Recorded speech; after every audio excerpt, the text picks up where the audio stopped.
Hey, just what?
Good morning, all of you.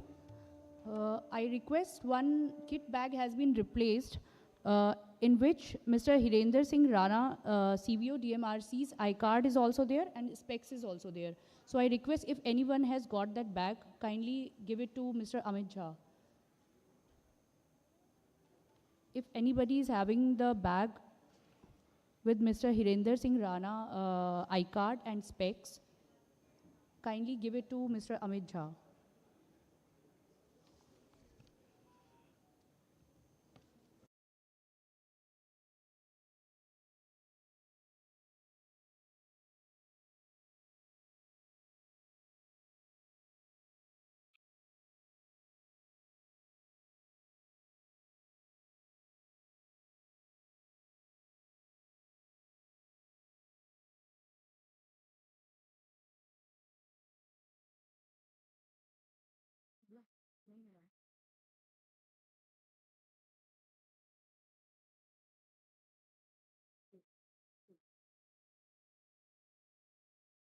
I request everyone to kindly check in their bags if they have the iCard of Mr. Hirender Singh Rana and specs also.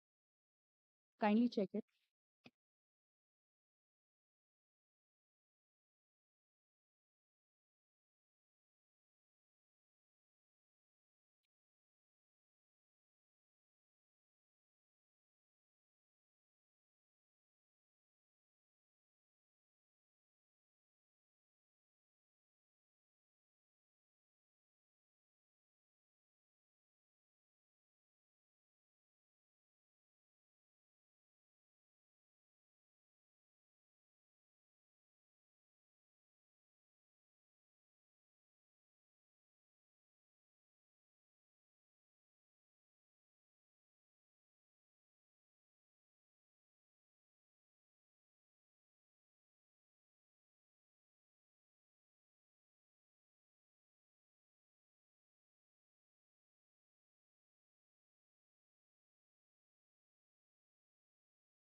तोड़ना है हर पिंजरा मेरी उड़ान अभी बाकी है मंजिलें जमी पर नहीं आसमान अभी बाकी है आदर अभिनंदन आभार नमस्कार hello and a very good morning ladies and gentlemen. I am Manjari Srivastav, assistant coordinator iMetro. It is indeed my honor and privilege to welcome all the dignitaries, guests, expert speakers and delegates to this conference on the very significant topic of unleashing the power of data, advancing metro traffic demand forecasting organized by iMetro that has brought together so many special people under one roof. We have gathered here to explore and discuss modern data driven tools to improve the accuracy of passenger demand forecasting for public transport so that the best mode of transport and route alignment can be chosen. May I now take the opportunity to invite the dignitaries on the dais, please. I would like to invite Shri Vinay Kumar Singh, Managing Director, National Capital Region Transport Corporation, and the General Secretary of iMetro. Shri Vinay Kumar Singh started his professional career as an Indian Railway officer 1988 batch. He is presently leading transformation in regional mobility as the first managing director of NCRTC, which is mandated for designing, developing, implementing, financing, operating, and maintaining regional rapid transit system projects in the National Capital Region of India. Before joining NCRTC, he was the CEO of the High Speed Rail Corporation. Now, it is my privilege to invite Dr. Vikas Kumar, Managing Director, Delhi Metro Rail Corporation Limited, and Vice President and CEO, iMetro. Dr. Vikas Kumar, a 1988 batch of Indian Railway Traffic Service Office officer, is Managing Director of DMRC and having more than 33 years of experience in all phases of rail-based urban transportation projects, including more than 18 years of experience with DMRC, the largest MRTS system in India, having 288 more stations with 392 kilometers of network. Now, please help me extend heartiest welcome to our chief guest, Sri Manoj Joshi, IAS, Honorable Secretary of Ministry of Housing and Urban Affairs, Government of India, and President iMetro. Sri Manoj Joshi belongs to 1989 batch of Indian Administrative Service from Kerala cadre. He has held various assignments in union and state government covering food processing, finance, personal, health and family welfare, ports, transport, and Industrial Development Corporation, etc. Under his leadership, urban transport sector is reaching new heights. We welcome all the dignitaries on the dais.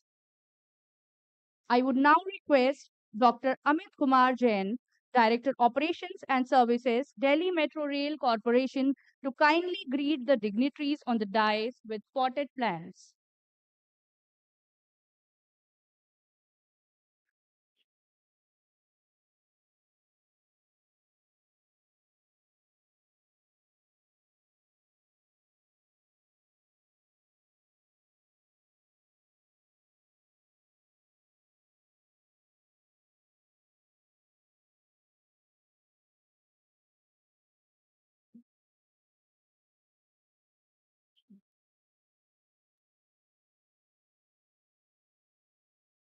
Thank you very much, sir.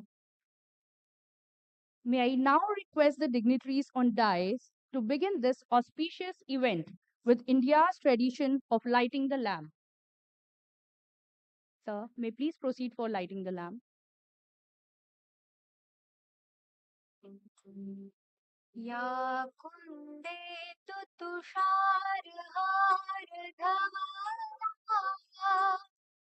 या शुभ्रवस्त्रावृता या वीणावरदण्डवण्डितकरा या श्वेतपद्मासना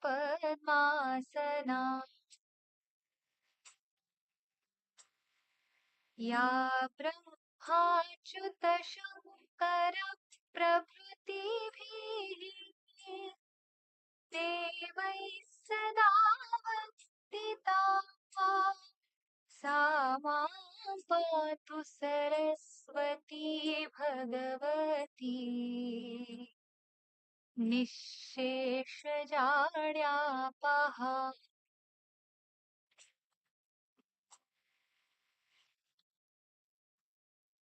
शुक्लां ब्रह्मविचारसारपरमा आद्यां जगद्व्यापिनीं वीणामुस्तकधारिणीम् अभयदाम् जाड्यान्धकारापहाम्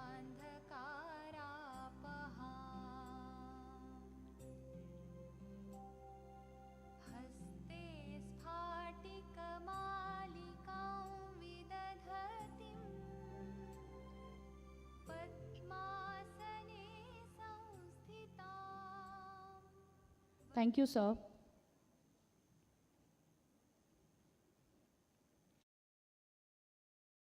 Moving further, I take this opportunity to invite Shri Vinay Kumar Singh, MTDM and NCRTC, and General Secretary iMetro to kindly deliver the opening remarks and kickstart today's significant event.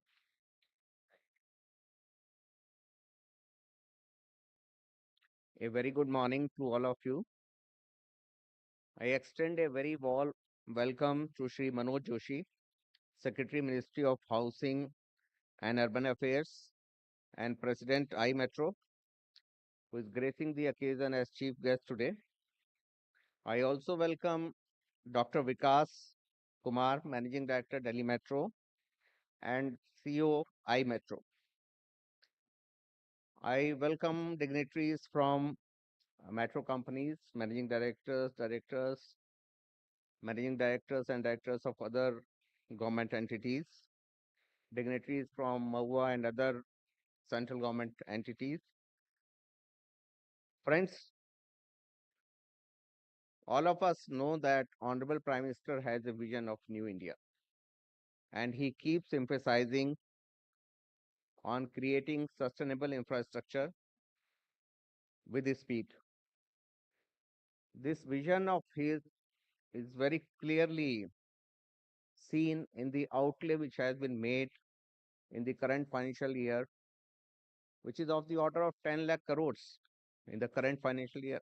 It is a huge number, 125 billion US dollars. This is unprecedented. Hence, there is a requirement that we execute the infrastructure project at very high speed, but we have to ensure that these projects are productive, sustainable, and efficient in giving the outcome for which they are being constructed or implemented. Our chairman, iMetro, Sri Manoj Joshi sir, has been persistently pushing us to have a wider discussion on this very, very vital issue of traffic forecasting. We have seen in some of our projects where the traffic has exceeded the projections, and many more projects where we could not achieve the projected traffic. So we understand this is a very vital subject, and today all of us we have gathered here under this umbrella of iMetro to discuss this issue.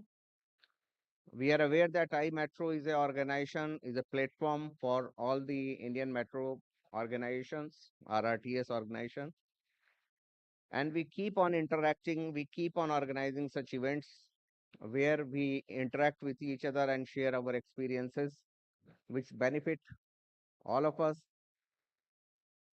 Today, the prime focus is on exploring methodologies to arrive at more accurate ridership forecast for metro rail systems, which in turn will prove instrumental in making these organizations efficient and sustainable, financially sustainable. And we also understand that there is a lot of advancement in the data analysis, in artificial intelligence, in machine learning. We can use these tools along with predictive modeling and simulations in coming to accurate forecasting, or I should say more accurate forecasting of traffic demand of various corridors, and then accordingly we prepare our plans, we prepare our DPRs, feasibility studies, so that the whatever we create tomorrow is for the people for whom this is being implemented. Now, having this resource of data, we have to understand how we can use this data, so many times real-time data, behavioral patterns, user preferences, to create a traffic model which is data driven. And that is why today there are eminent experts, researchers, the stakeholders, policymakers have gathered here to come out with ideas, with methodologies which will help us in predicting more accurate traffic demands and predicting more, rather I should say, the making the more efficient systems, urban transport systems, And I wish a great success to the discussions and outcomes in today's event. I again welcome all of you and thank all of you for finding out time for this very, very relevant discussion. Sir, we are thankful that your push has helped us in organizing this event under the umbrella of iMetro. Thank you very much.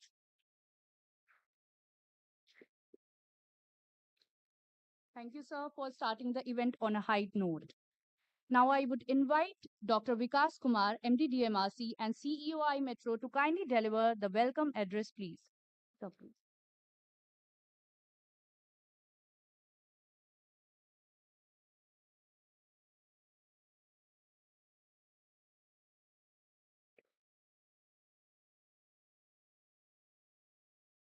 A very good morning to all of you, ladies and gentlemen. First and foremost, I would like to welcome our chief guest, Shri Manoj Joshi, Secretary Ministry of Housing and Urban Affairs, Government of India, and President of iMetro Society. Shri Vinay Kumar Singh, MD NCRTC and General Secretary iMetro, MDs from other Indian metros, CMD Rights, Mr. Mittal, directors, distinguished national and international speakers, officials from Delhi government, colleagues, you are all welcome to this one-day conference on unleashing the power of data, advancing metro traffic demand forecasting, organized by iMetro. The conference is aimed to bring together diverse audience like policymakers, transport authorities, urban planners, researchers, data scientists, metro operators, and industry professionals. I would also like to congratulate and appreciate iMetro and DMRC for coming together to organize this very important conference where there shall be mutual learnings, discussions, and experience sharing. iMetro is an association of various metro organizations of India which provide a common platform for all metro rail companies, regional rapid transit system, monorail, etc., where the members share their learnings and experiences with each other, promoting cooperation amongst them. Presently, iMetro is having 14 member organizations and an operational network of 783 kilometers with 592 metro stations and 30 metro lines. On an average, 8.2 million passenger journeys are being performed each day on iMetro member companies. The topic of unleashing the power of data, advancing metro traffic demand forecasting is a very pertinent and critical topic of concern for metro rail networks. That is why our President and Secretary MOHUA, in fact, right from the beginning, he has been after this that in order to have a better planning, we should have better insights and perspectives regarding the demands. So in the today's scenario, data, which is an information, is very important for this. Now, the demand for metro networks is continuously increasing in India, and they have become one of the preferred modes of transportation in major cities. So, owing to this, other cities are also lining up for metro projects. So, the process of planning execution is a very complex one and requires several critical steps. It starts with conceptualization of the project, where transportation authorities and urban planners identify potential corridors, routes, and metro lines. The projected ridership plays a pivotal role in determining the financial and economic feasibility of the project. It influences the decision to sanction and fund the metro rail project. The prime focus of this conference is on exploring and finding different ways to forecast the passenger demand for public transport so that the best mode of transport and route alignment can be chosen for better service to commuters. Today, we gather here to explore the tremendous potential of data in revolutionizing the way we understand, plan, and optimize the demand for our metro systems. In our rapidly urbanizing world, metro systems have become indispensable, serving as arteries for our cities, enabling seamless movement of millions of commuters daily. As demands on metro systems continue to intensify, it is imperative that we leverage the power of data to enhance our understanding of these intricate urban networks and improve the quality of life in an urban conglomeration. In this conference, the eminent speakers from across the globe will be sharing their rich experience and knowledge on the topics, mainly advancements in data collection and analysis for passenger demand forecasting, emerging technological trends in passenger demand forecasting, machine learning, AI in traffic demand forecasting, and harnessing big data analytics for passenger demand forecasting using telecom data. I am sure these technical sessions will provide us with valuable insight and definitely churn out some fruitful key takeaways for our participants. I would encourage you all to engage actively, ask questions, share your own experiences. It is through these collaborative efforts and exchange of ideas that we can truly unleash the power of data and create smarter and more efficient metro systems.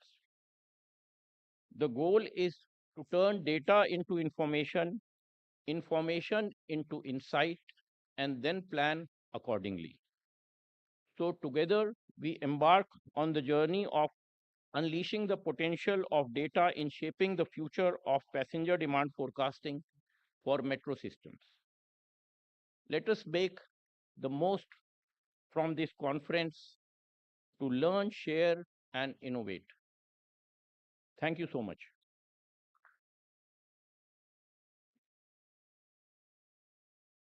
Thank you very much, sir, for setting the tone to start today's program.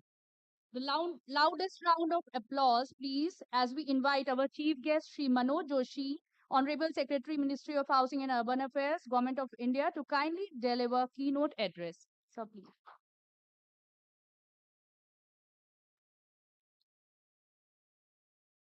Dr. Vikas Singh, Mr. Vinay Singh, CMD Rights, and present here, all the participants.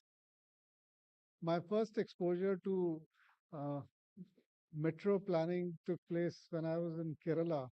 I was working as finance secretary and I was on the board of Cochin Metro. Uh, Cochin Metro, all the DPRs which were prepared, I don't know who prepared it, probably Rights. A lot of DPRs are prepared by Rights.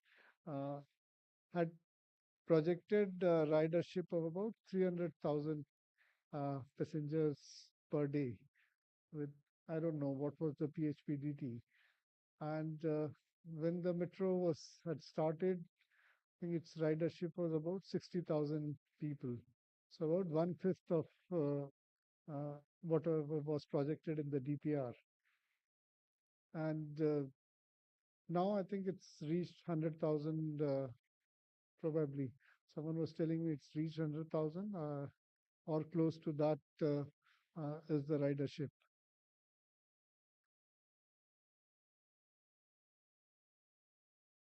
Okay, I think so. Two things it demonstrates, and this I've seen over a period of time in different metros. across the country. So it demonstrates two things. One is the practice which we have been following of demand forecasting uh, has been more by traffic survey and asking users, passengers, which route they take, and deriving some old formula with that and projecting demand. Second, probably because the way the client, here the principal client becomes Government of India, the client asks for a certain, there is a certain project cost and there is some internal rate of return which has to come. So you target say 5 to 7% IRR and then work backwards, and whatever is the passenger demand, you reach 300,000 passenger demand, and so by different methods you reach 300,000 passenger demand per day, and you write the DPR on that.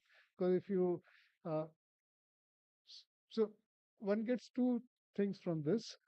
One is the lack of rigor uh, in the entire process, which is accepting these type of methodologies, and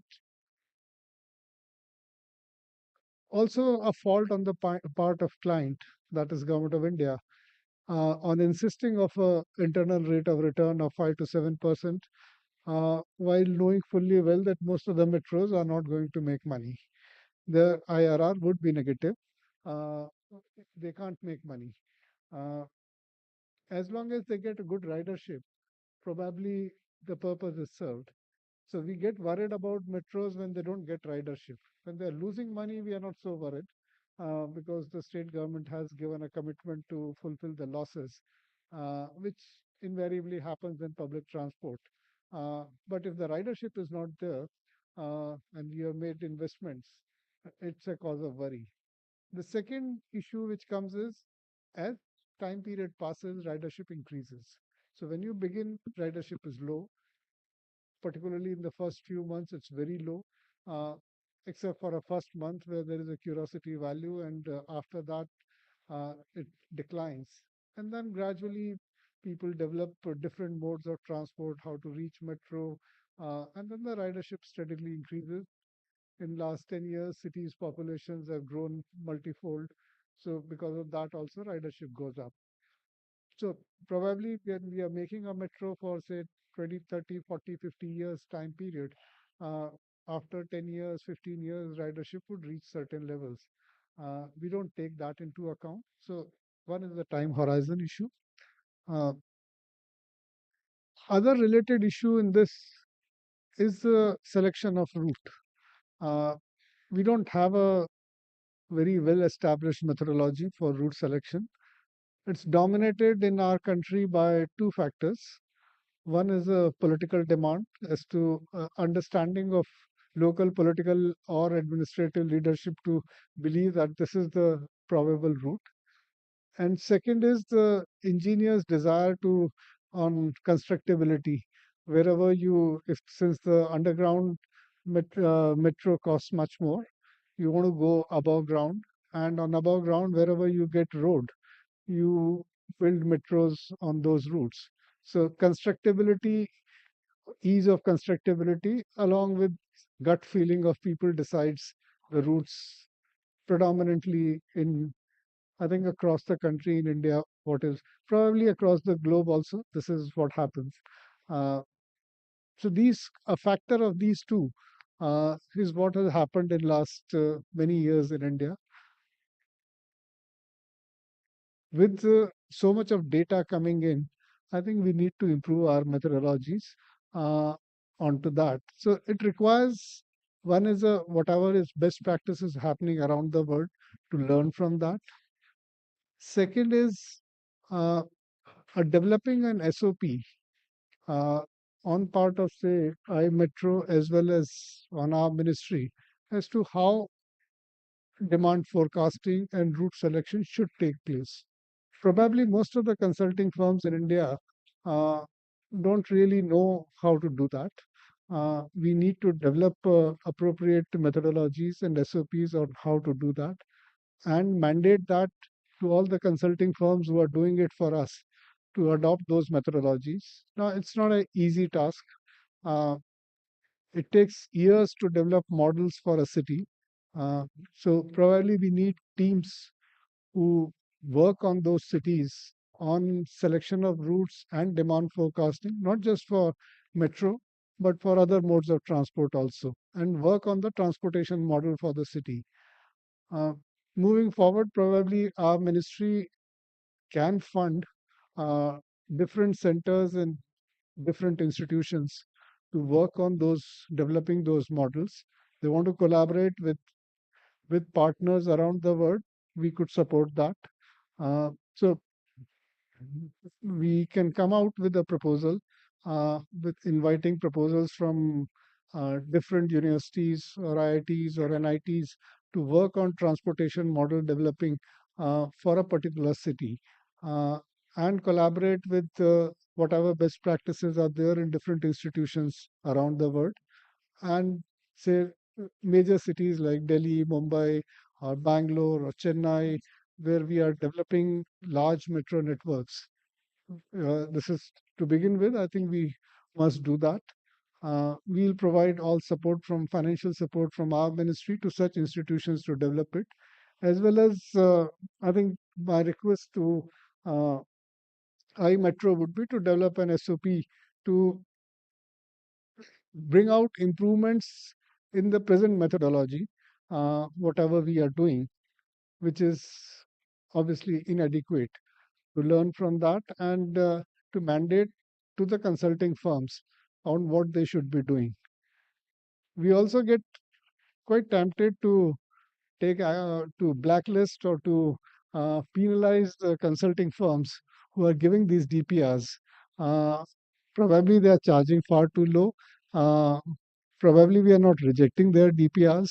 Uh, so a simultaneous some action on that probably is required so that they also exercise more due diligence on both on the route selection as well as on what is the projected ridership and not to bother so much about internal rate of return reaching a 5 to 7% internal rate of return. I don't think that is a critical factor.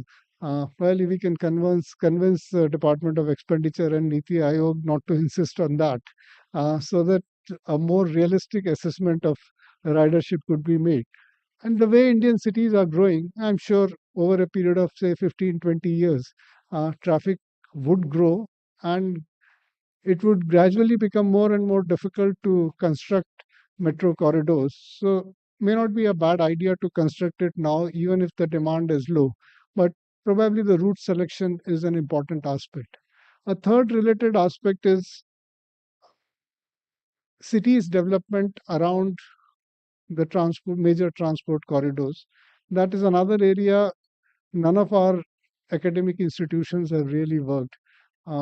Most of the leading institutions offer MTech and PhD, and a lot of people do PhDs and research on different transportation models. But this is one aspect of on the transit-oriented development, what we call. It's not just increasing FSI or FAR in the areas around metro. Probably the way projecting the city would grow and what actions city needs to grow so that there is a better utilization of uh, MRTS in those is another area where institutions need to work. We could fund various academic institutions to work in that direction on transportation planning of the cities. Uh, it's again a difficult area. Uh, we need to learn a lot from what is happening around the world and over a period of time. It's not something you can develop in 2 years, 3 years' time. It requires an understanding of the city, developing models, and now with so much of telecom data available, probably things are easier, and we need to learn how to utilize so much of data. So thank iMetro for organizing this conference and inviting a lot of participants from outside India to share their experience. And we look forward to provide further funding from our ministry to do a good academic work as well as developing models, both for route selection, traffic forecasting, as well as transit-oriented development in the cities around MRTS. Thank you. Thank you very much, sir, for your valuable, insightful, and kind words. We will definitely take up the points mentioned by you and try to come up with solutions. I would now request Sri Ajit Sharma, Director Finance, Delhi Metro Rail Corporation, to kindly felicitate our dignitaries on the dais with token of remembrance, please.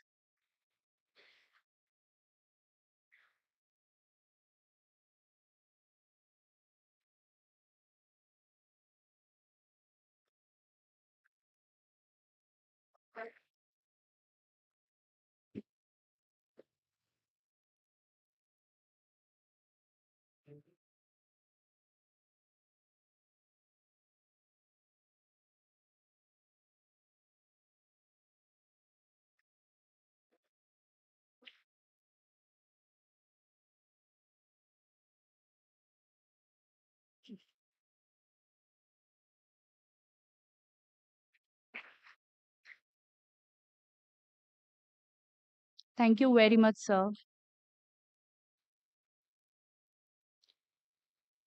Now I request Dr. Amit Kumar Jain to kindly propose vote of thanks. Sir, the stage is yours.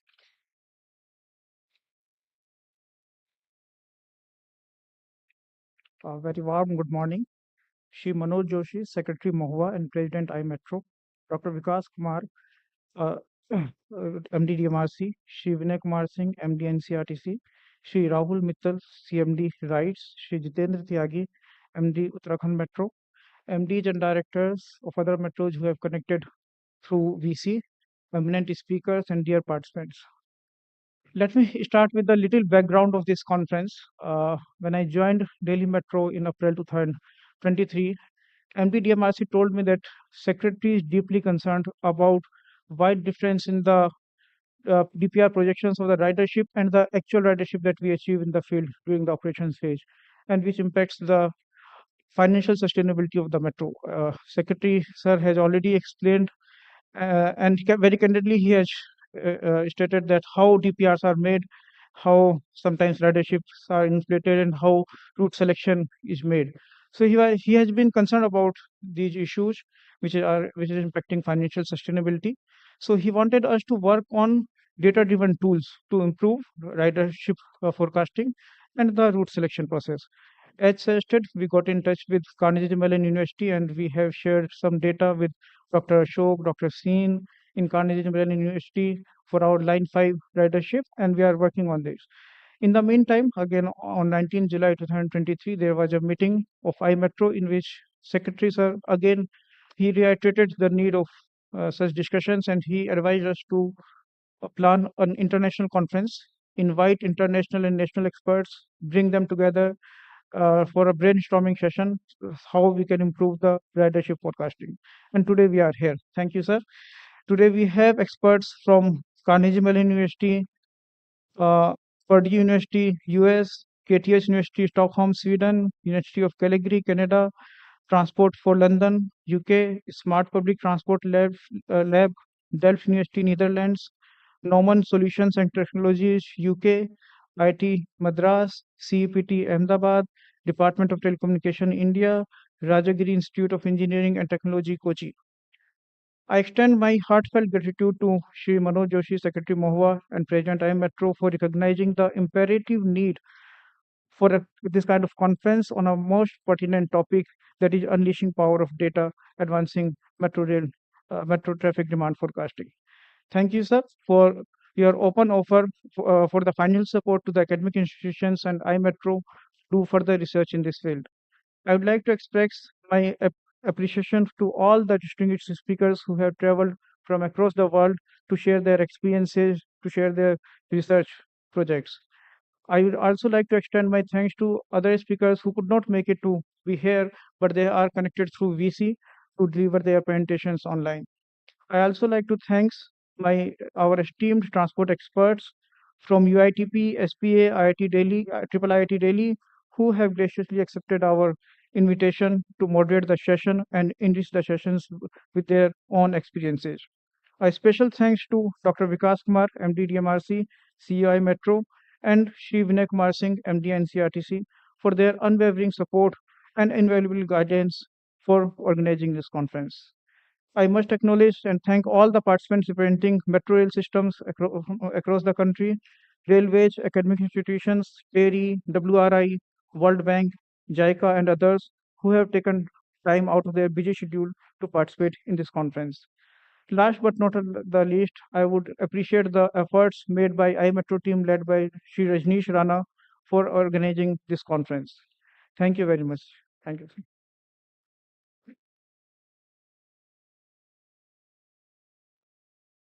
Thank you very much, and we thank all the dignitaries on the dais for enlightening the participants with their thoughts, rich experience, and knowledge. Now, I would request everyone to kindly stand up for the national anthem, please.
Thank you, everyone.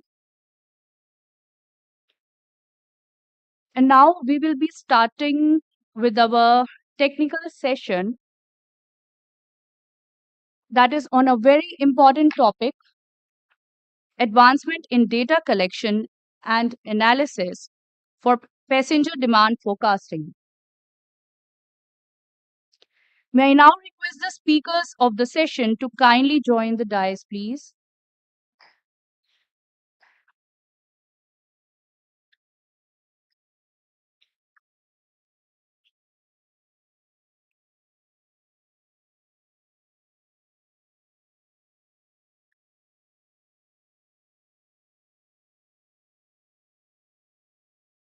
I would like to invite the moderator of the session, Ms. Rupa Nandi, UITP India Head, Mr. Alex Phillips, Rail Development Manager, TFL, Dr. Saeed Saidi, Assistant Professor, University of Calgary, Canada, who will be joining us online, Mr. Zalian Ma, Assistant Professor, KTH University, Stockholm.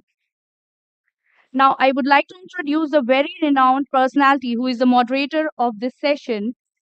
Welcome, sir. You can be please seated. Ms. Rupa Nandi, who is the head of UITP India and is responsible for expansion, development, and management of membership, research, events, and training portfolio of UITP in India. She is an MBA in strategy and finance from Indian School of Business and an urban planner from School of Planning and Architecture. She has 15 plus years of experience in urban transportation and infrastructure sector. In past, she has worked with new mobility cab players where she was leading a category driven and ridden by women. She has been involved in strategy and business development for large transportation projects and in various key transportation projects implementation. Ma'am, the stage is yours.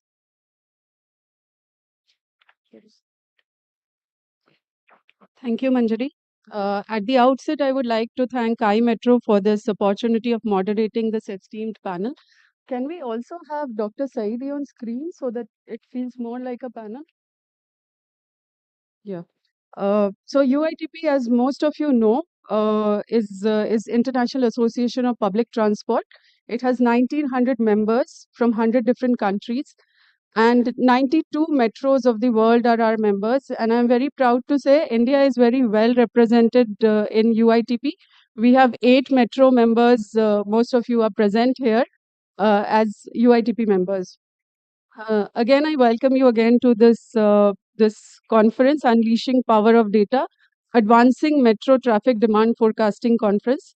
This particular session, Advancement in Data Collection and Analysis for Passenger Demand Forecasting, aims to explore the latest technologies and methodologies for gathering and analyzing data to improve the accuracy of metro ridership projections through 3 interesting presentations. Before I hand it over to the speakers, some ground rules for the audience. We will first go through all the 3 presentations and then move to the questions. So I request you all to note down your questions and ask them at the end for the Q&A. For the speakers, I request you if you can complete your remarks within 25 minutes so that we are left with 10 to 15 minutes for interaction with the audience. Our first speaker today is Alex Phillips. Alex is Transport for London's Rail Development Manager, responsible for transport planning on the London Overground Docklands Light Railway Elizabeth Line and tram network. Alex has delivered various service enhancement across London's rail mode over the past 4 years, all of which have utilized TfL suite for forecasting models to predict patronage, supporting London's recovery from the pandemic. Prior to this role in rail, he has worked on London's bus network, included passenger and revenue forecasting.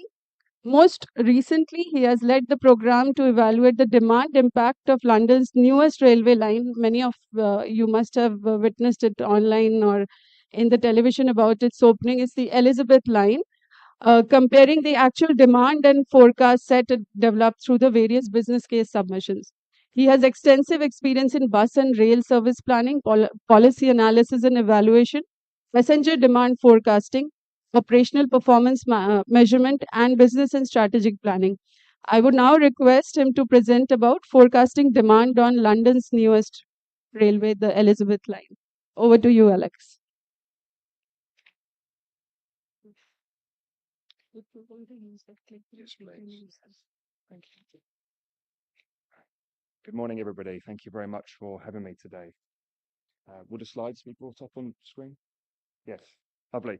Thank you. I'm here to talk to you today about forecasting demand on London's newest railway, the Elizabeth line. My name is Alex Phillips. I'm from Transport for London. What I'm going to cover today is 4 main items: an introduction and context of the role of TfL, the methodology we use in London for forecasting demand on our transport network, our experience with the accuracy of this forecasting approach, and the key lessons that we've learnt explicitly from this Elizabeth line experience. Transport for London, thank you. Transport for London is the integrated transport authority in our capital. We are responsible for operating and maintaining the metro system, some light rail networks, the bus system, and the major road network. Our city is around 9 million people. We have 50 lakh journeys a day on our metro system across around 15 lines, and another 60 lakh a day on our bus network. There's 2 very important elements around the structure of TfL that are relevant for this context on passenger demand forecasting. The first is the integrated nature of our authority. This gives us reliable demand data across the entire public transport network. And the accountability that we have for service planning means that we can make adjustments to the entire network to support the implementation of infrastructure. Secondly, Transport for London sits underneath a regional government authority, the Greater London Authority. The GLA is responsible for spatial planning. It sets the spatial development strategy for the entire city, has an awful lot of data on where we expect the city to grow in the future, and we are able to translate that into future demand projections to then flow through our models. Before I get started on content, I really wanted to get an understanding of the relative size and population of London and Delhi. And I was a little bit surprised to find that spatially very similar size, London and Delhi. From a population perspective, very different. Delhi has around 3 times the population in broadly the same geographical area. So a much higher population density, which is obviously very positive for the potential for mass rapid transit systems. The other interesting conclusion was just the modernness of the city, how much is growing. London is quite well established. We've not seen a huge amount of growth in the last 30 or 40 years. It's a very different picture in Delhi, as I'm sure it is in other Indian cities. Again, that's a big potential there for developing mass rapid transit systems.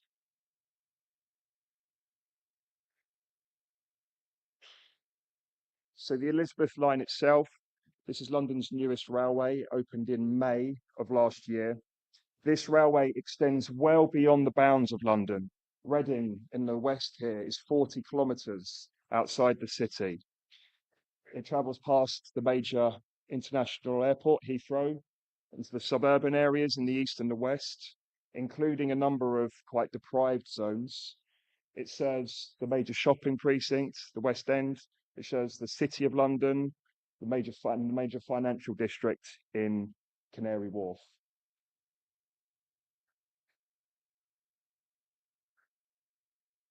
Okay, so how do we forecast demand in London? There's an awful lot of people and teams across our organisation who are responsible for this, but I think it can best be simplified into 2 main strands. Firstly, we have a network-wide approach where we look at elasticity drivers of major macroeconomic changes that affect passenger demand. We apply this approach at a city level across the network, and this is used for business planning and revenue forecasting. We update this on a quarterly basis. The strategic approach is much more granular. It's based on a generalized journey time, which I'll talk about in a second. And it takes the macroeconomic factors and supplements with microeconomic inputs to build a location or a scheme-specific picture of an intervention. We predominantly use this for informing the business case of schemes, the revenue projections, but also the wider benefits, and we help to use this modelling to determine investments.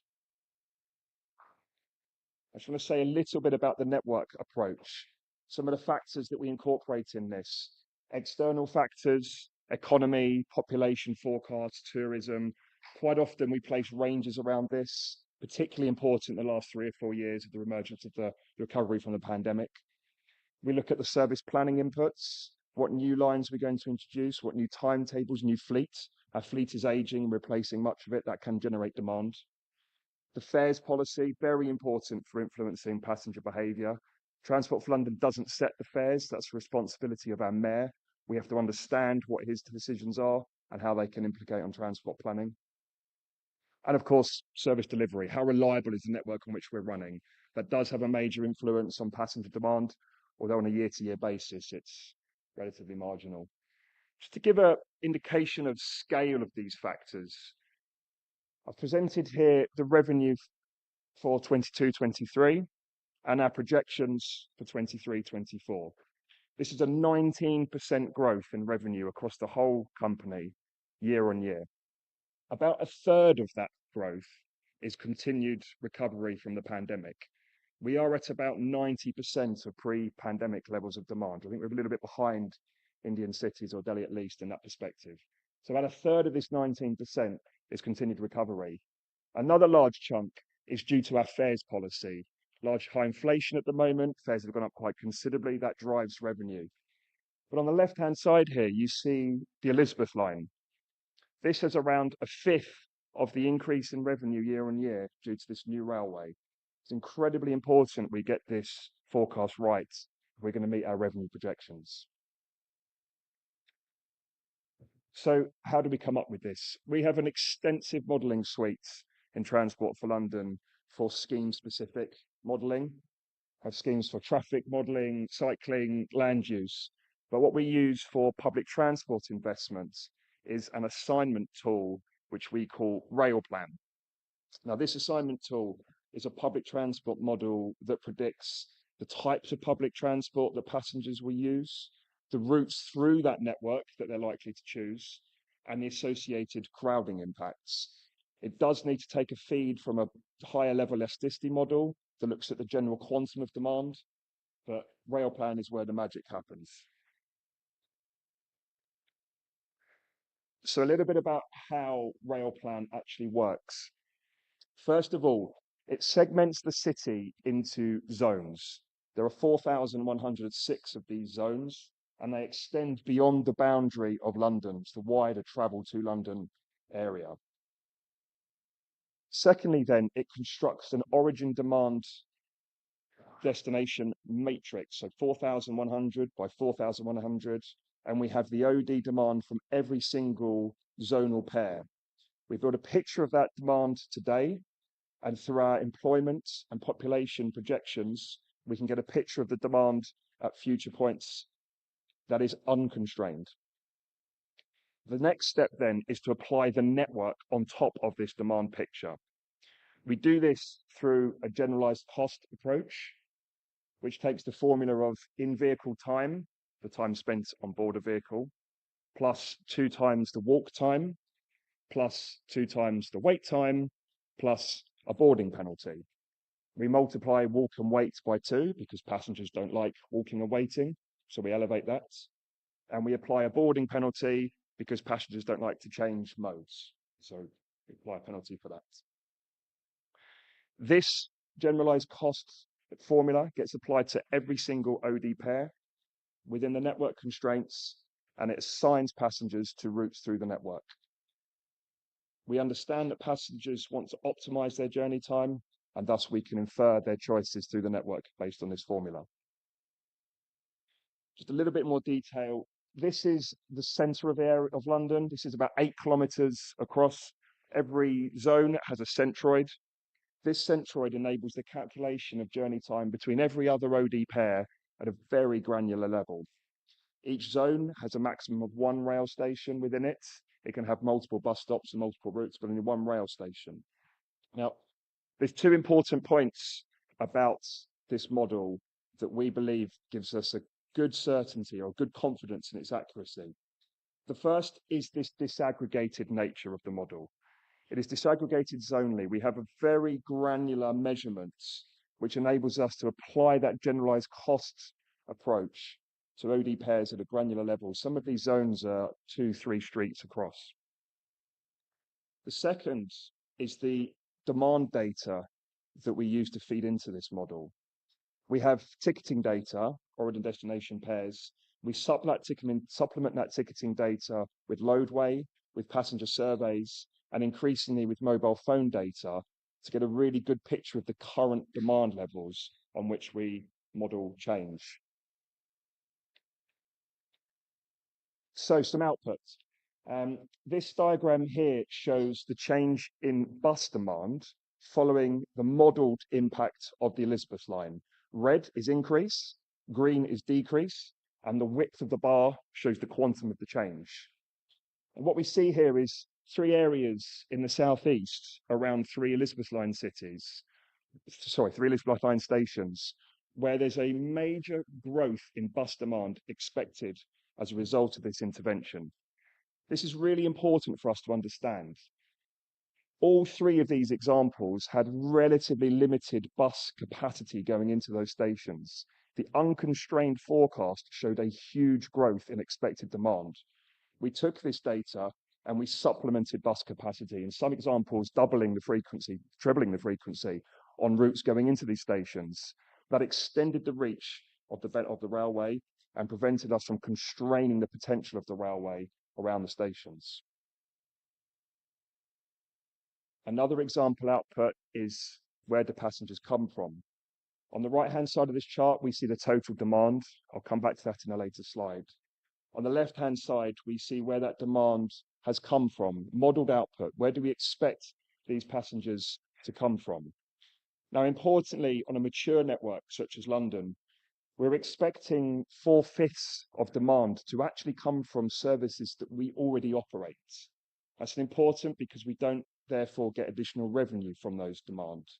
We do have to understand the implications from capacity and opportunities there, potentially some savings, but we don't have any additional revenue from that 4/5. The remaining is additional revenue to TfL. 13% was expected to come from non-TfL public transport modes. That's predominantly long distance heavy rail, and a further 7% from non-public transport, so driving, cycling, or were not travelling. So around 1 in 5 of the journeys on Elizabeth line were expected to be new revenue for Transport for London.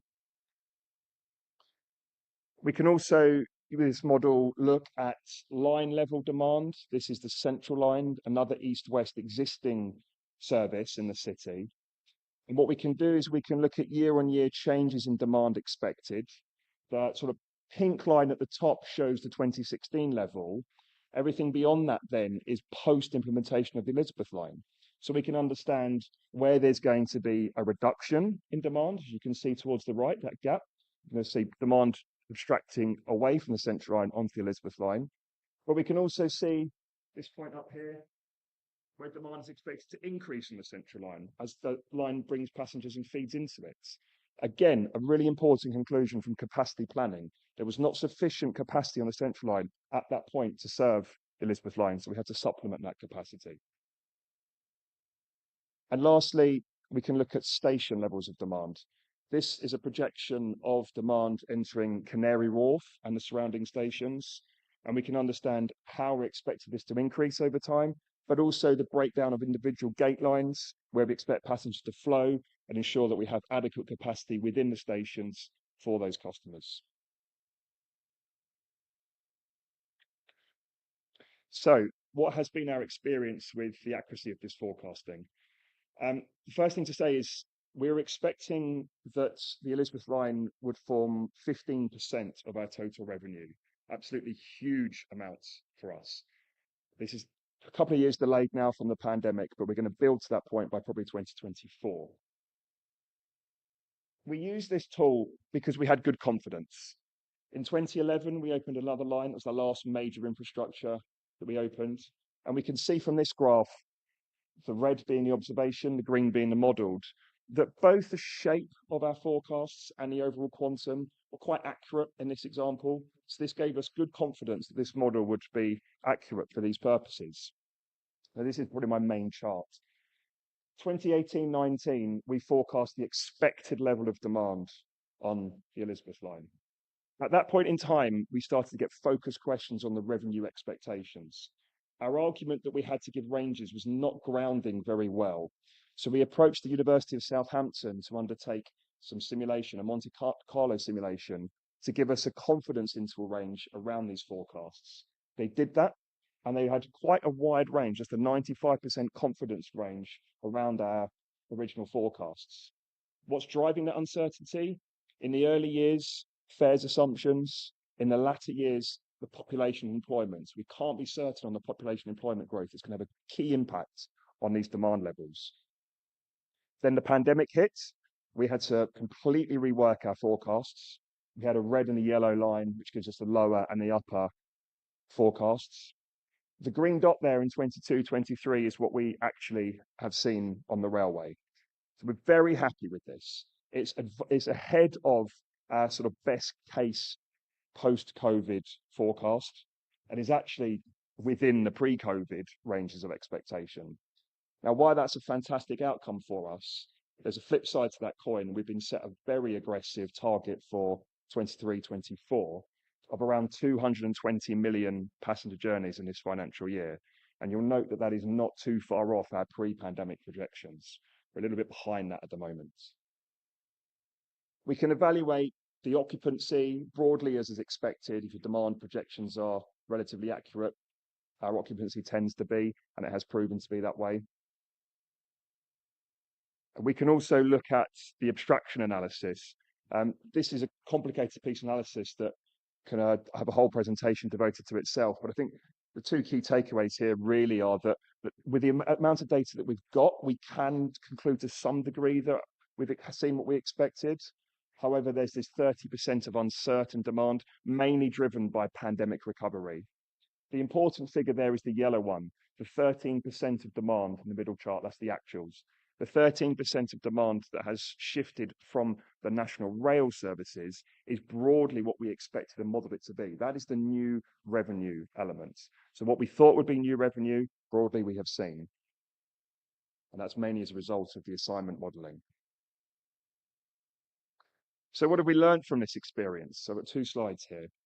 First of all, having a good assignment tool is absolutely vital, especially in London where we have a mature network and that 93% of the demand, 13 plus the 80, was expected to come from existing public transport. Not all of it was TfL, but existing public transport. Secondly, publicity, absolutely key. We had a very aggressive marketing campaign and it was targeted to the individual audiences. This railway served a variety of audience, business travellers, commuters, shoppers. We were very targeted with our campaign to support the opening of the line. Thirdly, we never assumed that the modelling would give us a perfect answer. Ranges and sensitivities are helpful to illustrate this uncertainty to often demanding clients. This links to my 4th point there, though, that questions evolved. To begin with, we were asked about the agglomeration benefits. How is this railway going to benefit the city? This helped make the case for the railway. As we got closer to the opening of the railway, those questions much more focused on the revenue projections, and those are expected to be accurate, obviously. Number 5, we must be adaptive in our modelling approach. We had lots of changes to the project scope through the delivery of this railway. We had a phased opening that was decided upon. We had 2 extensions. We had a timetable recast. We had to continually remodel and remodel. In fact, those demand projections were done 27 times from the outset of the scheme through to delivery. Tools need to be simple and quick to use under those circumstances.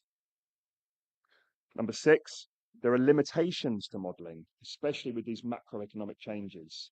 We had 3 major ones. We had a fares freeze, a 4 years fares freeze applied by our mayor, obviously the pandemic and the UK leaving the European Union. The modelling suites just aren't capable of understanding the impacts of these. And occasionally it's important to take a step back, take a simpler elasticity-wide approach to the whole network before coming back to the detailed modelling. Measuring actuals is not straightforward either, especially in dense public transport networks. And thus, the assignment methodology is used here. And number 8, the pressures don't end on the opening of the new line. Our business case, the Elizabeth line, is over a 60-year period, but people are only focused on the 1-year time frame. Right now, we have very challenging targets for 23-24. Everyone is focused on the next year, this year, the revenue targets. And we're having to work very hard to continue the momentum that we've seen over the last year, to continue driving patronage on the line, to generate interest, to ensure the reliable operation, and to carry on with the marketing approach to generate demand. I added a 9th this morning while rereading these slides, actually chimed with our introduction this morning. I think it's incredibly important for organisations to remember the ethos of these schemes. This was built to benefit the city from an economic and a social perspective. I think in TfL we may have lost that a little bit. There's such a focus on the revenue. It drives our revenue. We've got a bit of a financial crisis in TfL right now, and it's right to focus on the revenue. But we mustn't forget why we built this in the first place. And those benefits take time. We expect them to take around 5 to 10 years before the true benefits of rail infrastructure scheme are fully known. Because of that, the findings in this pack are somewhat provisional. We have 2 major studies that are going to follow on with this work. These are consulted out. We have a full transport impacts report, which is going to look at the entirety of the impacts expected. And we've given that 2 years of data with a report due in 2025. The wider economic impacts, they will take longer to understand. We've expected around 5 years to understand those impacts, and that report is due in 2028. Those will give us a full picture, and we'd be happy to share those with you when they're complete. Thank you everyone for listening.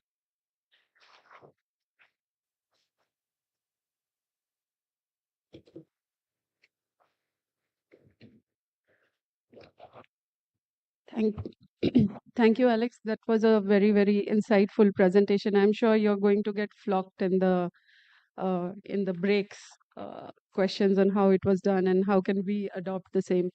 Our next speaker is online. Can we have him on the screen, please? So our next speaker today is Dr. Syed Saidi, who has joined us online and is going to speak on advancement in data analysis and its use in deciding alignment, example, circular or a radial line. Dr. Saidi is an assistant professor in transportation engineering in the Department of Civil Engineering at University of Calgary.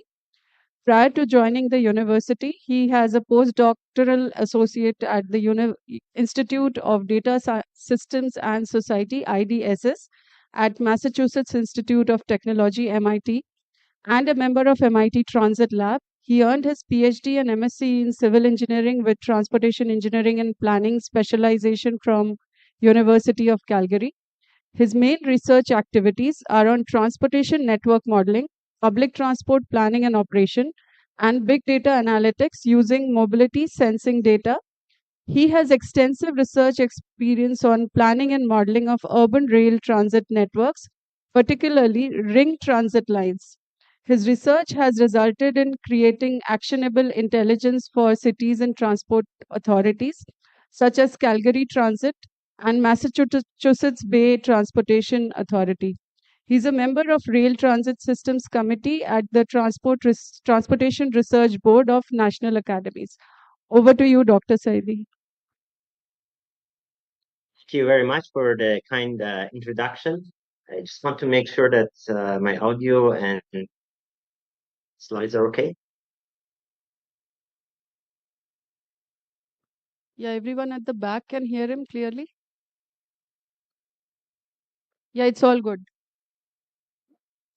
So thank you very much for the kind introduction, and thanks for giving me this opportunity to for the online presentation in this great conference. I'm very sorry I could not attend the conference in person. It would have been great to meet you all and interact with you all in person. So hopefully maybe next. So as we have been talking about this conference, it's mainly on demand forecasting, and I see the program has fantastic set of presentations on this topic. However, I think the reason that I got approached by the conference organizers were due to my expertise related to planning and modeling of circular transit lines. So I'll talk about how we consider demand estimation and how we use these informations for insights toward planning or extending of a new rail transit line, such as circular lines or radial lines. So with that in mind, I'm going to first talk about the importance and the role of circular lines in what I call mature transit networks. Then I'll talk about the framework for evaluating and planning of rail transit networks. And of course, I'll talk about the ridership estimation for feasibility of any new line, including a circular transit line. And I'll talk about some of the previous studies that I've done on this, including Calgary and Shanghai, and some explorations for the case of Delhi Metro. So here are some examples of mature transit networks. Based on a study I did a couple of years ago, I found out of top 20 cities in terms of transit ridership, 10 of them has a ring line, and out of top 5, all 5 has a ring line. Here are examples of some of these. What we have here on the left is Seoul. In the middle, we have Moscow. In the right, we have Beijing. As you see, Beijing actually has 2 ring lines, an inner ring line and an outer ring line. There are many other ring lines that are under planning or construction. Moscow is considering a second and a third ring line. Paris is considering a second regional ring line, Shanghai as well, and many other cities. There is interesting story behind the ring line in Moscow. It's an urban legend that Joseph Stalin himself suggested building the new line in Moscow during his meetings with metro planners of Moscow when he placed his coffee cup on the original development map. plan map and lifted it and left the room without saying a word.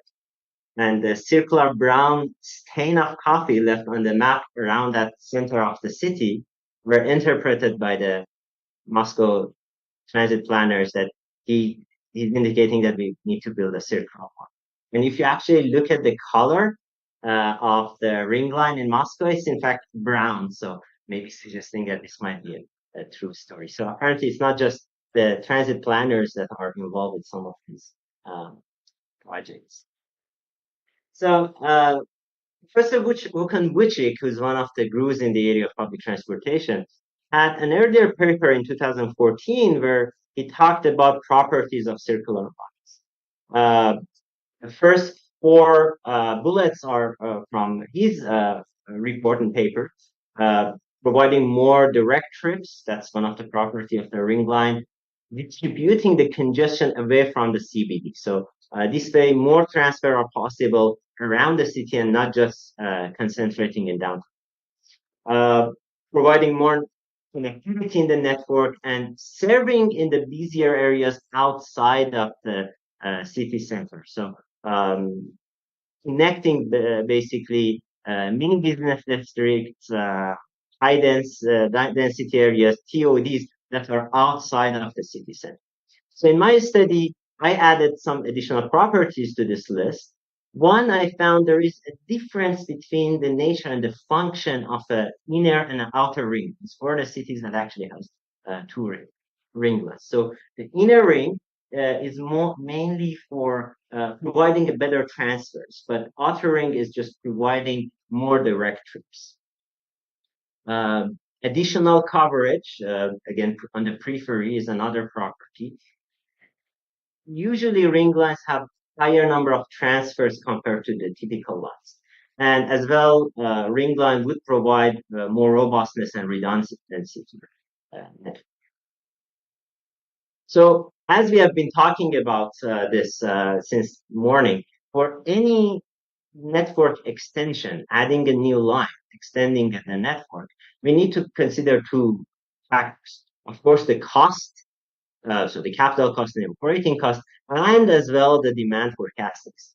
So if I want to decompose the demand forecasting into two parts, one is the existing users, and one is the induced demand, as was mentioned by Mr. Phillips in the previous presentation, generate, right? So I focus first on really on this point. So first, looking at the existing users and see that by extending the network, how much the existing users will gain additional benefits, and how the ridership on each transit route will be changed given this network extension. Of course, we can use some demand modeling tools, the tools that in the previous presentation was as well suggested to estimate those induced demand or generated demand, and again use that in this framework. But the focus of this presentation will be more on this side. So first step that we're talking about, we'll talk about this whole framework in few key steps, simplifying them. We need to do some network idealization to make the modeling easy. However, we can translate the insights we get from the idealized network to the real network. So I just included one example here, just sort of the road pattern, the city pattern from a real city, and how we can sort of idealize it in a sort of ring radial patterns. Of course, such ring radial patterns on a real network is not always as clear as we see in this figure, but for many cities and with some approximations, we can make such idealizations. And of course, there are lots of previous literature on this that they have done such. So the other important step, and again, that was discussed by Mr. Phillips in the previous presentation, having the input data, origin, destination data. So again, For the existing users, we have lots of tools for that. The automated fare collection system. So both in the previous presentation, I'm sure in the next presentation, my friend and former colleague, Dr. Jingong Ma, will touch on that. So using the AFC automated fare collection data for origin destination, and as well the future users. Again, as I was mentioning about this, we can use some transportation modeling tools to consider the future users. Then we need some unit cost factors for buying costs and operating costs, and as well the monetary values for different components of transit passenger trips, the rating, riding, access, transfers. Again, was as well raised in the previous presentation. So the next step is we want to do the demand estimation on each line. And in order to do that, we need to do basically to determine the route choices of customers. For a simple example I have provided here. So let's say we have an origin here, we have a destination here. By the way, these are all the transportation zones in Calgary. We have 2,000 transportation zones. So we may have different route choices, right? So with this network, we may have sort of access to this rail line, take the rail line, transfer here, take another rail line, and maybe access to the station. The other possibility may be this sort of. So how can we come up with the route choices of the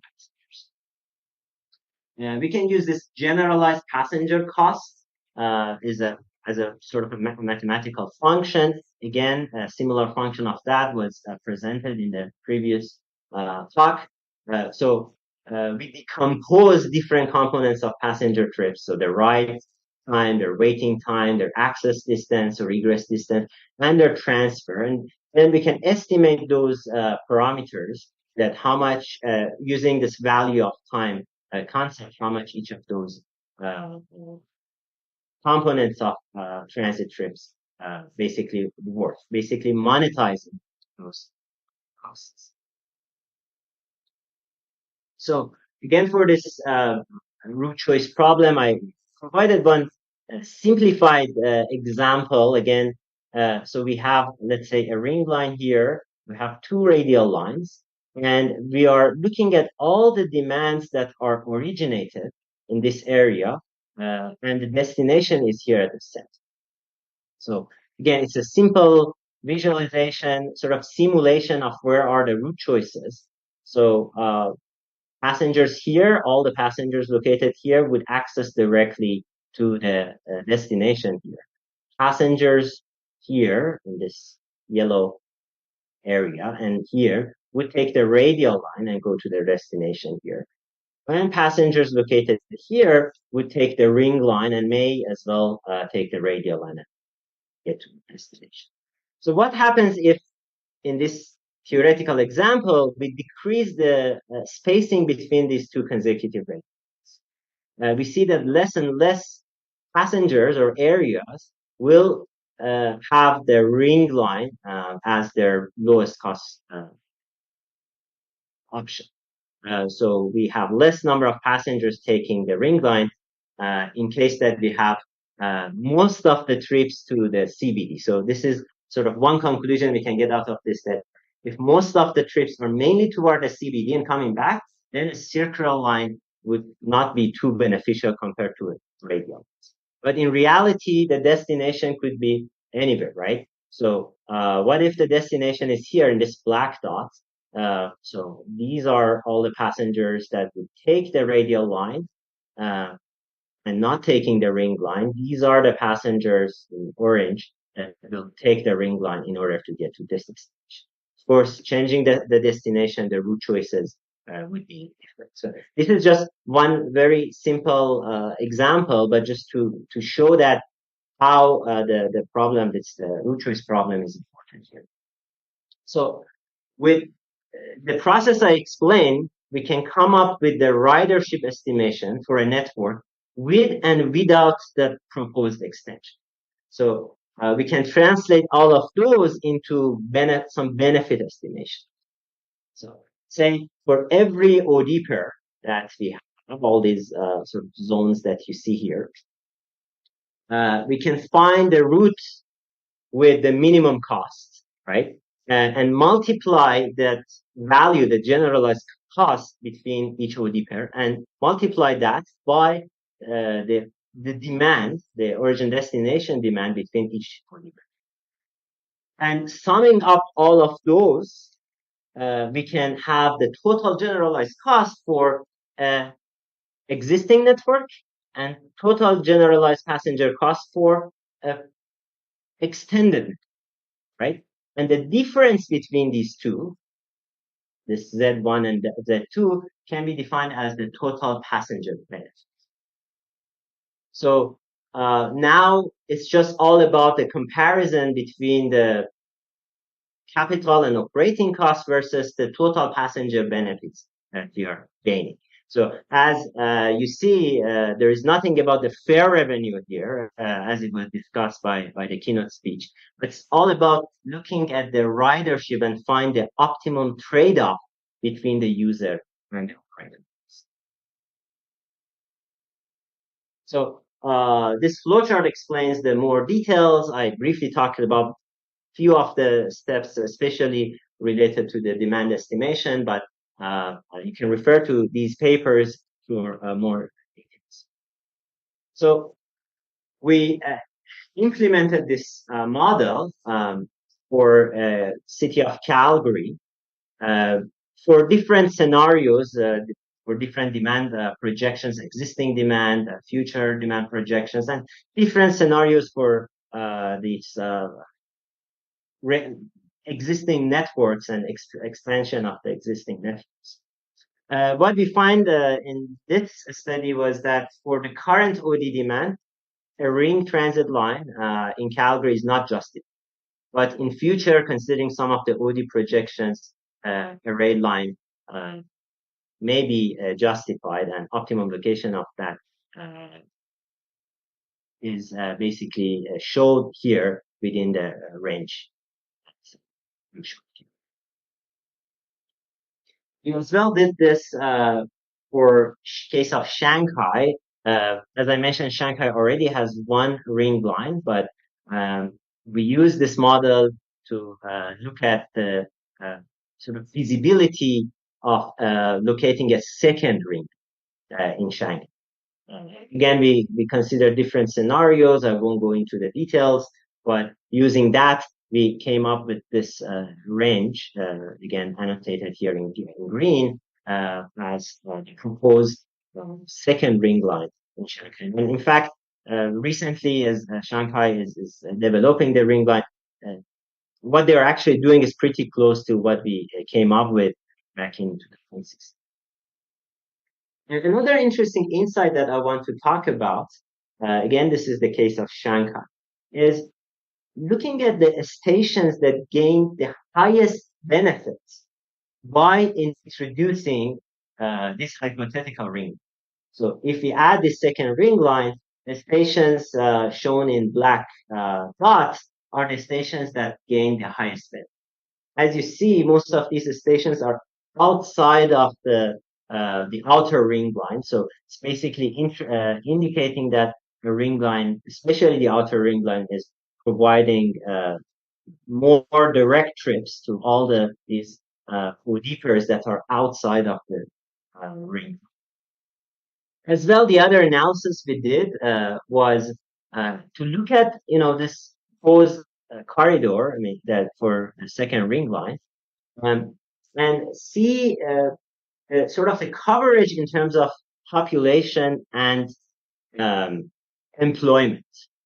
We didn't have that access to that data, but the data that we did have access to was the cell phone user concentration. And so the darker the color is, the higher concentration of the cell phone users. And there are different ways to basically consider this sort of the demand projections and the population coverage if you do not have, let's say, a very good survey or real data about the current population and employments, and one option is users.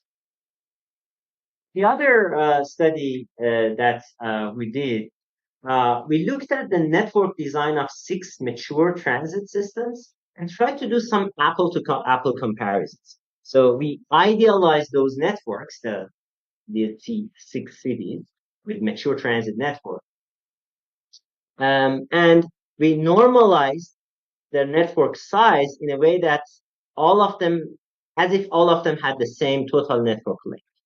And then we loaded the same OD demand, so total demand and as well the distribution of the demand on all of these 6 networks to really see if we can say anything about, say, a Moscow-inspired network versus, let's say, London-inspired network, and which one maybe outperform the other. So here are the shapes of all the idealized networks for all the 6 cities. And for at least these 2 cases, we find that Moscow and Tokyo-inspired networks outperform the others. Doing this, I'm not trying to say that always Moscow performs better compared to other cities, but what I'm trying to say is that like using Dr. such Saidi, tools. sorry to interrupt. You have just 5 more minutes, please. Sure. Using those using such models, we can evaluate this sort of comparisons. The other comparisons we looked at different network extensions for the case of Calvary. Again, same total network size. So assuming that the operating the capital cost for all would be the same, which scenario would outperform the other in terms of total generalized percentage? So I got this map from Delhi Metro website, which is actually very nice, very close to the type of idealized network that I was showing earlier. And with help of my student who's from India, Surya Khan, we did a little bit of exploration using the trip planner tool that is available on Delhi Metro website. So as you see here, there are 2 partial ring lines that I can call, one here and the other one. So an inner ring line and outer ring line, both partial. So let's use this plan your journey tool on Delhi Metro. I just did this for 2 station pairs. So if we have the same origin, so here, Majus Park. In case 1, the destination is here. In case 2, the destination is here. So case 1 is located in a way that the circular line can be used. Case 2, since we have a partial ring line here, the ring line cannot be used. Even though both of these stations had the same road distance, so both around 14.4 kilometers, we can see that the travel time within the transit system for the case 1, which has the ring line, at 31 versus 50 days.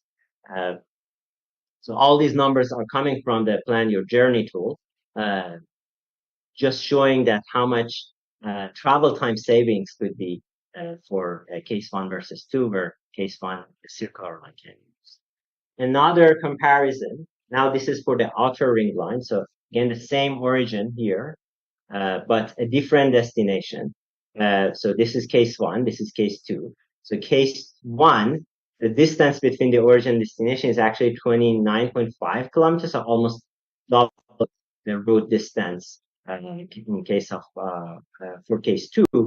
But comparing the travel times, we can see that still case 1 has a much lower travel time as Metro, using the Plan Your Journey. So that's my final slide.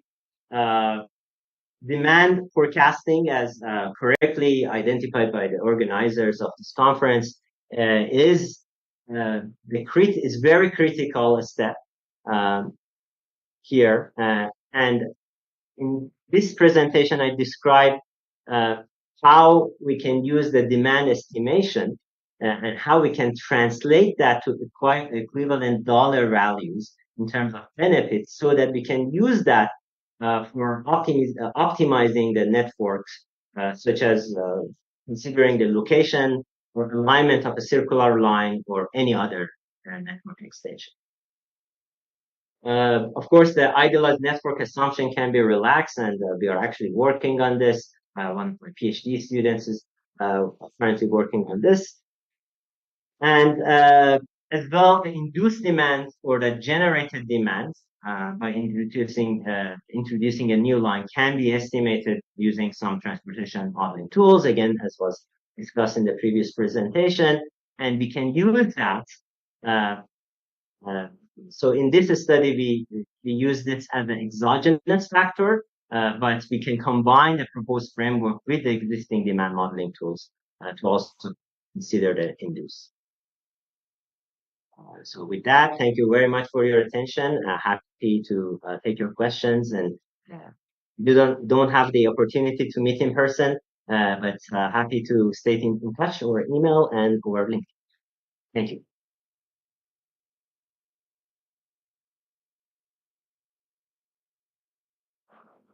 Thank you, Dr. Saidi. I know that it's pretty late in Calgary right now, but if you can stay till the end of the session for the Q&A, we would be grateful.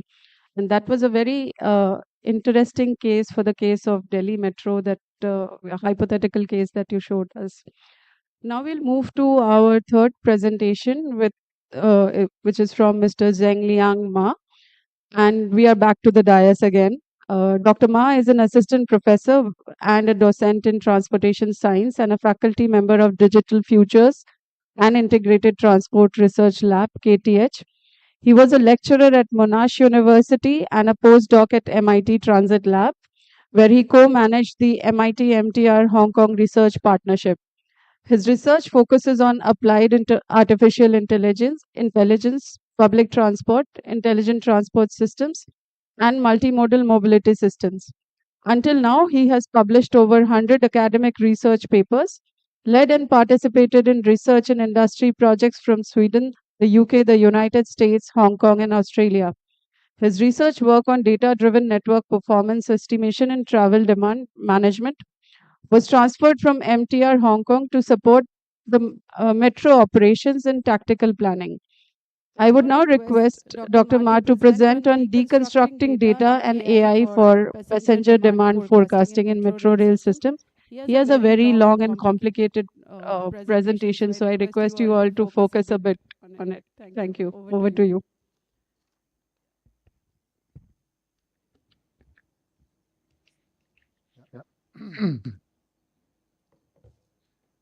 Okay, thanks very much for the introduction. It's still a bit early in Sweden. It's 7 a.m. now. I will try my best to make this energetic presentation here. For this presentation, when I prepared that, I understand there's a diversified audience here from planners, operators, and also tech companies. So I try to talk about this from a high-level perspective, is how to deconstruct the role of data and AI for demand forecasting. Right? It's basically like what AI and data can do, what they cannot do, and also like in future, how could they formulate the right question to use data and AI. A little bit about my research in this area. I focus on this transit data analytics, and also as Vikas has mentioned, this data analytics is basically to try to extract the information from data and then transform to something that is useful, the knowledge and wisdom that we can use for practice. And in public transport, for the data set, nowadays we have a different type of data. For example, the smart card data, the mobile phone app data, and also the mobile phone signaling data. And the two main questions that I focus is that the capacity management and the punctuality issues in public transport. Right, both for the metros and also for the buses. It's basically how to manage the physical capacity and also the utilization of the capacity in the operation perspective, but also how to improve this on-time performance of our services. If you look at the evolution of transit data analytics, basically we have the historical, real-time, and predictive analytics. They will drive different applications, right? Either from the performance monitoring, policy making, to the real-time control, real-time communication to our passengers, how they travel, and also proactively whether we can do some controls. And for sure, like the analytics basically driven by the availability of the data. Right? Most of our agencies now, I think, sit in phase 3 and also like gradually move to phase 4 because we have this automated collection system, this automated vehicle location data and also AFC data. So you can see that this dashed line, even like we have this AFC data and also mobile data, basically those data are not in real time. We get all those data after the operation during the day, and then we archive all the data to use for the analysis, right? But in Hong Kong, actually, they also have the initiative to try to make this AFC data collection to be in real time in 5 minutes. And if that is available, then it can drive this predictive and real-time analytics. So as I mentioned, like I co-managed this MIT and MTR research partnership when I was a postdoc. So basically, like I focus on this crowding management. It is already an established transit network. So what they focus on is mainly about the operation efficiencies to better utilize the existing physical capacity by looking at the operation and the tactical planning to improve that. And here, like this 3 type of problem is basically first we try to understand by using the monitoring what's the crowding situation in the system, how our passengers actually travel because of the crowding, whether they change their behaviors.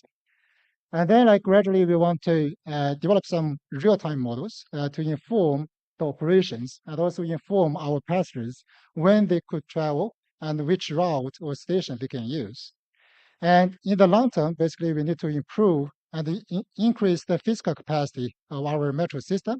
But here, there's a technical planning policy they use is the incentive, the fare discount to try to influence people to travel in the off-peak is basically redistribute the demand in space and time. And also they have this network extension. You probably know that they have this extension to connect this Ma'anshan line and West Rail line. Basically, we also help them to try to evaluate what would be the change of the flows. This is the outline for today's presentation. So basically, first is overview of data AI in travel demand modeling. And then I would like to use 4 studies to showcase what data and AI can do. It's basically mainly focus on the product that we have from Hong Kong in MTR. And the last one will be some reflections and based on my 10 years experience in this area. For the travel demand modeling, we know the rule is that like we want to try to understand our passengers, and then we get that right to help us to make informed decisions, either for the infrastructure investment, policy making, or like the land use planning. And then if you look at this problem, like if we have the forecast from the temporal perspective, we have the short-term and long-term forecasting, but depends on the prediction horizon. If it's hours or like minutes, then there's a short-term forecasting. Basically, we will assume this is a stable system, and we formulate this real-time prediction problem, and it can drive this operation and real-time applications, like the vehicle dispatching, dynamic pricing, and signal control. If our prediction horizon is long-term, like months, years, or several years, this is long-term forecasting. Basically, the system will change, right? There's lots of factors that is uncertain. So basically, we need to have like rely on these behavior patterns to make our forecast. There's applications attached to that. And then if we categorize the problem based on like the unit of analysis, right? What we want to predict, right? If our predict unit is basically the demand, right? The demand for zones at a certain time periods, then this is called like aggregated forecasting, right? And usually like we can use this regression technology like to predict this demand for zones, the stations, and OD flows. And if the unit of analysis is individual, right, what we try to predict is not the zonal demand or station demand. It's like for each person, what's your travel activities and what is your chain of travels during the day. And then this problem belongs to individual mobility prediction. And since like the prediction variable is something like the location and time, and this belongs to this discrete choice prediction problem.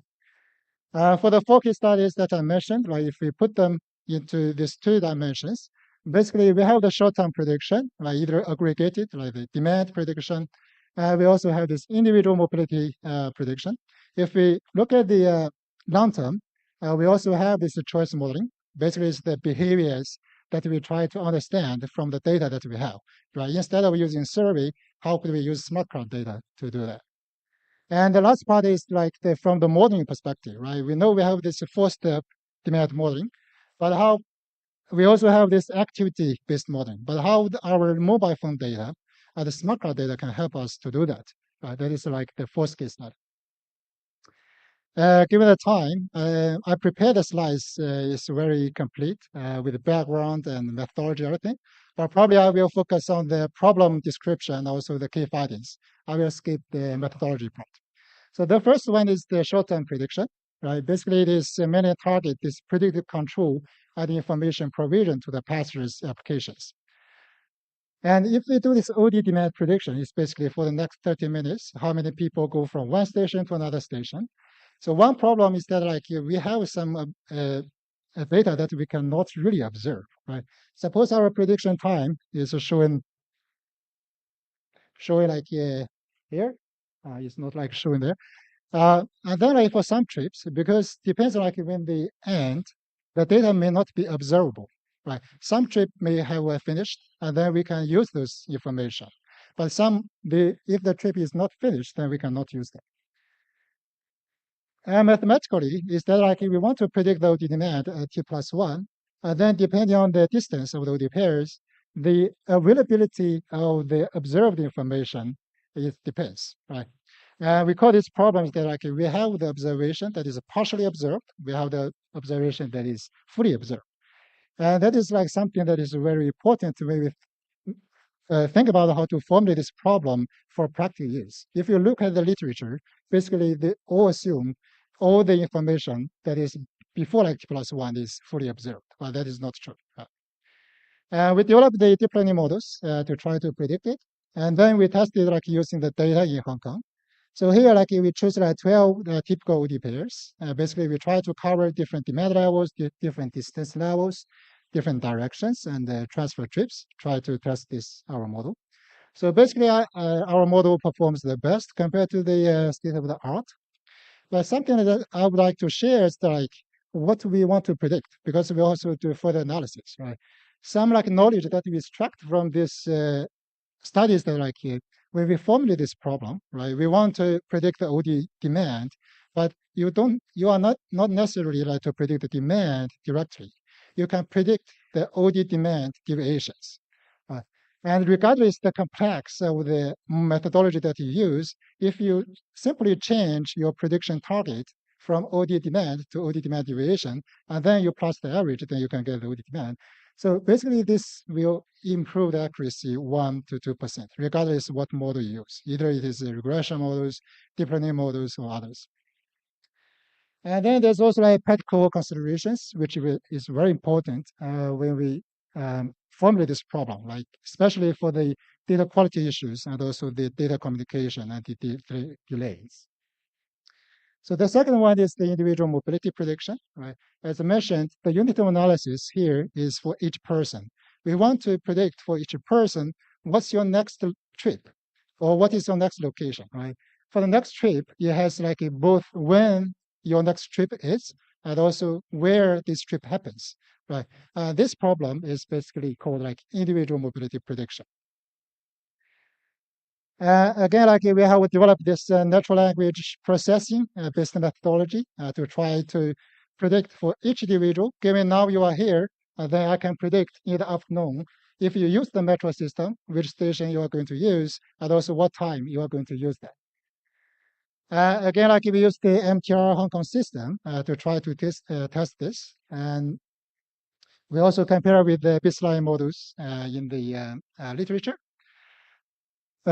Basically, compared to the statistical models, our methods can improve like 5 to 10%. And also, like there's a deep learning-based model, which is called a DeepMove. This is the best model in the literature. And compared to that one, we can also like even increase the performance by another 2%. So again, like some key findings is that like we developed this deep natural language processing model, right? You may think natural language processing model can only be used for text mining, but actually we can also use for some quantitative predictions like the OD demand or like individual mobility predictions. And we can predict like for individual trajectories, the next trips at arbitrary time. And what applications this can drive is basically this personalized public transport services, right? If there's a crowding in the system, if there's disruption in the system, suppose we know like what's their next trip, what are the most possible impacted passengers, and then we can proactively provide some suggestions. They may either like change their depart time, or they may either change some of the routes to travel to their destination, right? But the time when we provide this information is very important, right? We cannot like wait for the passengers; they already like waiting on the stop, and then we tell them, oh, you should like stay in your office for another 30 minutes, right? That is not feasible. So basically, our work can drive when to provide those information to the passengers that they need this information. And another thing to mention is that is for the individual mobility prediction. Basically, you can treat this as unified framework for the short-term prediction, right? Because for the short-term demand prediction, we have the station-based demand prediction. We have the OD demand matrix prediction, right? But here, like we can do this individual mobility prediction. And if you aggregate this individual mobility prediction, you can easily get station demand and also OD demand predictions. And then we move to the long-term forecasting part, right? The first one is for the long-term forecasting. The behavior model is the key to drive the certain like planning models. Traditionally, it's like we use the surveys. So here, like how could we use the data that we, available to us to do this choice modeling? To look at the setting up of this problem, basically we have this AFS data, area data, and also network. I think here in Delhi, we also have this information. And the question is that, like, from the planning perspective, we want to know, like, what's the route choice behavior, right? Depart time choice behavior, station access behavior. So basically, we have this discrete choice model. We have a certain parameters, right? These choice parameters. The taste of the travel time, waiting time, and transfer times. And then how could we, whether we can estimate those parameters using the smart card data that we have instead of using the survey data. So basically, we can do that, right? If you think about this, like we can easily formulate a simulation-based optimization approach, right? We want to estimate the parameters, right? We have the simulation. You just guess the parameters, run the simulation. What you will get is the exit OD demand. Those are also observed in the smart card data. And then you get the difference of your guess, and you come back to change the guessed parameters, right? And you iteratively, you can get this estimation. And there are many like off-the-shelf simulation-based optimization algorithm you can try. But this is the Bayesian optimization algorithm that we tried. But if you look at the behavior of this optimization, it doesn't optimize this, right? It's more like a brute force, the guess things. Right? And then you can always get this best point if you enumerate all the different like parameter combinations. Right? So the question that we ask is like whether we can propose an analytical way to do this simulation-based optimization. So basically, we can do that, right? This is some formulation. So for the result, if you look at the top figure, right, this is if you do the optimization, this is probably what we need. Is that like for the convergence curve, we would like to this decrease of this objective function with respect to the iterations, right? This is like real optimization, right? It's not like just randomly guess in each iteration. And also compared to the state-of-the-art simulation-based optimization method, you can see that like our method, this blue one, basically converge very quickly. And also it can converge to a much better solutions right, compared to the existing algorithms. And if you look at this table, those shaded area, we have do some synthetic testing. We have the true parameter set for those choice parameters. We also like the estimation from our model. You can see like how close our estimation with the true set ones. And also like I list like the estimated from other methods, right? There's lots of discrepancies. And then like we can apply this model. Basically, after you have the AFC data in the night, right? And then you can run this model. You can get the choice parameters for today, right? So basically what we expect is that like we apply this model for different day of the week, right? If you look at the parameter estimation from Monday to Friday, for certain parameters, they are very consistent. But if you look at the third one, this walking time parameters, on the Friday, it seems like the people will penalize working time much less than Monday to Thursday, right? So that means like on Friday, probably we have more flex time. We don't really mind if we work more.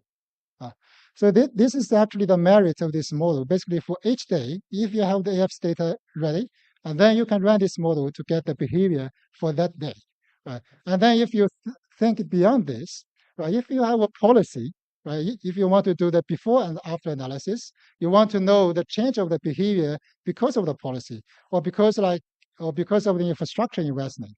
And then we can use these methods to easily do this evidence-based policy analysis. If you have like more policy scenarios, basically you can generate more data set about the behavior changes.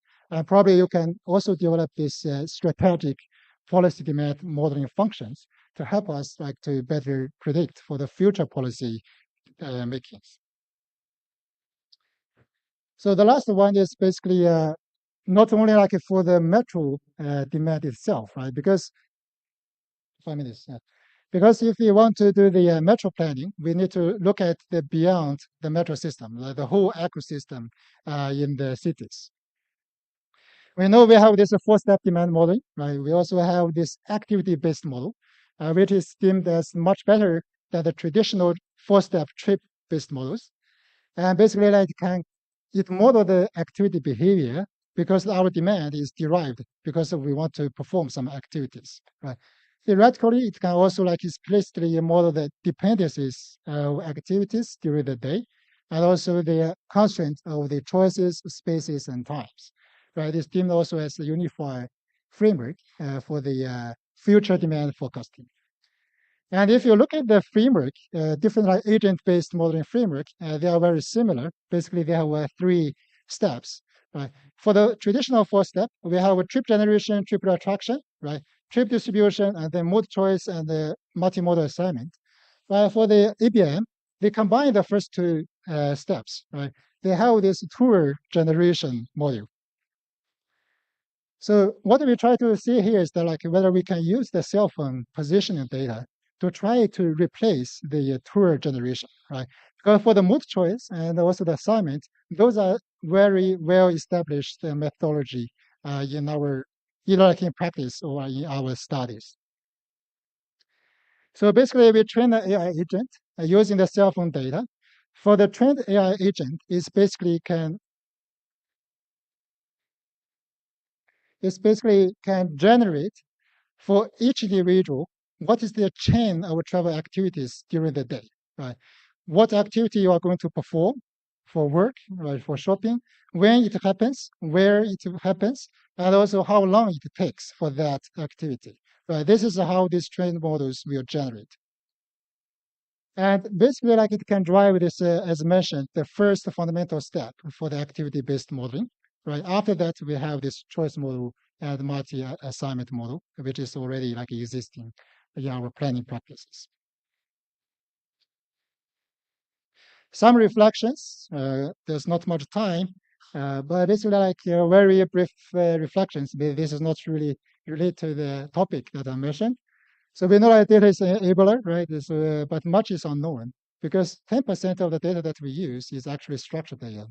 Then 90% of the data, they're unstructured from the text, right? From the mobile phones, right? We don't even use that, even we know there's lots of potential for this planning purpose. And data is also messy, right? We even don't know how to combine different sources of data to extract some new knowledge, right? Not something that we already know, but something that we don't know by combining different sources of data. That is also challenging. Another challenging issue is that like the humans, right? Basically, if you like slash the model enough time, we can get anything that we need, right? But it doesn't really mean it is useful for our planning. And also, like we can progress even without big data, right? If you look at like this ChatGPT, right, the size of the parameters for GPT-3 compared to GPT-4, this is like from like million to trillion parameters. But also like ChatGPT can also be used for this quantitative demand forecast. There's some papers about it. And if you think about the ChatGPT-5 and think about like how much computing resources that we need, this is not something that we can afford in the university or like as the planning agencies, right?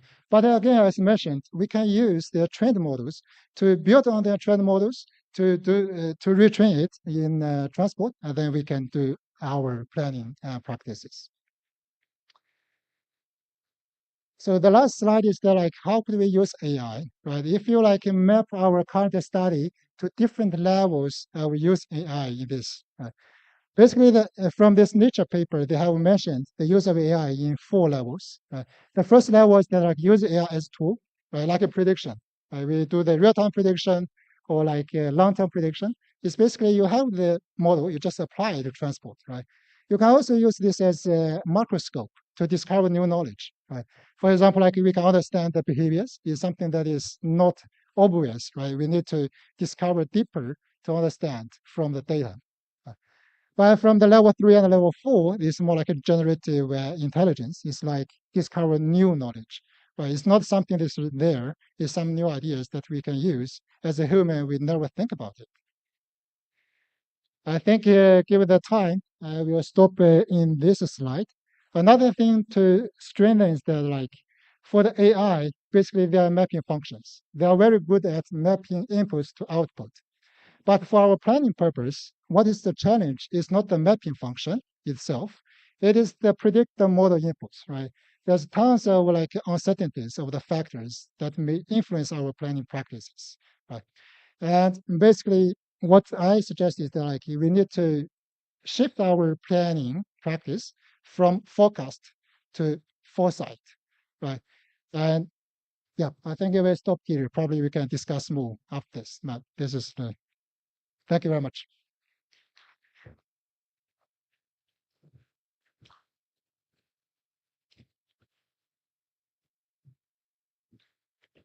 Thank you, Dr. Ma. Now we can move to the questions. So if anyone has a question, please, yeah, we have Mr. Samir Sharma from NCRTC. If someone can go to, yeah, let's see. Thank you for very good presentation. I have many questions, but maybe few I can ask. First is to Mr. Alex from TFL. I just wanted to know more on the rail plan software. Is it a indigenously developed software by TFL, or are you using some proprietary software like Visum, Cube, or ME3? And you mentioned about the elasticity of fare and value of time studies. Do you conduct these studies manually, or you do some kind of data insights through your models? How you develop actually, because the entire model required a lot of elasticity values for this. Is it a 4-stage model? That also we want to understand. And also, what was the criteria you are using for introducing a new line? For example, you have to extend a line. So is there a traffic criteria where you use that if this is the ridership labels you get, then you really go for new metro line or a new line? One last question to Dr. Ma. Uh, is there any arrangement you have for data sharing, digital data sharing? Because we have a lot of constraint here for using the CDR data from telecom companies, and there are a lot of regulations, and we would like to know that how you came across and use this data, and how difficult to clean this data and use this data for modeling purpose. Thank you very much. Yeah, so we go with Mr. Phillips first and then with Dr. Ma. Thank you very much for your questions. Very, very comprehensive. Um, if I've understood them correctly, question one around the software itself, the RailPlan tool is a tool that TfL actually owns and has developed in collaboration with external parties. External parties also have this tool, a number of consultants that we share the intellectual property with. That is very beneficial for us because we need to have the flexibility to use and develop this tool in-house, but we also want the consultants that we are working with, we want to empower them to make the best decisions and support us to make the best decisions possible. Both parties then have a vested interest for the development of that tool, and that's what we have seen happen. In terms of the elasticity, our understanding of elasticity has developed over years of econometric research. We have actually been able to supplement the surveyed analysis of those elasticities. It's been developed over time. Recently, with big data approach internally to TfL, we have taken, we're up to 7 schemes now where we've looked at the demand implication of those 7 schemes, variety of different transport interventions, both increases, enhancements, and detriments. And we have back calculated with actual data the elasticity of those changes. And it is very consistent with what goes into the models. We generally use about a 0.6 elasticity with respect to journey time changes. And that's exactly what we have seen. An interesting phenomenon from that, more recently, the changes since the pandemic, that elasticity has risen. And we think passengers are a little bit more responsive now than they previously were to changes in journey time, which is logical when you think the choices they have are now broader. You might decide, you might get to your underground station, see there's disruption, decide, well, I can work from home today, so I'm not going to travel. People are more responsive, they're more elastic than they previously were. And I think if I understand your last question correctly, we don't really have elasticity of demand for new lines. It's very rare that we open a line in a completely new area with no public transport. In fact, I can't remember a situation when we've done that. But when that does happen, we have to look at land use patterns and understand the population that's going to be living in these areas. Really important to have the right forecasts for that and the right disaggregation of data, so you know that the kind of behaviours that those individuals might be taking. Are they young professionals? Is it low-income housing? And what transport behaviours and decisions might they be making on the back of that data?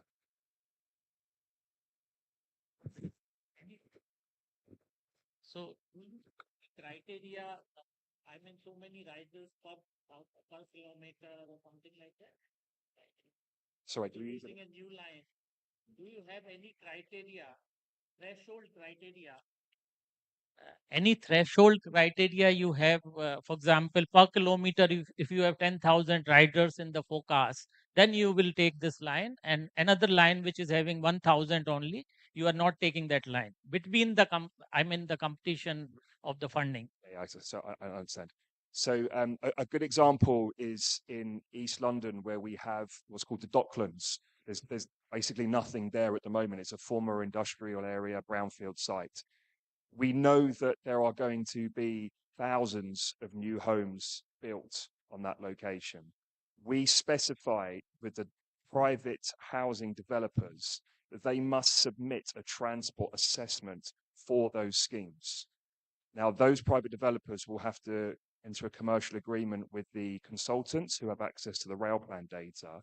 They will do the modeling themselves outside of TfL, the impact of that specific development. And we will have that for every scheme, over 100 units, 100 houses. Every single scheme must do this. It chimes back to what Mr. Manoj Joshi was saying at the very beginning. There's a cultural aspect. It does add time and cost into that process, but these developers have to submit to Transport for London their transport assessment. We then take the sum of all of those assessments across all of those developments, and we then use that to understand a potential demand and use that to justify the case for intervention. Now over to Dr. Ma for the questions. Yeah. Yeah, I think the question is very related to this data sharing. I can mention some of our experience with our product partners. So basically in pub transport now, like in the operation data, we have the open source data, right, from the GTFS, Google Transit Feed specification. So that is like very good data source. We don't need like some approval process. For the demand data, the smart card data, I think usually like what we can get is some aggregated data. But for our project with the MTR in Hong Kong, we actually get this trip transaction data. And another thing is that we have the anonymized ID, but basically we can track this. This anonymized ID is unique, so that like give us lots of flexibility to do the behavior modeling continuously. And in Stockholm, actually, we cannot get this unique ID trip transactions. So what we usually do is that like we will test our algorithms using some synthetic data. Basically, we can have some behavior simulation type of model. We can generate something that is very similar to what we can observe from the smart card data. And then we will like test our method. After we test that, we will work with our project partners to try to run on their database. Right, it's not like we are going to run them. It's our students and also the engineer there. They will do that. And for the cell phone data, that is like even difficulty. And mostly like we only get like the trend parameters. It's like we also like develop methods and then let the tele companies to try to estimate some parameters, and then we will use that for the following like planning applications. Yeah, but that is a challenge issue as I think everywhere. This is not. Yeah. Yeah, we have another show of hand from this side. Ma'am, may I request you to introduce yourself and then ask your question? Manisha Singh, Delhi Metro. I have a common question for Mr. Alex and Professor Ma. My question is regarding accuracy of data prediction. Now, as you had mentioned in your presentations, that vast formats of data are received, and these formats can be both structured and unstructured. Now, structured one understands because you have traditional database storage and one can do some kind of accurate prediction. But how do you actually address the gap where you have these data which is unstructured received, and how do you handle such situation? That's one for both of you. And the second one is for Professor Ma, which is I was trying to understand the pros and cons of both short term and long term predictions. Short term understood, but long term, I feel that what are the disadvantages of long term prediction? I would want to weigh that pro. Thank you. So the question on unstructured data, I think it's applicable on all three speakers. So I'll request Dr. Saidi to take it first, who's been online.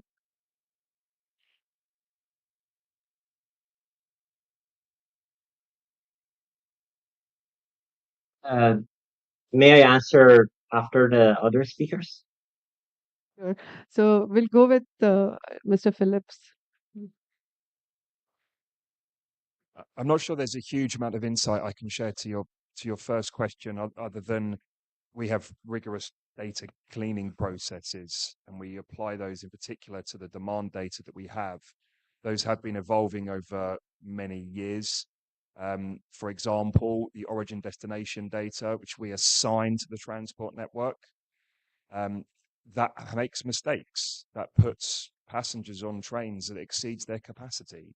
So we know that passengers aren't completely rational. We have to make that assumption that passengers make a rational choice to optimize their journey times.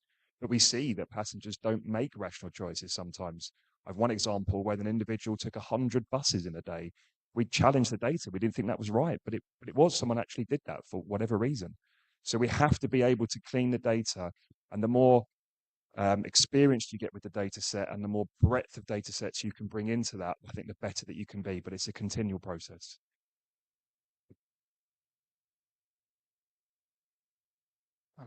Yeah, Dr. Ma. Yeah. For the unstructured data, basically like the computer can only understand the numerical values, right? So definitely we need to do some processing to translate this unstructured data to some structured format before like we can do the data fusion for the knowledge discovery. So for example, like for the text data, we have done some analysis for the incident reports actually in TFL. So for the incident report, like we know, like this lots of a text like written by the field workers when the incident happened. Right? And also there's information like when it happened and this standard format they need to fill. But from the incident management perspective, what we need to know is that like really the insight how to manage this incident. But usually the field workers they know that they write those in the text. Right? That is something right to show that like this is like one of the useful resources to really give us insights about the incident management instead of just with the time when it happened, where it happened, and the delays. That is basically like something that I can comment. It's basically we need like better like technologies, natural language processing, and also this video analytics, right, for the video data. That is also very useful to get us to understand the crowding on the stations or on the trains. It's basically to transform them using some techniques to numeric values, and then we can combine with the structured data for the data mining. Dr. Saidi, your turn. Thank you. I second the responses from the speakers. I just want to sort of highlight what Mr. Phillips mentioned about different individuals and outliers that simply because some of the sort of the data that we see doesn't make sense to us, it doesn't mean that we should just exclude them. So I just wanted to highlight that. Thank you. You had another question. Yeah, I think the question is like the disadvantage of using data AI for long term, right? So yeah, because when we do the short term, basically it is time series prediction problem, right? That is like what the AI actually has been developed for. So that means we can directly apply those off-the-shelf AI algorithms to our transportation problem. But for the long term, that is like pretty different, right? For the long-term planning, we cannot really rely on the data itself or AI itself to develop a data-driven model to do the planning, because there are so many like different input uncertainties. That means our sampling space from the input side for the planning model is so huge that we cannot really get the amount of the data that can help us to develop a reliable model to do that. Right? So what I can see the rule of AI and the data for the long-term planning is that like whether we can automate some of the process for our traditional planning practice, right? We have this fourth step, we have the activity-based modeling, right? The case study I mentioned is basically we want to like how to automate to generate the tour in this activity-based modeling, use the cell phone data. Right? That process is something that we can do, and this AI can reliably, we can rely on the AI and data-driven models to do that. But for the mode choice and also for the multi-model assignment, right? This is like more like interaction between demand and supply, right? Usually we will not like train an AI model to do that, right? But basically we can replace, we can look at like what are the steps that the AI can really reliable can do something for us, right? That is my vision, like for the long-term planning, how we use this data and AI. Yeah. Thank you, Dr. Ma. And after this, if anyone has any question, I suggest that you take it offline in the breaks.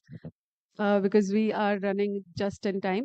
We witnessed the transformative potential of AI and big data today. We also saw the circular transit lines of Calgary and Shanghai.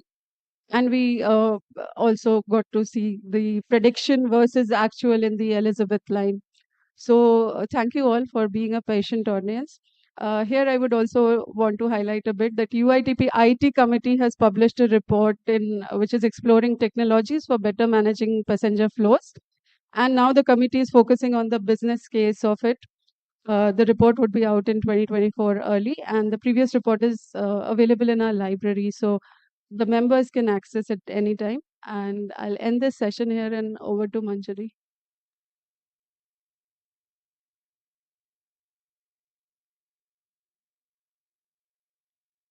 Thank you very much, ma'am, for beautifully concluding this session. May I now request Ms. Rupa Nandi only to kindly felicitate the speakers with token of remembrance, please.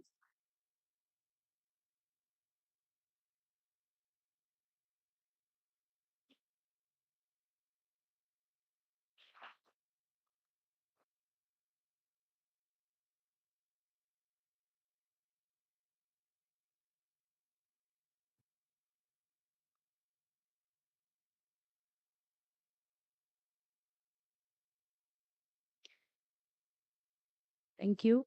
I would now request Dr. Amit Kumar Jain, Director Operations and Services DMRC, to kindly facilitate Ms. Rupa Nandi.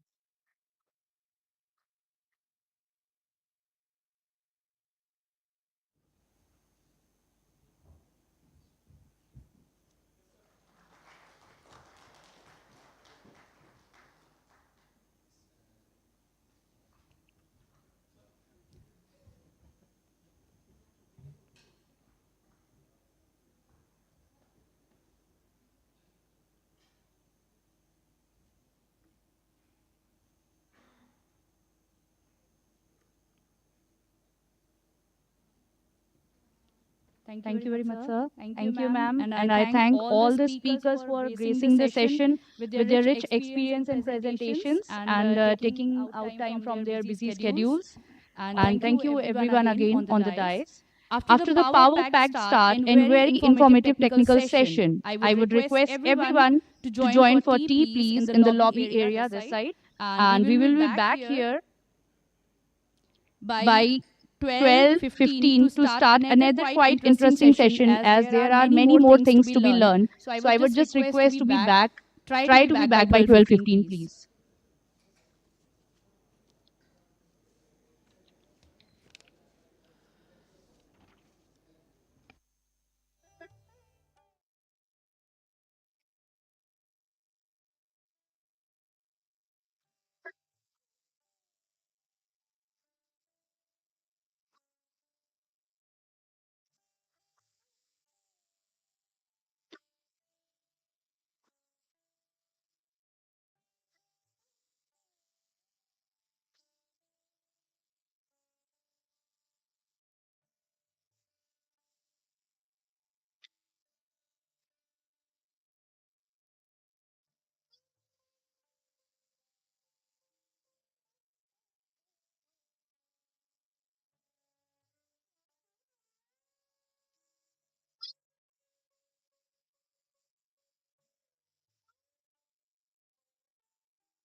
May I request everyone to kindly be seated so that we can start for our next session, please?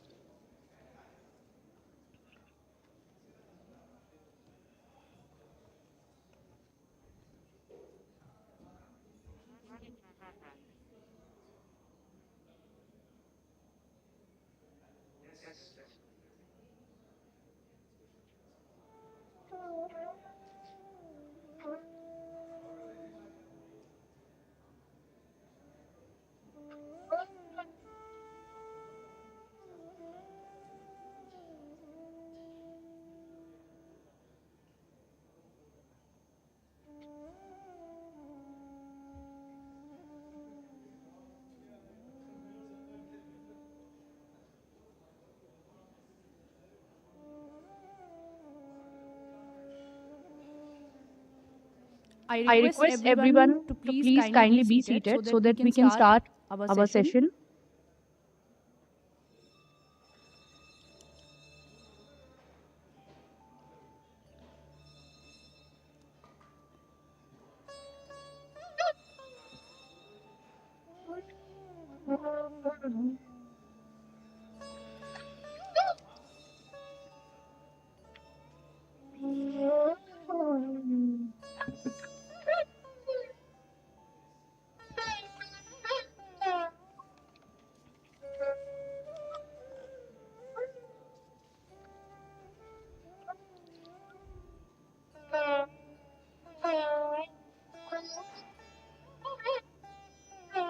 I request everyone again, please, kindly be seated for the next session.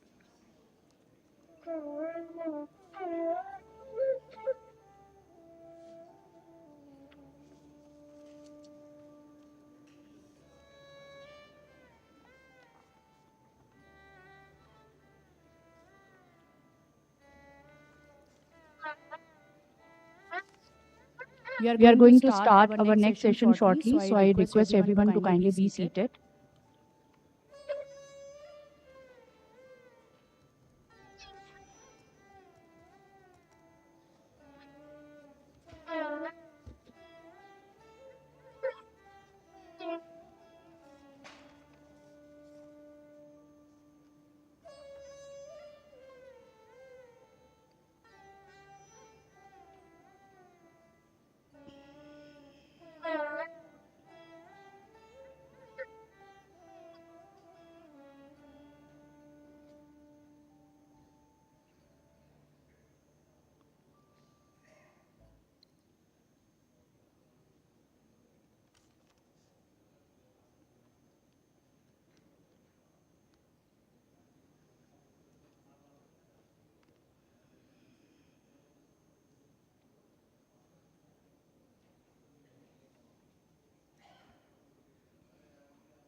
May I kindly request everyone to kindly be seated?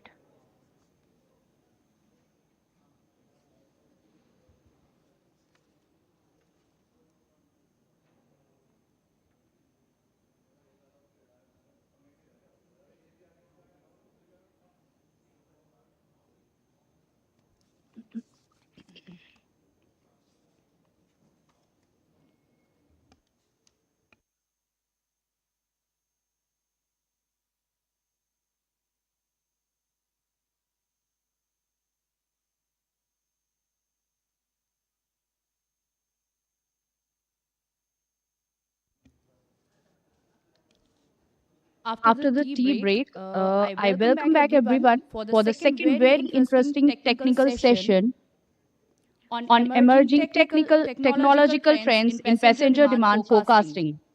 May I now request the speakers of the session to kindly join the dais, please. Dr. Amit Kumar Jain, Director Operations and Services, Delhi Metro Rail Corporation, who will be the moderator also for this session. And then Dr. Jaisal Paul, Vice President, Rajgiri School of Engineering and Technology, Kochi. Shri Sanjay Kumar, Director Systems, Kochi Metro. Director Niels Van Oot, Associate Professor, Delft University and Co-Director, Smart Public Transport Lab, Netherlands, who will be joining us online. Shri Asit Kadyan, Deputy Director General, Department of Telecommunications.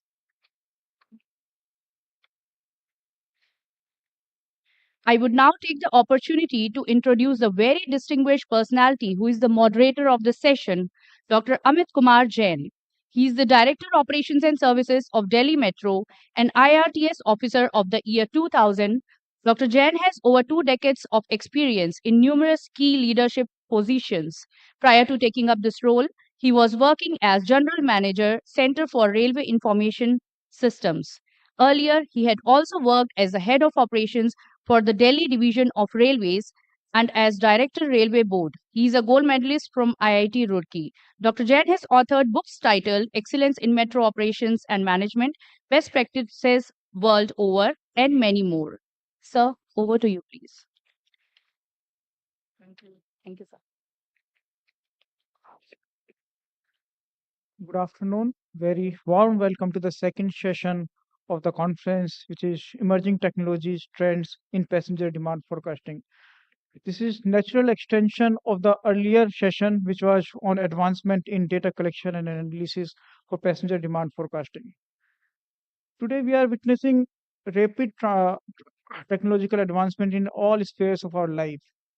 Today, you will see that your mobile phone is more powerful than the onboard computer of Apollo 11, which was used for first moon mission, man-moon mission in 1969. So that is the power we have in our hands today. Transportation sector is, of course, also pacing with the technological advancement. And we are at the crossroads of emerging technologies like AI, ML, IoT, big data, for which in the last session also we had lots of discussion. These technologies are, of course, transforming the way we operate and manage our transportation services. And these technologies can be very well used for improving the demand forecasting for passenger travel demand. Our esteemed speakers here will guide us through these transformative technologies, trends, offering insights into tools, methodologies, and strategies that can be used for passenger demand forecasting. As you would have gone through the proceedings of second session, we have very interesting presentations on data analytics platform for demand forecasting, innovation in public transport demand forecasting, unleashing mobile network capabilities. I know you are waiting for speakers to start. I'll not take more time. At the outset, I would request Dr. Jason Paul Mulerkar. Just I'd like to introduce him. He's Vice Principal and Professor of Information Technology at Rajagiri School of Engineering and Technology, Kochi, India. He is a civil engineer by profession, and he acquired Masters in Information Systems from RMIT University, Melbourne, Australia, and subsequently also received PhD in High Performance Scientific Computing from Australian National University. He had worked as a computational scientist at New Zealand eScience Infrastructure at University of Auckland, New Zealand. He was principal investigator for a research project that developed a data analytical platform called JPDAP, that is Jason Paul, a data analytics platform for Kochi Metro, with financial assistance from Department of Science and Technology, India. He'll be talking about this platform, JPDAP platform, an intelligent data analytics platform for demand forecasting and future trends in prediction of the prediction for metro rail systems. He will also be joined with Dr. Sanjay, who is Director Systems in Kochi Metro. He is 1992 batch S&T officer. He has earlier worked with Kolkata Metro also. He has worked as Chairman Railway Recruitment Board. Over to Dr. Jason Paul. Thank you.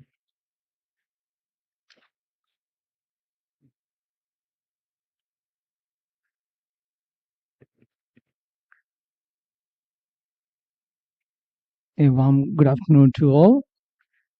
First of all, I would like to thank iMetro organization for having this very wonderful, pertinent conference, and also to Mr. Rajneesh Ganaji who invited me to this conference. Such a wonderful personality.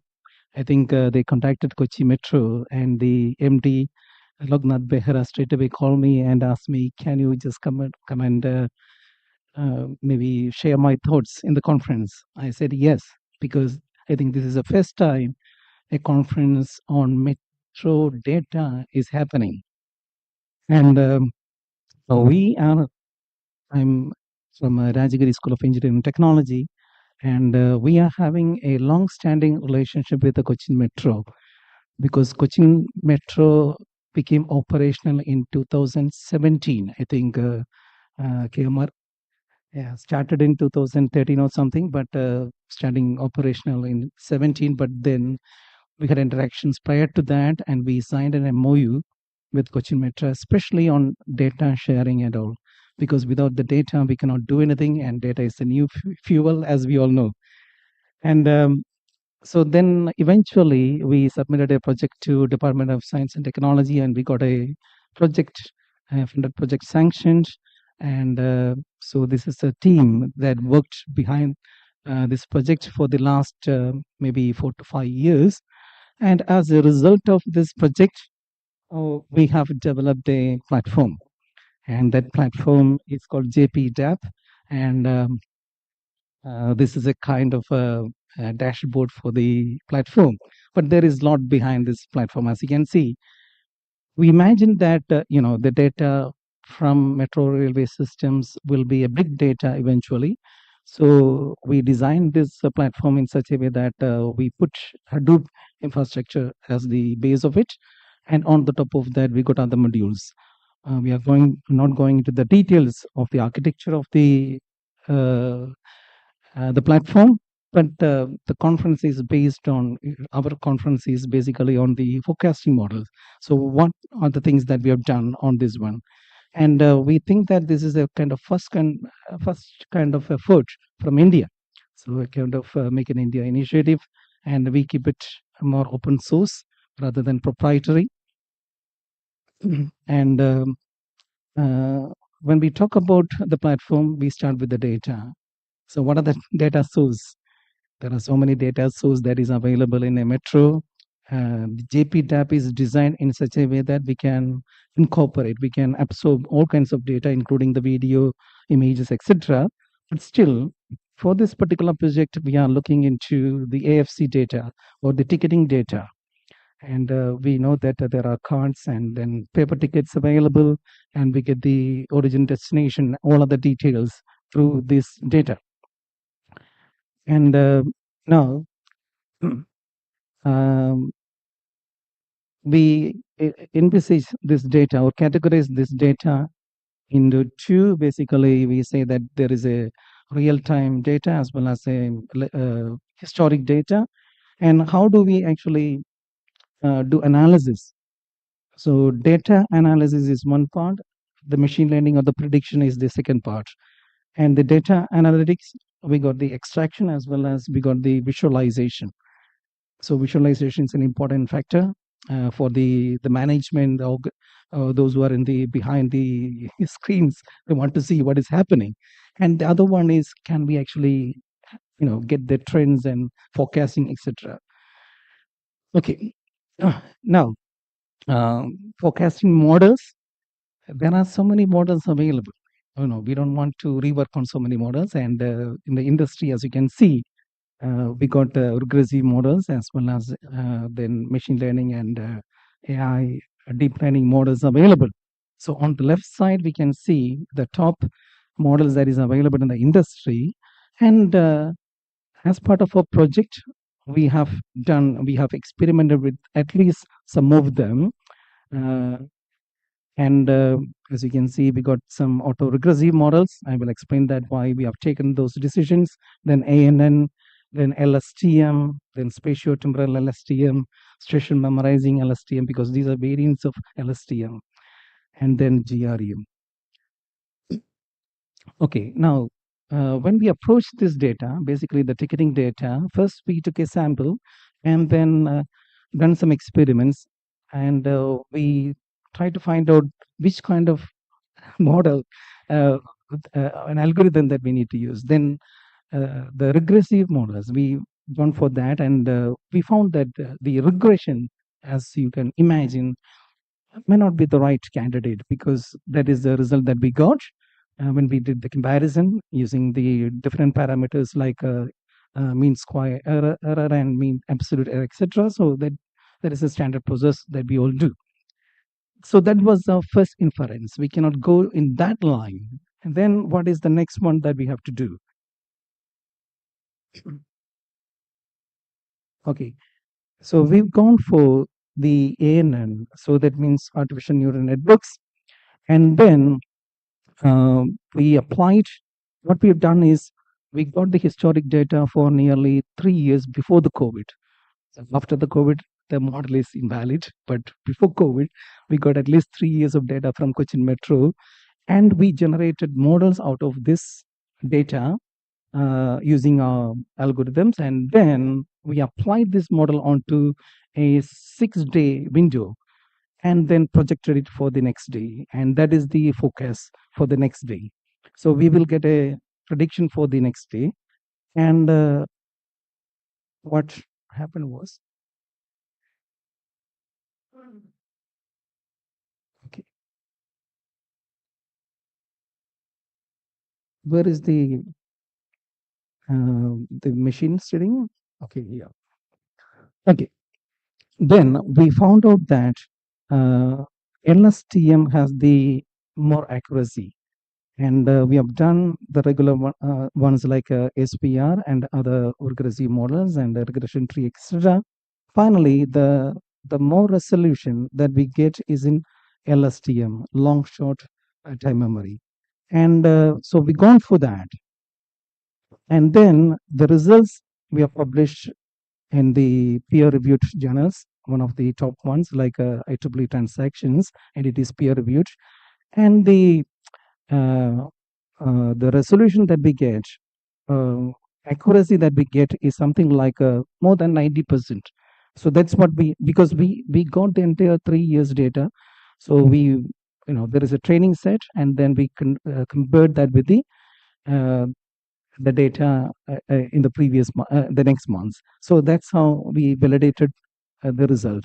And for the pre-COVID models, we got an accuracy up to 90%, which is a good thing for general cases. And then we continued our experiments to improve the accuracy of this model, and that's why, as you can see, we found out that we got the assumptions like the spatio-temporal aspects of the data. For example, there are stations nearby, and if we can actually take the stations nearby together, that will give a better result. And then there is something like station memorizing, because we know that from, for example, Alva to Idapalli, there is always a huge traffic. So if we can input this particular feature into our algorithm, we get better results. So we experimented with different models, and all these works we've been actually able to publish, and we are getting, we are improving on our models. That is what I want to tell you. And then came, now we are working with the Cochin Metro, and then they also watched the results, and now we are running this platform, one instance in the college, and the other instance is in Cochin Metro in their server. And then they came, after the interaction, they came a kind of request from Cochin Metro. We want to see at least few more days for forecasting, not the next day. Can you actually expand it to maybe 3 days? So that was a challenge for us. So we did a very basic thing like, we predict for the next day and we get the data for the next day. We make another iteration using that data. Likewise, at least for 3 days, we give a kind of prediction at the moment.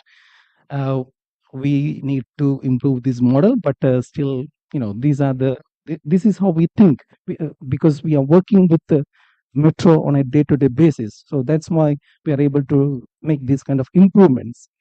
So now we are predicting up to 3 days. So that was one. Now, when we did that, Then there came another request from Cochin Metro, even from the MD. Okay, if we can do for 3 days, but we need it for maybe 1 month, maybe couple of weeks, and even maybe for a couple of years. But then years we said that that may not be that easy for us at this stage. But can we actually predict it for maybe few more weeks? So then we found out that the ANN, artificial neural network, that model is not applicable. We cannot do that because when we did that, then the problem is the curve actually flattens. After sometimes there is no change. That means the predictions are not good. Then we gone back to regressive models, but then auto-regressive models. This is something like a reverse expanding moving window. So we've done something technique like that, and we looked at each day rather than a week. For example, Monday has got its own pattern, Tuesday has got its own pattern, Wednesday has got its own pattern. So we separated Mondays, Tuesdays, Wednesdays, etc., and then we started to project. This is what you see here in this graph. So this is for Monday, and then now we are predicting up to 10 Mondays in advance, which means something like 2.5 months. And we can see that the we haven't verified this at this stage. We have to validate this. We haven't done that yet. Still, I think the model looks good. But then there is a problem with that. Problem with our model, which everybody knows. In our team as well as Kochi Metro, they know, because the anomalous points, there is always some outliers. We know that in a public transport system, some days unexpectedly, for example, there is an ISL match or maybe a shopping event in a mall, when it goes up, we cannot capture and we cannot predict that. So that is missing in this model, and this is something, we can see that always these data points. So we are working on that one. We are aware of this problem, and this is what we are looking at, working as a second phase of our project at the moment. For that, what we have done is we are working with the Kochi Metro. We need to get this data, how this spike is happening. Only the Metro can tell that. So we have developed a calendar now, and we are sharing it with the Cochin Metro. And painstakingly, they are putting all the data, why there is a spike on a particular day, and they will put a note. This is because of a sporting event. This is because of maybe shopping event, maybe because of weather. So these points they are marking now. So once we get that, we will be in a position, I think, to incorporate these points as well into algorithm, and then we will be able to deal with the outliers. So that is and here there is a graph, as you can see, there is an ISL match. You can see then the spike, how it happens, and how do we do it. Okay. And so that is the analytics part. Now I would like to shed some light on the other part, the data analytics part. This is a prediction part. This is a data analytics part. What we are, the regular stuff that we do with the platform. So from the data that is available, we get the daily reports like passenger entry, exit, monthly reports, hourly, then origin, destination, PHPDD, etc. All these we can generate straight away from automatically. We have made it automatic process. And this is how it looks, as you can see, from 2019 to 21. The entire the ticketing data pattern for Cochin Metro, and those two gaps that you see is a lockdown period, the COVID. So after the COVID, our models have gone wrong, and I think it will take some more time to generate new models because we need enough data. And this is an hourly, how do we actually envisage hourly traffic in a particular station and in all the stations. And then we got the heat map for the passenger flow. Then I think one slide is missing, that is PHPDD, but that is not there. Or maybe in the next slide. Okay, so this is something very peak direction per hour, a variation of PHPDD. And now the phase 2, that means what are we going to do from now on?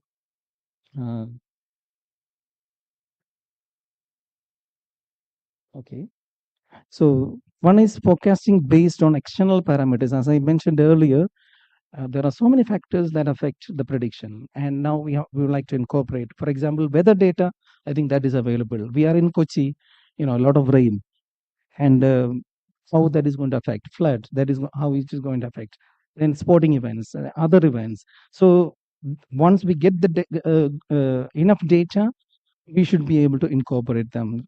And the algorithm part is almost ready. Only thing is we don't have the data.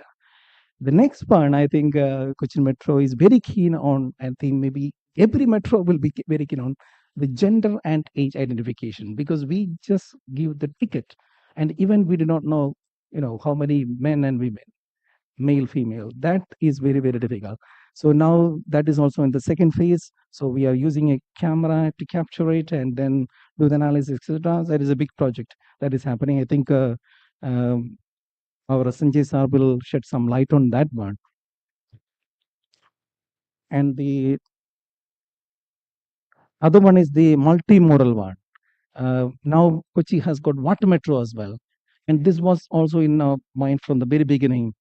Kochi metro, water metro. Then we got the auto rickshaws, because auto rickshaws also working with Kochi metro. The buses also working with Kochi metro. So can we actually connect? We know that there is a meaning in the data between all these things. There is a connection, and how can we bring that meaning? That means if travelers, they want to move from point A to point B, there are so many options, and how they are going to make those decisions. Can we help them in their decision making? Maybe price wise, maybe time wise, convenience wise, the different mode wise. So all these things that is in the pipeline. So we are actually thinking about these things. Okay, so I think I've just given a short brief on what we are doing with the Kochi Metro. Thank you for your patient listening, and I think thank you so much.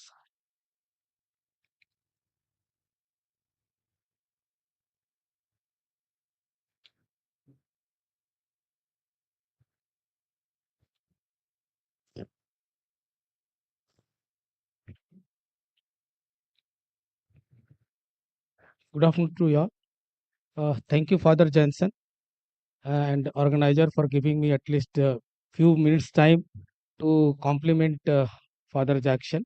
Actually, this AI ML is a new project for India. Foreign, we have seen like UK and then Hong Kong, they have done something.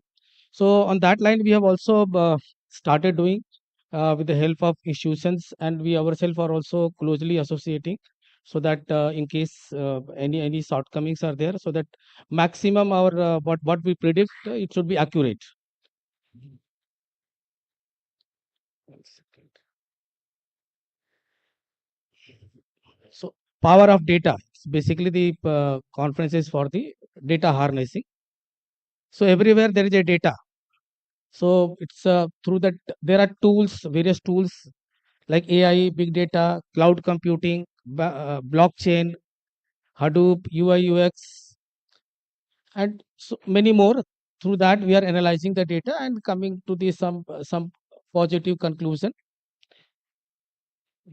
And as far as the data is concerned, daily data, you know that there are around 463 exabyte of data is being generated per day across the world by various means. The exabyte means here 10 to the power 18. I'll quickly rush through. Then how the data is realized? Basically, there are systems. We have to collect the data. Then data has to be prepared, stored, data visualized. Then accordingly the algorithm has to be designed so that it can be fed into the machine, and then machine in turn will be basically machine will get learn, and then the learning is a continuous process. Unless we get the proper result, we have to keep teaching the machine. Then there are tools, various tools, that is artificial intelligence, then deep learning, machine learning, and the data science. All works together. There are three types of machine learning here: the supervised, unsupervised, and basically reinforced. Supervised is basically for the labeled data, and which is basically we are doing the classification, like some email we have received, or some data which is labeled it is easily predicting it, and then some unsupervised data, and then that is third one is reinforced data. Subsequent slide will give the further examples. So these are the 7 steps. AI basically does only 3 works: classification, clustering, and predictions.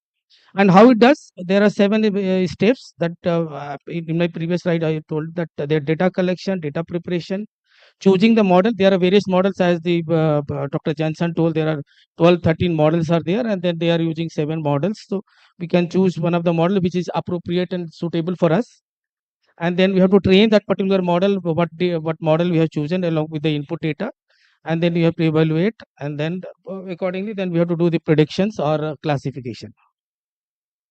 Then these are the frameworks available across the world. So we can use either of them. Then this is one very small example, that like machine learning. That input is given, machine is already trained, so because the machine is already trained, so it will tell immediately, yes, this is the picture of a dog. Like the another one here, the input machine has not been learned accordingly. So in this case, machine is not in a position to say that this is a picture of a dog. And then there are these 4 examples. Here actually, sorry, this supervised learning, like the mix, 3 mix color of fruits are there, and then with the algorithm, then we can find out these are the different because machine is trained already. So as I told, supervised, there will be the data which is labeled. So labeled data, it will easily find it out. And then unsupervised, here also it is find that okay, this is the category of dog and cats, and accordingly this third one is your semi supervised. Just another 2-3 minutes, I'll come to this my use cases quickly. I think everyone knows this one, so there's no point explaining this, because this is very basic things: ANN, CNN, and RNN. Depending upon the necessity, we are using this any type of this neural networks. So this picture just a few minutes ago we saw with the help of deep learning, because further the machine has been trained, and now the machine is able to identify, yes, this is a picture of a dog. So these are the benefits being where AI can be used in this metro railway, like predictive maintenance, passenger flow management, safety and security, energy efficiency, and customer service, and there are many more. Now the key achievement activities in AI, basically we thought, okay, once something comes, let us give everything to the vendors. It's not like that. The individual metro authority, they themselves can do. Basically the data collection, data preparation is the work of domain engineer. Let's say some SMT engineers or rolling stock engineer or civil engineer, they are the domain engineer. They will collect the data. They know what is their data is there, and then based on the data, so this is what is to be done is the role of domain engineer. How it is to be done is the role of AI engineer, and training of the model is basically joint AI as well as domain both. Then this is the use case. In fact, I wanted to come here. See here, as the father told that we have done one gender and age identification, so that based on that we will decide we may run some special trains for women or something like that, or we may provide some additional security when some children are going. So this is the model through which that we are doing it, and with this with the help of our one of the very renowned institutes, that is CUSAT, Cochin University of Science and Technology. We are doing this with the CCTV feed. So here we are getting around 66% of data, because the camera which was used, that old camera, so the picture is not very clear. So just to increase the predictions, this one we are going to change the camera at least 1 or 2 locations to get it further trained, and we see that probably that efficiency will further improved. And the second use case, as father already told, the demand forecast. So daily average ridership is 85,000. And in fact, as you all have heard, that our secretary sir has told in the beginning that it was in the beginning it was told around 3 lakh riders he will get, but after COVID it was around 65,000, someday 55,000. But slowly it has picked up, and and then someday we are achieving 1 lakh also one day, especially when some events, as he told, there are external factors, some events, or someday many rains are there, then also we get more ridership. And here the accuracy is around 81%, and these are external factors I have already discussed. So these are the data repositories. So we already, not we means all the metros are having the sufficient data. So on that it can be analyzed, and tools can be used to get various predictions and the classification. And the Kochi Metro has taken the following works as per the data is like crew management, rolling stock maintenance, scheduling, civil building, and viaduct and track predictive maintenance, traffic forecast, gender and age analysis, power supply predictive maintenance, signaling equipment and predictive maintenance, and AFC equipment predictive maintenance. Thank you so much. Thank you. Thank you.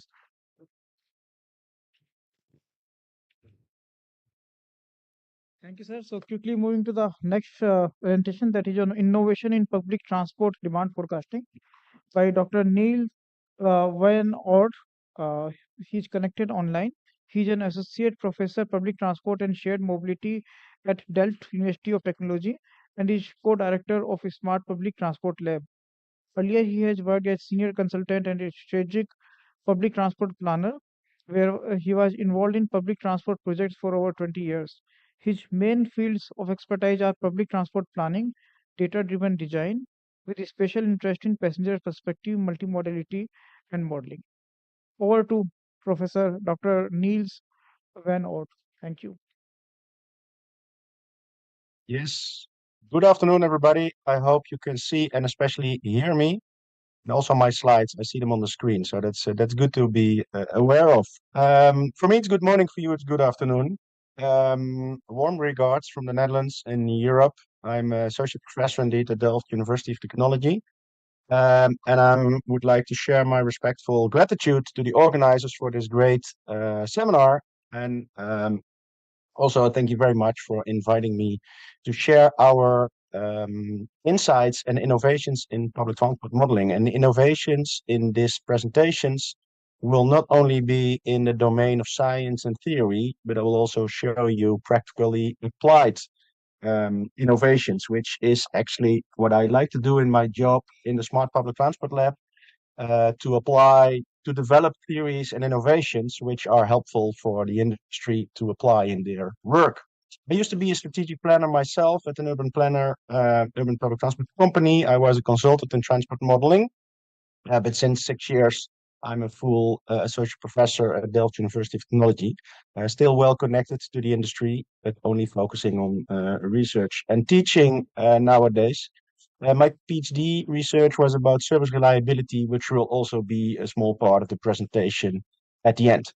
If you want to learn more about our work in smart public transport, there's a link here which you can check. I will share the slides, by the way, at the end. I will put them on my weblog, which I will share with you. And I also will share the slides with the organization afterwards to be sent to all the participants. If there's any questions afterwards, feel free to contact me. My contact details are at the end of the presentation. It's a pity that I cannot join you live in Delhi. I was there pre-COVID at the conference of UITP on metro data and system choice. And also recently I visited India in the beautiful city of Mysuru, where we did a training on bicycle and metro planning, which is also one of the research areas I'm into. How do we enforce the door-to-door mobility by looking not only at metro systems, but also at first and last mile solutions, so cycling, also shared mobility, and other opportunities, which was a great event organized in the beautiful city of Mysuru. Maybe next time I will be back in Delhi, but due to teaching, actually, I couldn't make it this time. If we continue with the content of this speech, and I think it's already discussed by all of the previous speakers, there are many challenges in the public transport industry, and I would like to highlight three of them here. We need to focus more and more on cost efficiencies. Also, COVID made this point even stronger due to lack of income and inefficiency during and after COVID. Higher riderships and lower cost. I think that's a continuous focus of the industry. Also increasing the customer experience to create a model shift from unsustainable modes towards public transport. And last but not least, I see worldwide that there's more need to justify new strategic investments. It's expensive to invest in public transport, especially in metro infrastructure. So if you want to apply for funding, you need to justify your choice as well. The good news, however, I think, is that data and models are helping us a lot with achieving these objectives. And I think that's also shown by the previous speakers very well.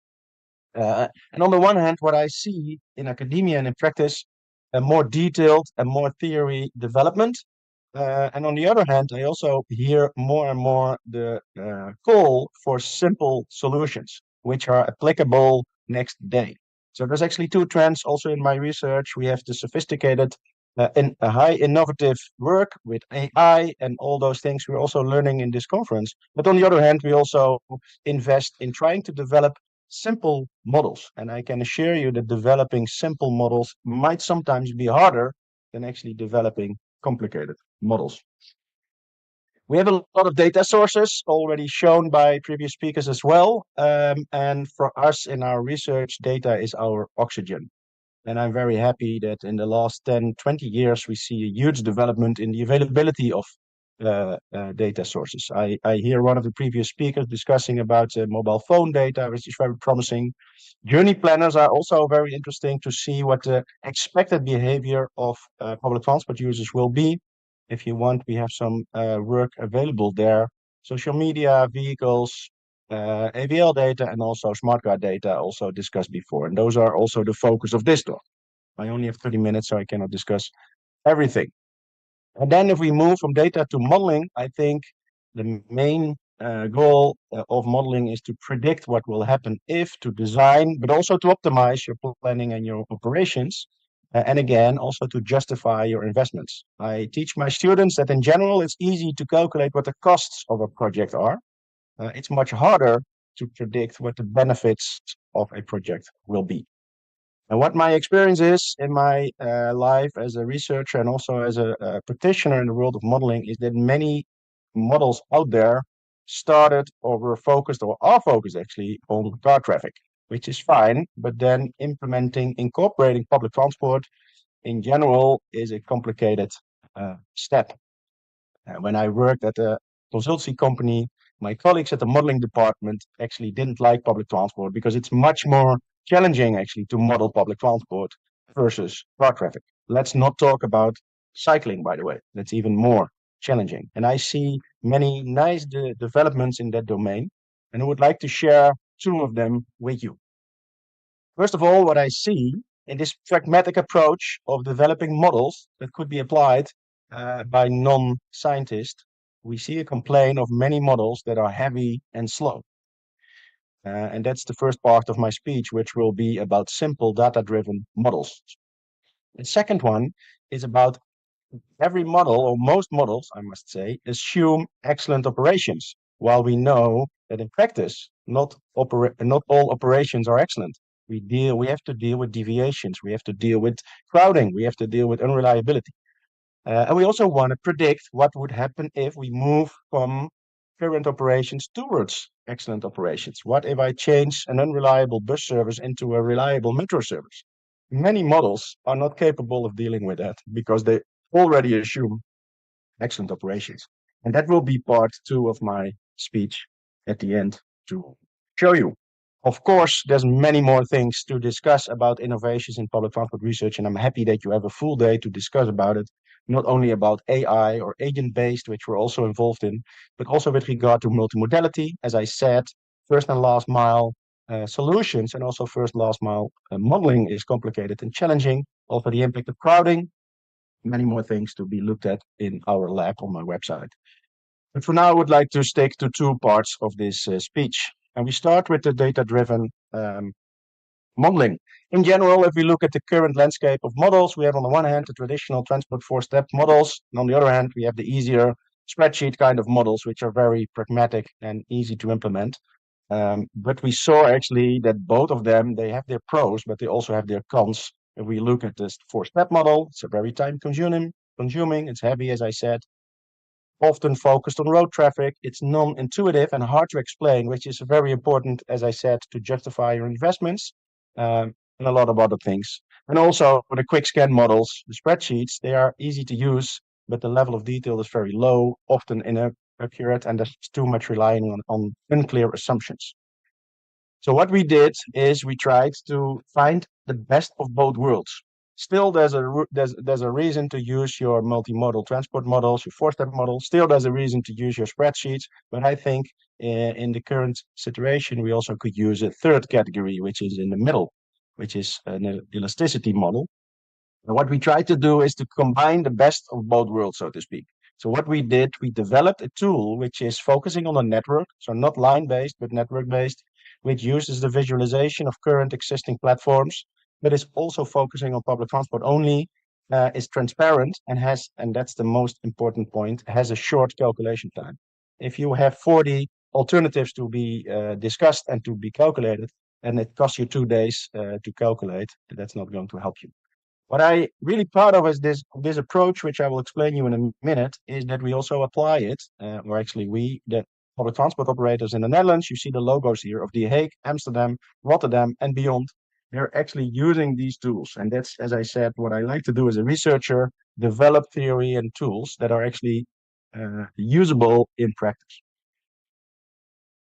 The basis for these models is smart car data, already mentioned by the previous speakers. I think you're all familiar with that, which offers a lot of opportunities. In the Netherlands, we have a tap-in, tap-out system, which is very helpful, of course, with regard to finding the patterns. But also, if you only have a tap-in system, you can still use a lot of theories and algorithms to get insights in your OD patterns.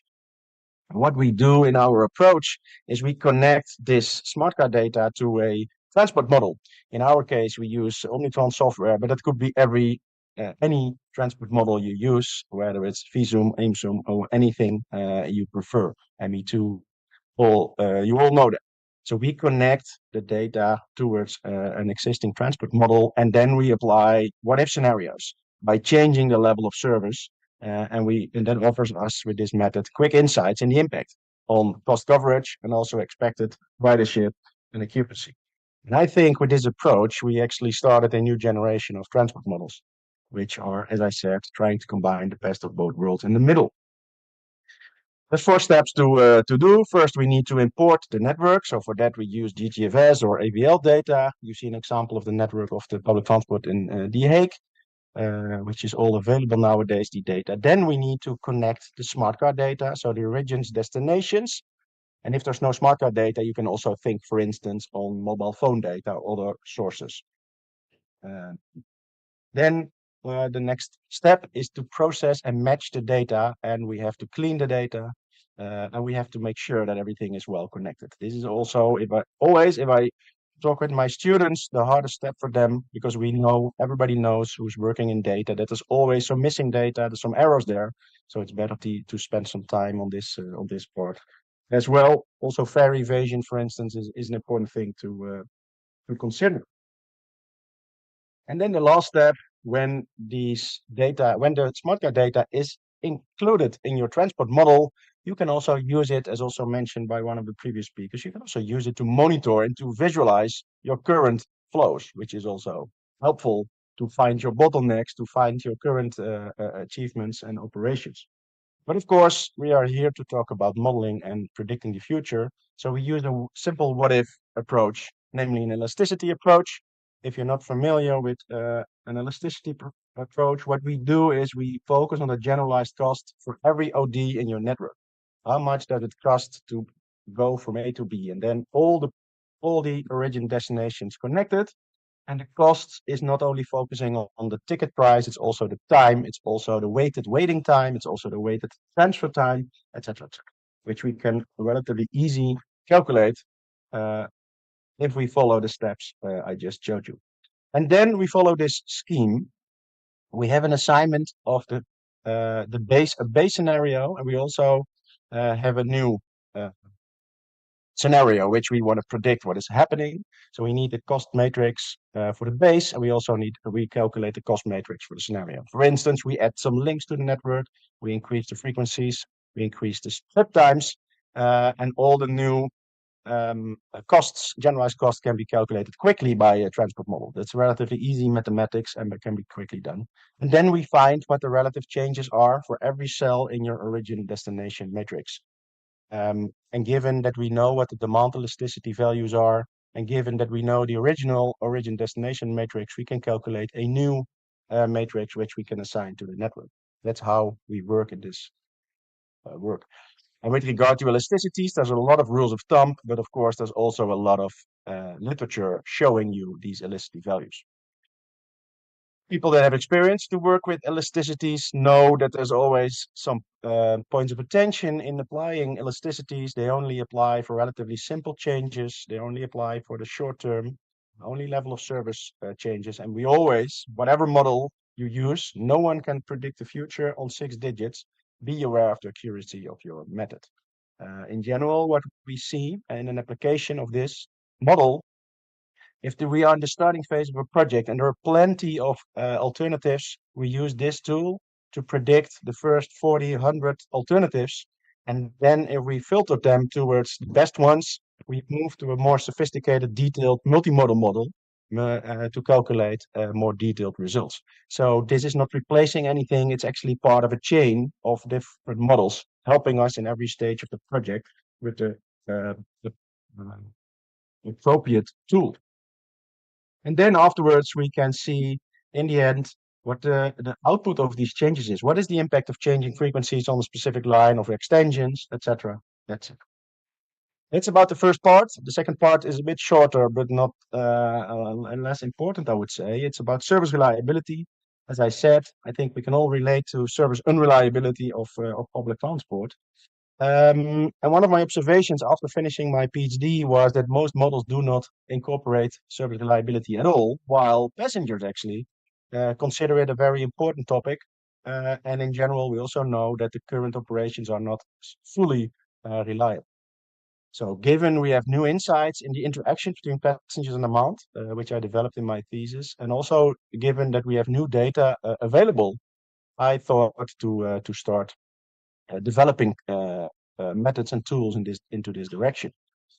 And why I think it's important to incorporate service reliability. First of all, I think we can improve our level of forecast.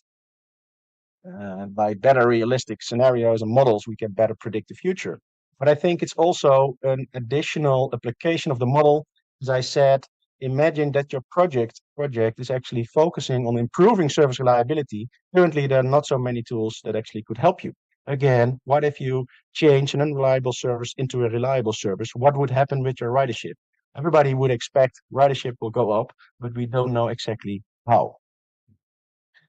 Sometimes we do it on a line base, but with this method, we can also do it on a network base. Back to service reliability, it's the match of operations and planning. I think we all know. And it's important to focus on the passenger perspective. Often in service reliability, we're focusing on the vehicle, punctuality, regularity, all supply side indicators, while actually I think we should focus on the passenger. And of course, there's a relation between the supply side and the demand side. And that's actually what I developed in my thesis to calculate the impacts on the travel time of passengers, the distribution of the travel time, and also the level of crowding due to unreliable services. So we need a focus on is the passengers on time. It's not about the vehicles, it's about the passenger. And if you know the passenger impacts, you can also more easily incorporate that in existing transport models. And that's what we did. We used these indicators as shown here, and we developed this scientific framework. And as I said, what I like to do is to develop new methods and tools, but I also would like to prove them in practice. And I had the opportunity to use the model of Utrecht, which is in the middle of the Netherlands, which have a traditional 4-step model. We used AVL data, we used smart card data. We also used my PhD algorithms actually to make this change from supply to passengers. And I will show that in my next slide. It's a 3-step approach in this case. We start with the supply side. Let me see on this side. We have AVL data showing the service dynamics, both in the current situation and in the expected situation, using simulation, for instance. We have passenger data showing the passenger impacts. That's what I said. And then we all merge them into travel time impacts. We know the reliability ratio of the value of time and the value of reliability. So we can actually translate the standard deviation values in regular minutes. And that's what most transport models like. They work with minutes, passengers, and that's what we did here. We had the actual minutes, travel time. We had the calculated minutes related to the standard deviations and the additional travel time, and we all put them together in this additional travel time. And we all used travel time units. And we put them in a transport model, which can handle this kind of changes if the generalized cost functions changed, as I showed in my previous example. And the results were really exciting. There's a lot to tell you, but I won't bother you with all the details. We put it in the model, and we actually saw quite some interesting results. The prediction power of the model improved substantially. As you can see here, the overestimation of PT used was reduced. The root choice within the model was improved. The skim matrix were improved matrices. And also, as I said, we were able to see what the impact was of an unreliable bus versus a reliable rail line, which is also what we see in practice, but what we couldn't see before in our transport models because it didn't distinguish these difference in levels of service. So to wrap up, this is what I discussed. Thank you for your attention. It was a lot of information, I can imagine, but you can all read it back. Slides will be available. And I hope I could have inspired you with innovations in public transport, not only from theory, but also applicable in practice, which I think is interesting, in addition to all the more longer term developments which will be discussed in this conference and which we're also involved in. I talked about data-driven modeling with smart card data as a base, and I also talked about incorporating service reliability, unreliability in your transport models. Again, there's much more to do in this world of AI, agent-based modeling, multimodality, etc., but that's for later. For now, I would like to thank you. There's more to read in more detailed theoretical journal papers if you like. They're all available. You can download them yourself. But you can also send me an email and I will help you out with this. If you want to get in touch, you can connect via social media and I will keep you posted about the developments in our lab. For now, I would like to thank you again for inviting me. I hope to be there next time in Delhi in real life. And if there's any questions or comments, please let me know. Thank you very much. Thank you, Dr. Neil. Thank you very much for insightful presentation. We'll have question answers after all the presentations. Now I invite Mr. Asit Kadian. He's from Indian Telecom Service, having extensive more than 3 decades of experience in telecommunication sector. He's currently holding esteemed position of Deputy Director General Artificial Intelligence at Department of Telecom headquarters. He has been guiding telecom service providers in crafting a transformative framework. Earlier, he has contributed significantly to the Telecom Regulatory Authority of India. He has published consultation paper addressing industry stakeholders on harnessing big data, artificial intelligence within the telecom sector, and leveraging telecom data for other sectors such as transport, which is the topic of presentation today from him. Apparently, his focus lies in driving and adoption of artificial intelligence and machine learning within telecom sector. His topic of presentation is Mobile Insight Fusion, Unleashing the Mobile Network Capabilities for Intelligent Transport Planning. Over to Mr. Asit Kadian. Thank you.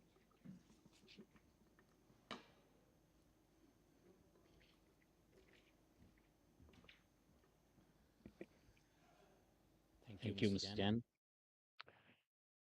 Good afternoon, and thanks for inviting me on this particular topic. This particular topic is of my interest because when I was in TRAI, we floated a consultation paper on leveraging artificial intelligence in the telecom sector, and this was one of the example which was quoted in 2022. So there were a lot of questions in the previous session, and there is a discussion that how the forecast can be made accurate. And in telecom sector, we also try to make forecasts. One thing is sure that most of the forecasts are reliably wrong. And as it happens that many of us make new year resolutions at the beginning of the year, and we make forecasts, and both are highly fallible. But they have a strategic value and they are very valuable. So we should try to do our best what can be done.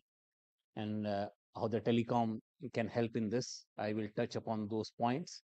And there is a lot of commonality between telecom and the metro, that both sectors give the mobility and both connect to the people.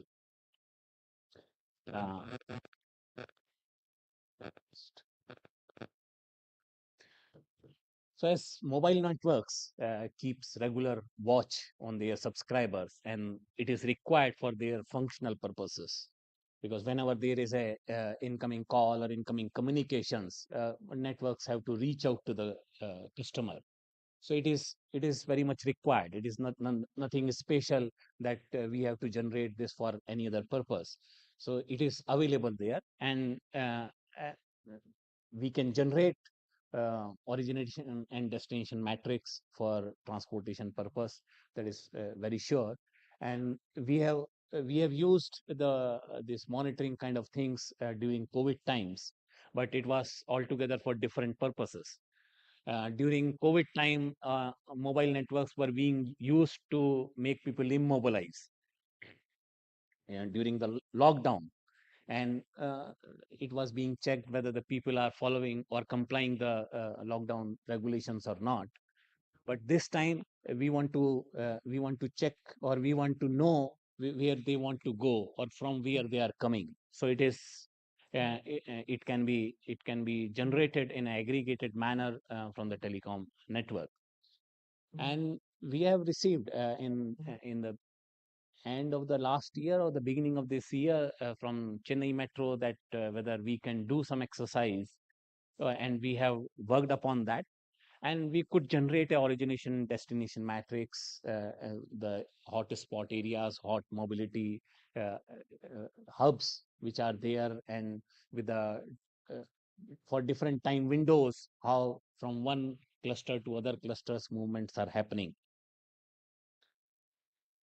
As we know that accuracy of the location, which may be an issue when we want to make a more accurate prediction, and uh, in normal times or in normal ways, cell ID is the typical information which is captured in call detail records or any mobility records, though accuracy may be more accurate than that. So typically, in normal cases, accuracy of the location will depend upon the size of the cell, and the size of cell reduces in the dense networks, and it becomes better. And the positioning methods which are available, technologies are available which can improve it, but those are a costly affair, and it is very difficult to do for 100% of cases. For some specific cases it can be done, but for 100% of cases it is costly. But if there is a great value in this location accuracy, definitely there is a way to invest in it and improve the location.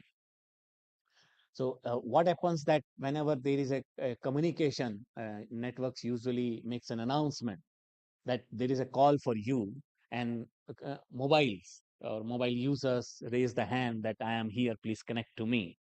And the area which is served by the cell describes or depicts the accuracy. So if you have more cells, then accuracy will be better, and this can be done, it can be improved by putting more infrastructure. So how the preciseness can be improved, and whether we can detect the transport mode in this analysis. We are confident. We have not done and we have not tested, but we are quite confident that we can detect the transport mode. And for that purpose, if we have the inputs of path time signatures of the rolling stocks or the trains, and the operational information is available, then that can be utilized while we are analyzing the data, because we can detect the cohort which is moving, and we can assign that cohort to the particular group of the people, and it can be improvised. And even it can be improvised if we put some additional infrastructure on strategic locations from where train goes, that how to discover and how to detect that yes, it belongs to that group. That can be done. And usually with the cell ID, if a train passes through some route, and we convert, we take the cell IDs, then cell IDs will be some specific locations. It will not be that granular. So the route which is taken by the metro and the locations which we have discovered from the mobile locations may be quite different. But if we consider the all other signatures, then we can maybe more accurate and can detect that path. And on the basis of the information available with the telecom, we tried to discover the dwelling spots using the net prints or the digital footprints available on the mobile networks. And what is the residence, where is the workplace, where is the market, or usually where people move. And for that purpose, some criteria has to be put in, that for how long duration there was no variation in the location, or there was a little variation. But when you configure these values, when you define the criteria, probably in most of the cases, experts will try to guide you. But if you use the AI and ML, then you can discover this through the training of the models, that what may be the appropriate in that case. And it may vary depending on the type of the town. In a tourist place, it may be quite different than in the normal metro cities. So when you want to discover, when you want to create a model for the tourist places, and when you want to create a model for the metros, there may be a difference. And we can improve this model if it passes through the training and validation phase. This is from the Chennai city, and we worked upon the Chennai city. So when we captured all the moves, every small moves we captured, that is the left side of the this image. So many dots, and when we have removed the points which are just within 2 kilometers, we assume that within 2 kilometers people will not be using or opting for the metros. Then this is the reduced image with few dots. And the rightmost part is that when we have clustered all these dots and tried to generate a mobile hubs or the clusters, and there were so many clusters, and on the basis of this, we generated origination and destination metrics. This is varying, this is changing with the time. When during night hours, population which is moving is less, in the daytime it is more. So we could generate, it is based on the counts of the people who are there in the particular area. But for the origination and destination metrics, the counts are not good enough. We have to relate where they are going, where they were present earlier and where they have gone. For that purpose, you need some identity which should be able to correlate between two data points or between two records. Uh, so this was done by individual operator, and two major operators have participated in this exercise. But what may happen that both the operators may opt for a different model, and there may be a different profile of the subscribers. So their origination and destination metrics may not exactly match. So the hotspots or their groupings may be different.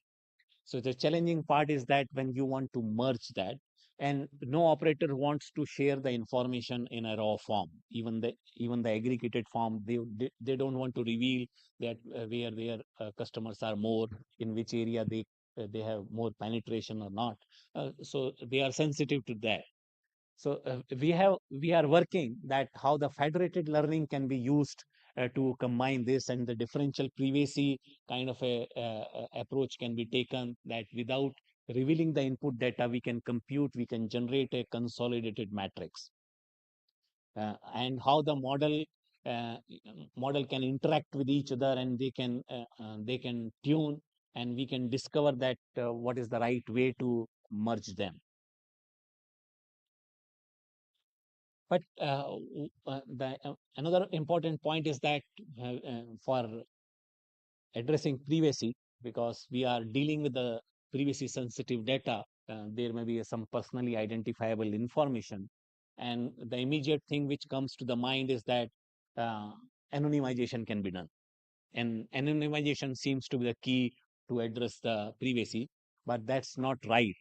There are people and there are instances when even if you anonymize the data, it can be de-anonymized. And if you anonymize aggressively, every instance, if you want to anonymize, then you kill the information. The intelligence is lost. So if you want to do, if you want to achieve both, you want to maintain the privacy and at the same time you want to extract the intelligence, then there are models which are to be adopted. I will talk about that in the upcoming slides. And but what is required is that we should not overlook the true potential of the data. It is not in the aggregated data. There are more nuanced understanding which is in the fine grained data, and the relationships which is there in the fine grained data, which is required to be leveraged for good modeling. This there are some few examples which came to my mind, and but those can be applied in even in case of in other cases as well. What is required is that use artificial intelligence and digital twins of the city, and users are also required to participate when we are designing these transport models. So design thinking based approach is required if we want to uh, truly make a good model and we want to increase the value. It is not about the ridership, it is the true value which is in the minds of the end user. So on the left side, there is an example that there is an increasing trend that there are peripheral roads around the city. Yeah, even for Delhi city, there is a eastern peripheral and western peripheral, and it is a mega ring which is created around the city to avoid the traffic. But personally, I know many people, and I have tried to explore that many of the people for whom this can be a good thing to avoid the Delhi congestion, they are not opting for these peripheral roads because it is 60% longer in the distance and only 60% is the increase in the speed. So ultimately, no gain. So if I can travel with 100 km per hour speed instead of the 60 km per hour, and I have to go 60% more, then I am not likely to use it. But how many such people are there? If you want to discover, you have to you have to understand the mobility data, and you can figure out that yes, these are the people who could have used it if we would have designed it in a bit different manner, because it is not a good option for them. And even whatever decision is taken, we can measure the outcome. Means what we plan, whether that is happening or not, that can also be evaluated using the telecom data. So this data enables you to take right inputs at the time of the design, and this also enables that how to measure the outcome once it is designed. And with the AI, what may happen that whatever you have considered that there should be a ring, it may not suggest a ring. It may suggest a web of networks, road networks, and of a varying widths.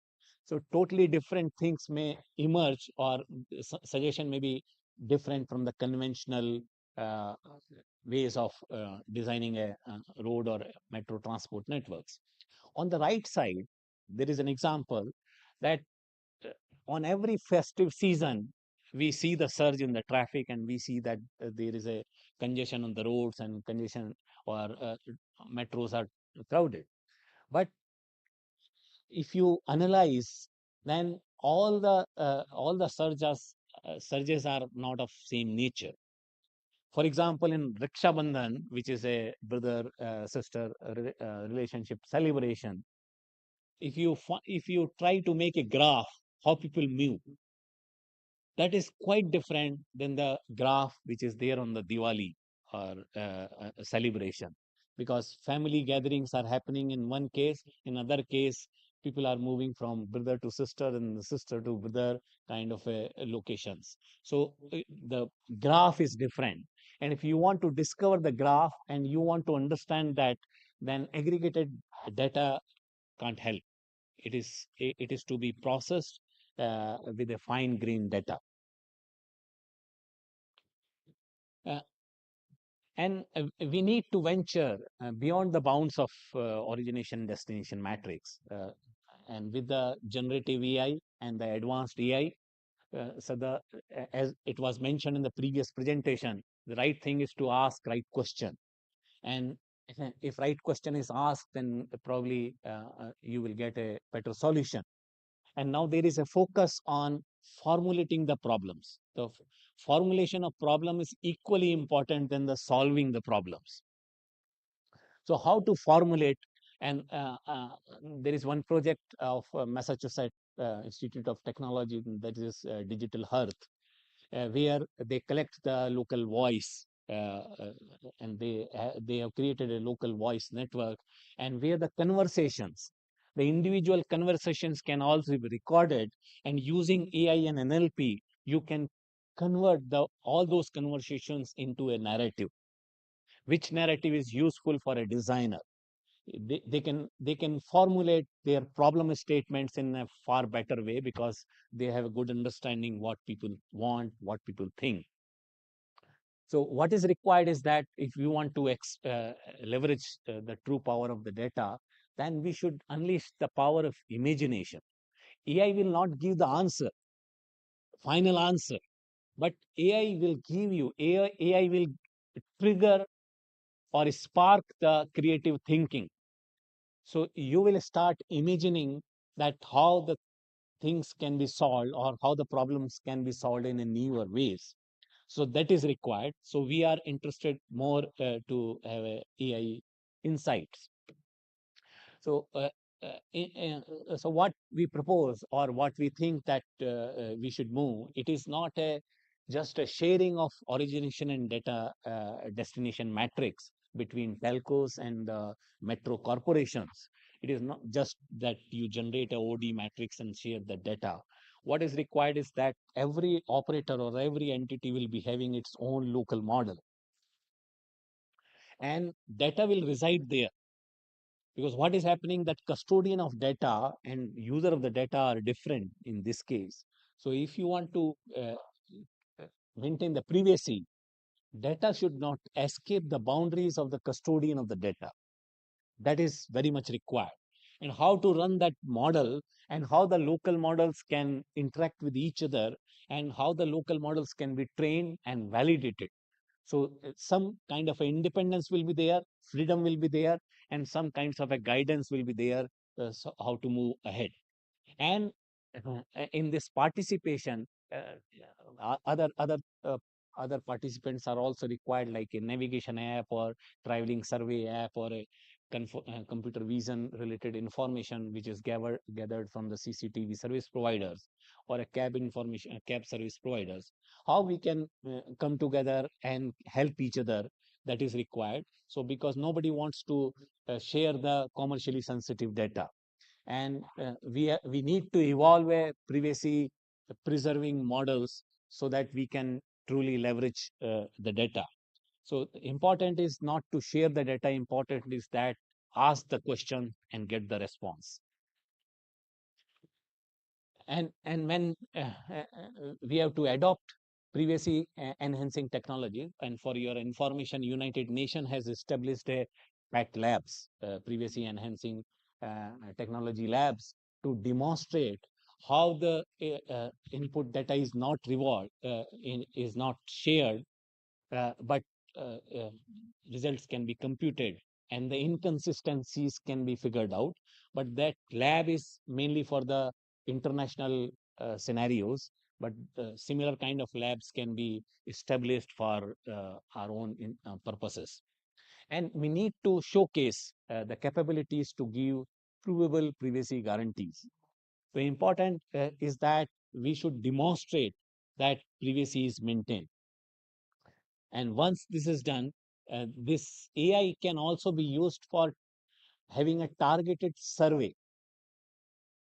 Normally, what happens when we go through the survey, the person who is participating in the survey is burdened to provide a lot of information, and people don't participate in it.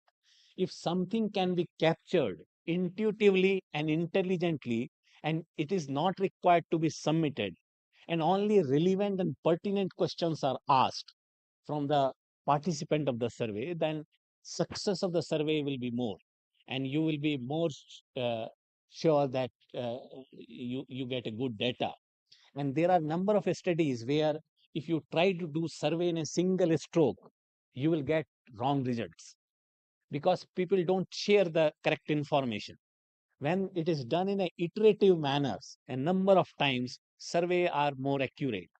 So what is required is that you reduce the burden, but you do the more number of iterations, then you will get a good result from the survey. How that can happen, that in the morning, I was discussing with Mr. Nagendra, who came with me. He told me that ridership during COVID time has gone down, and now it has picked up again. And now we want to increase the ridership. So my question was that, do you know who are those people who were traveling earlier are not traveling anymore? Can you discover them? Can you reach out to them directly? Mobile knows who was traveling earlier with the metro, and no more he is traveling or using metro. But if you try to discover that and reach out to them, it may be scary. People will think that you are tracking me. You know that whether I am using metro or not. Until and unless you demonstrate that that information is not available to me, it is maintained in a privacy preserving manner, and we have to demonstrate, then you can target a particular people, and you can get a good quality output from the surveys. So final slide is that in this age of advanced AI and privacy enhancing technology era, it is merely accessing data and harnessing technology is not the key issue. Real pivot lies in showcasing transformative benefits of data power. We should demonstrate to the person that if this data is used or this data is processed, there are transformative benefits. And we have ensured, we using right technology, that privacy is rock solid. And in achieving this, challenge is collaboration. And collaboration is important, and people should be ready to invest. It is not exchanging of information, it is participating in this economics. So that can be done, and telecom can help in improvising traffic demand forecast or discovering better or newer solutions. Thank you. Quite thought-provoking session on how telecom data can be used for demand forecasting. Now we can take two, three questions. Yeah, starting from. Please introduce yourself and then start the question. I'm Jin Liang. I'm from KTH. Yeah, I have a question for Asit. I think this very comprehensive and deeper discussion about this teledata for travel forecasting.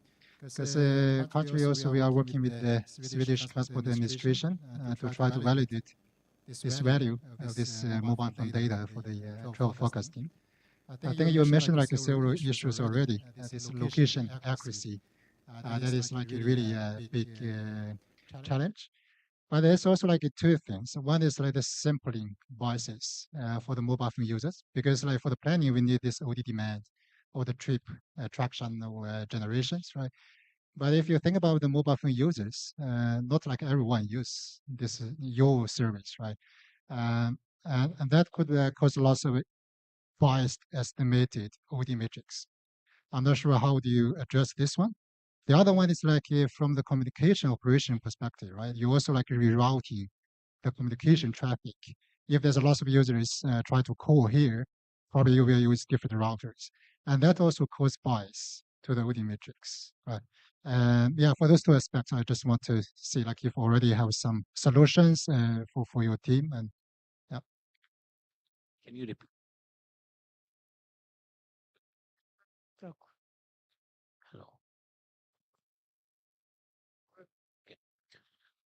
Can you repeat what kind of bias you mentioned? when we like estimate the OD demand matrix, right?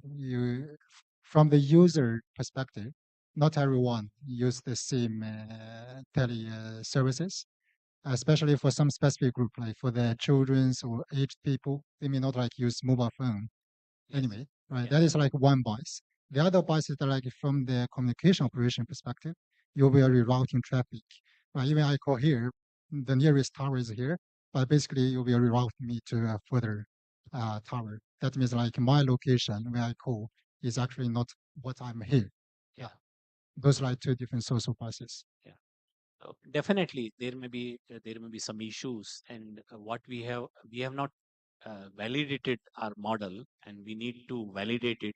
So when we will get more information from the metro corporations, we can compare and we can refine our models. But what you are saying is correct, that if usage profile is not same, and then definitely what we are using is related to the consumption of the services.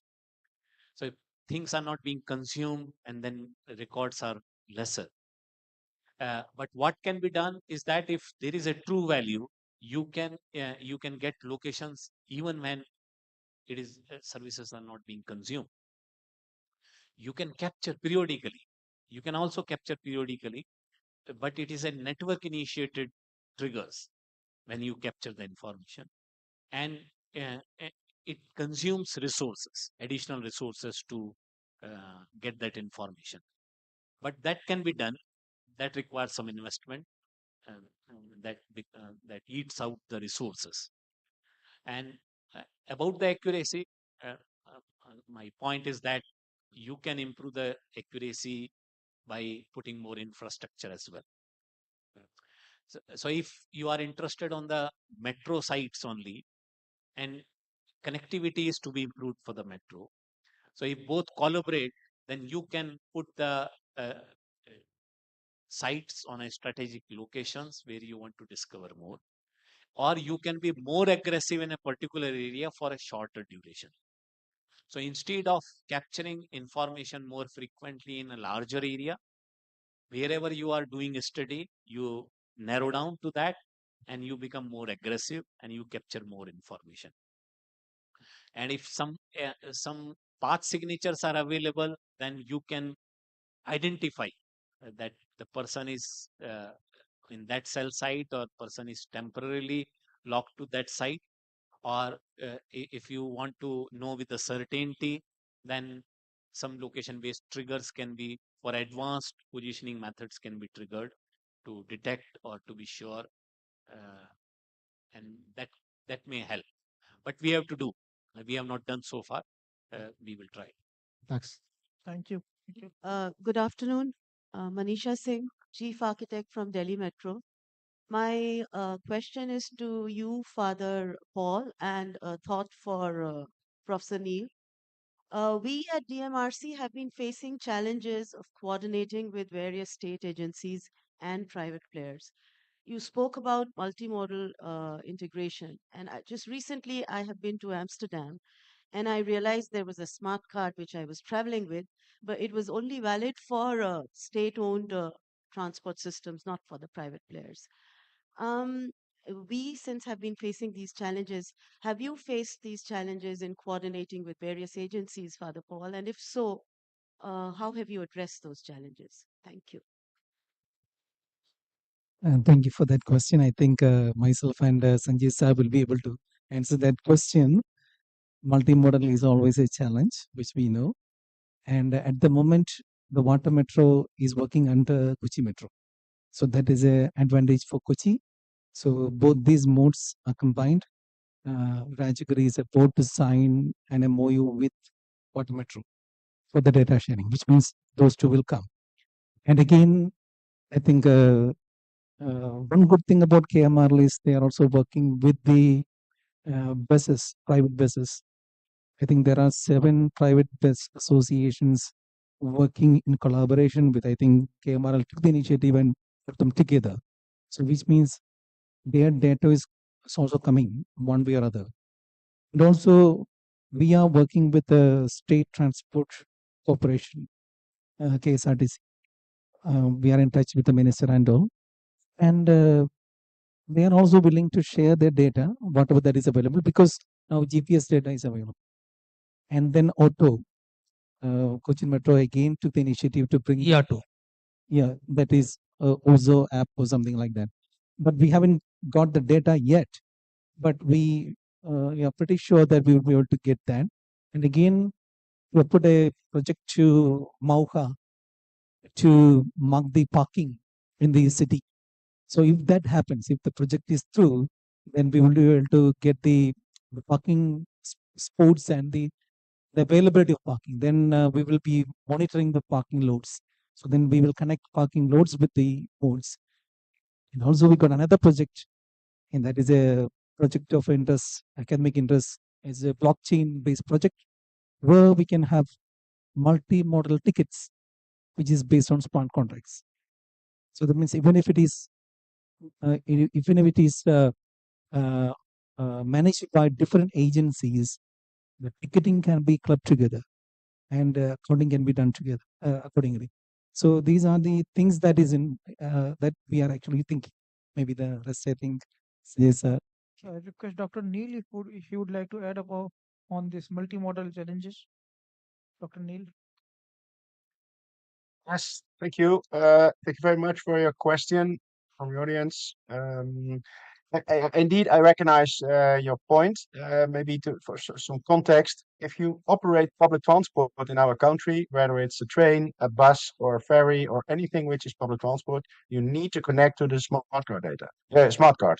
So all public transport is organized via one card, which is great for the passenger and which is also great for data analytics.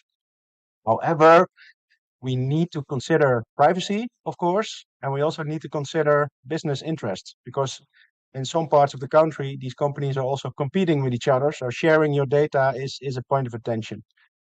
If you look at multimodality, the national railways in the Netherlands, they also operate a shared bicycle scheme, which is called the PT bike, which you can rent at every station in the Netherlands. You can rent a bike with your smart card. So that's well integrated. And I think it's one of the best innovations in our public transport system. However, private-owned shared mobility companies, for instance, we had Mobike at some point and Donkey Republic. I think you know them all. Many from Asia also entering the European market. These are not connected to the smart card city, and I think that's a pitfall and a challenge because if we want to go for door-to-door convenience, and if we want to go for door-to-door data sharing, we have some challenges there. So I agree with you that we have it quite well organized, but it's far from complete because of these private operators in the shared mobility industry. What's complicated are two things. They come and go. This business is obviously not mature. Companies arrive and in a year or 2 years or 3 years, they're gone again. So it's very hard to make policy in a democracy. It takes time to develop policies, as we all know. So governments cannot actually deal with these quick dynamics. And the other thing is that there was no policy in place, so there was no rule and regulations. And I think that's in the end, the solution. If we think this multimodality, this integration, mobility as a service, the promise of that, if we want that, I think the only way is to enforce it via the government, via contracts. If you want to operate shared mobility in our city, these are the rules, and that means you need to connect to the smart card system, and you also need to share your data to some extent, of course. My experience is that that's the only way to continue, but of course, that's a political debate. Thank you very much. Good I think now afternoon. we can take I more have a- questions. Yeah. Yeah, Last I'm question, Raj. Samir Sharma from NCRTC. The question is to Mr. Asit. Sir, I wanted to know that where you left, in fact, is DOT is working on any guideline or any policy initiative where this data can be opened up by certain way where the basically telecom companies can monetize it or in some way they become interested, still these confidentiality issues can be tackled and it can be opened up to the metro companies and all other mobility planners whosoever are planning the metro network and bus networks. Thank you.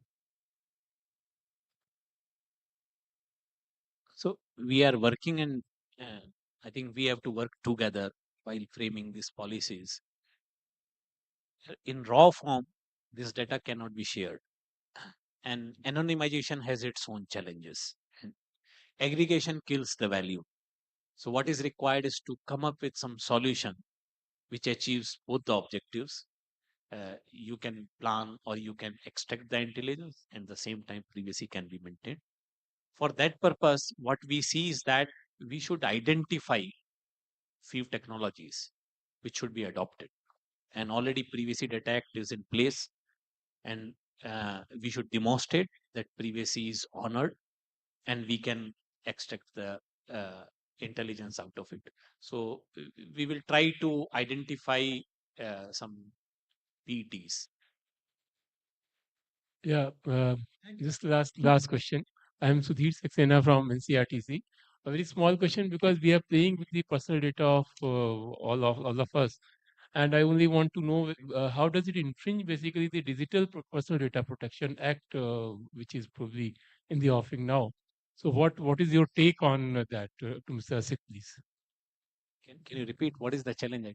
Basically, the Digital Personal Data Protection Act, Yeah. which is coming up, and then how do we try to cover up that, and once the data is being transferred, and you've talked about the anonymization, etc., and all the details, and saving up data also, but then how does it cover up basically? How do you try to save from the Means protect from data should not escape the boundaries of the owner of the data.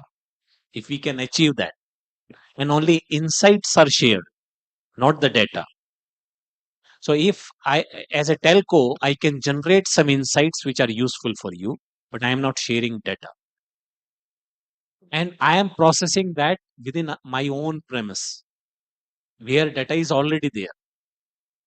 Then probably I can conform to the requirements of any privacy law. Thank you very much for all the participants, speakers. The interest can be seen in the way questions are being asked. Yeah.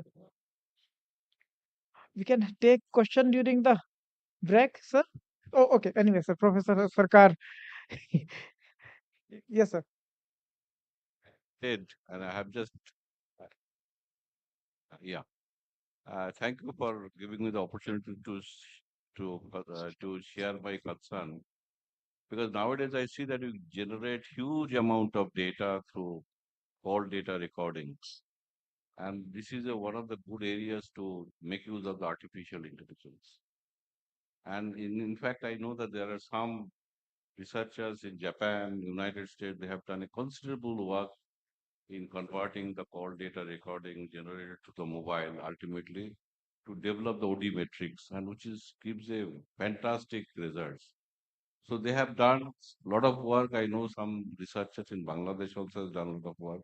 But I was trying to find out that though these attempts have been made, what extent we can take this model as a successful model to go forward and validate our results with the real situation, and we can replace the conventional modeling, because nowadays we do not have time to gather data and what you call validate the data. So that is my one of the questions I thought of what you call asking these things to the from the Thank you. Dr. Jason, would you like to take this question? Yeah. Thank you for the question. Actually, data, we need not collect the data because data is already there from years together. When the system came into the picture, from that day, data is already getting collected and some or other form. Only thing is that the model which we are designing, that should have a capability to accept that data. And if it is not, then probably we may have to convert those data. And there are data conversion tools also there. With that, you can convert that and you can feed into your modeling system to get the desired results. Yeah.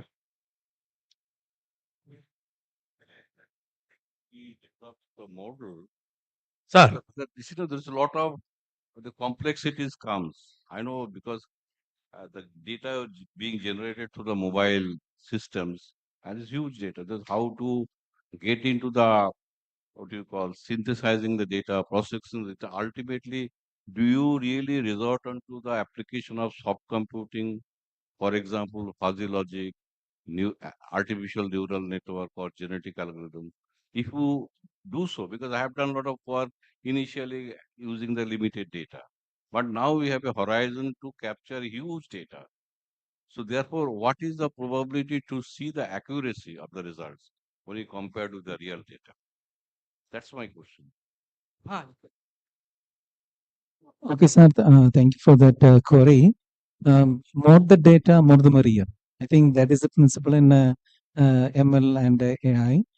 So if we get large data sets, I think we are happy with that because the models, the algorithms will work on it. Only thing is we don't have enough precise data. As I mentioned earlier, with regards to anomalies and outliers, we are not in a position still now to capture those data points. If we can able to do that, then I think we'll be able to do. And big data, we got the Hadoop infrastructure, etc.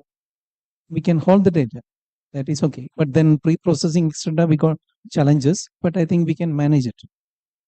So I think data is not a problem, getting data, but then refinement and other things, pre-processing, etc., we got challenges, but we will overcome that. And again, one thing I think I have to add to what Asit sir was telling, we need to have a system where we can ask questions and get the responses. And that is why we got this platform, JPDAP. That platform, we got APIs. That is in our mind. It should be open to public and other agencies where there are certain APIs.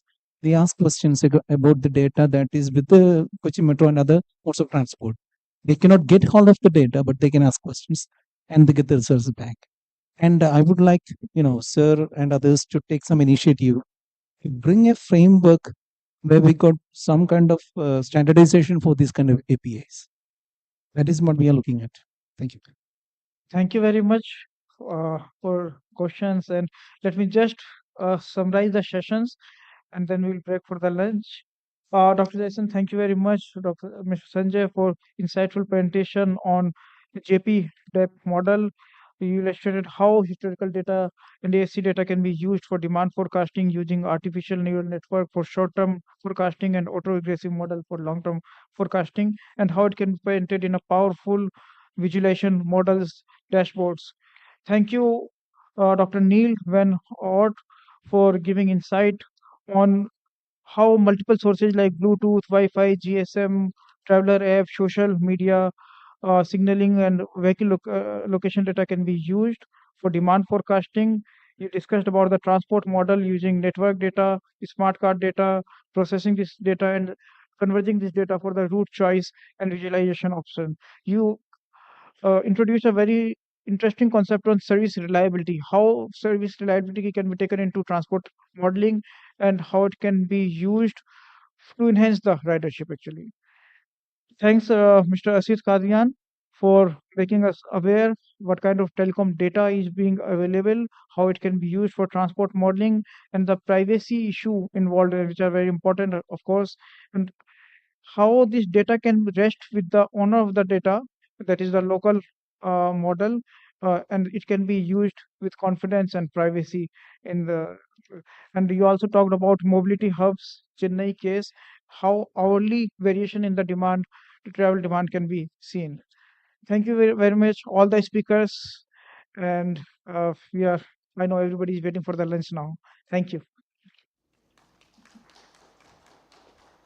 Thank you very much, sir, for very effectively summing up the session.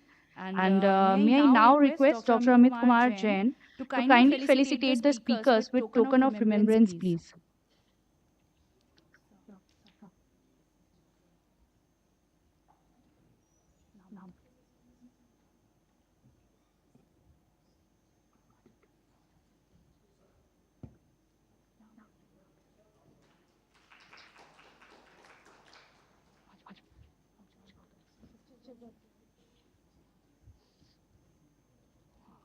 Sir के पास ही रहना, ठीक है?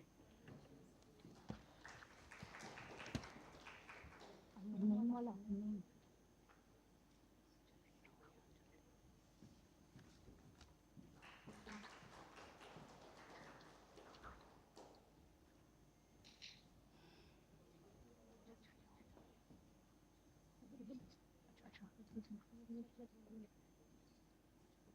Now I would like to call upon Deputy CEO I Metro and Joint General Manager Shri Rajneesh Kumar Rana ji to kindly felicitate Dr. Amit Kumar Jain, please.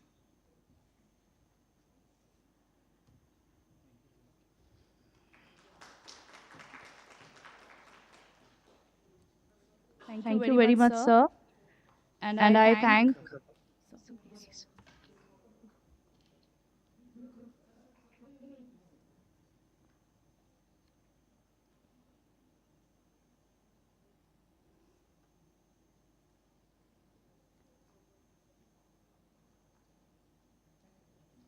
Thank you very much, sir. And thank you all the eminent speakers on the dais. And with the end of this session, I request everyone to kindly join for the lunch in the lobby area. And we shall be back here sharply by 14:40 hours, please. Thank you.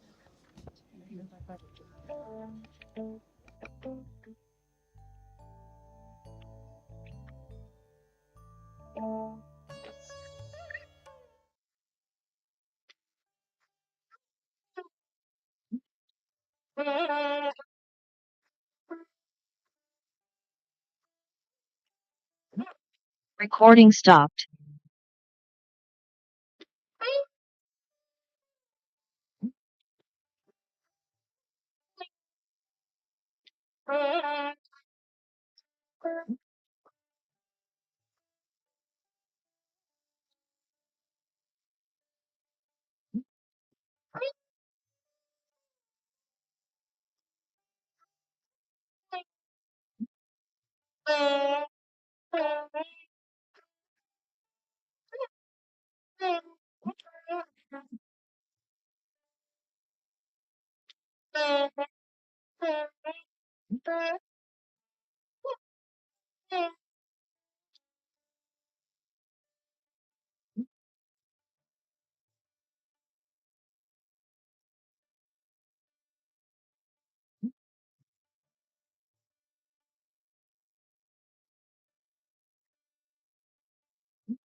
May I now request everyone to please kindly join.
May I now request everyone to please kindly join as our very interesting session is waiting.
I request everyone to please kindly join back.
Our session is going to start very shortly, so I again request everyone to please kindly join.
We welcome everyone and let's move towards our third key technical session on machine learning and AI in traffic demand forecasting. I know it may be pretty difficult to concentrate after lunch, but I am just promising that the coming sessions are also very amazing. So, I would like to request our speakers of the session to please join this dais. I would invite Dr. Sanjay Gupta, Dean, School of Planning and Architecture, Delhi.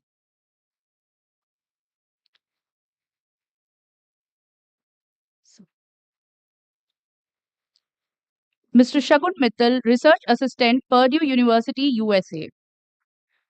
Dr. Louis Williamson, Director, Norman Solutions and Technologies, UK, who will be joining online. Dr. Shalini Sinha, Senior Associate Professor, CEPT University, Ahmedabad, who will also be joining us online.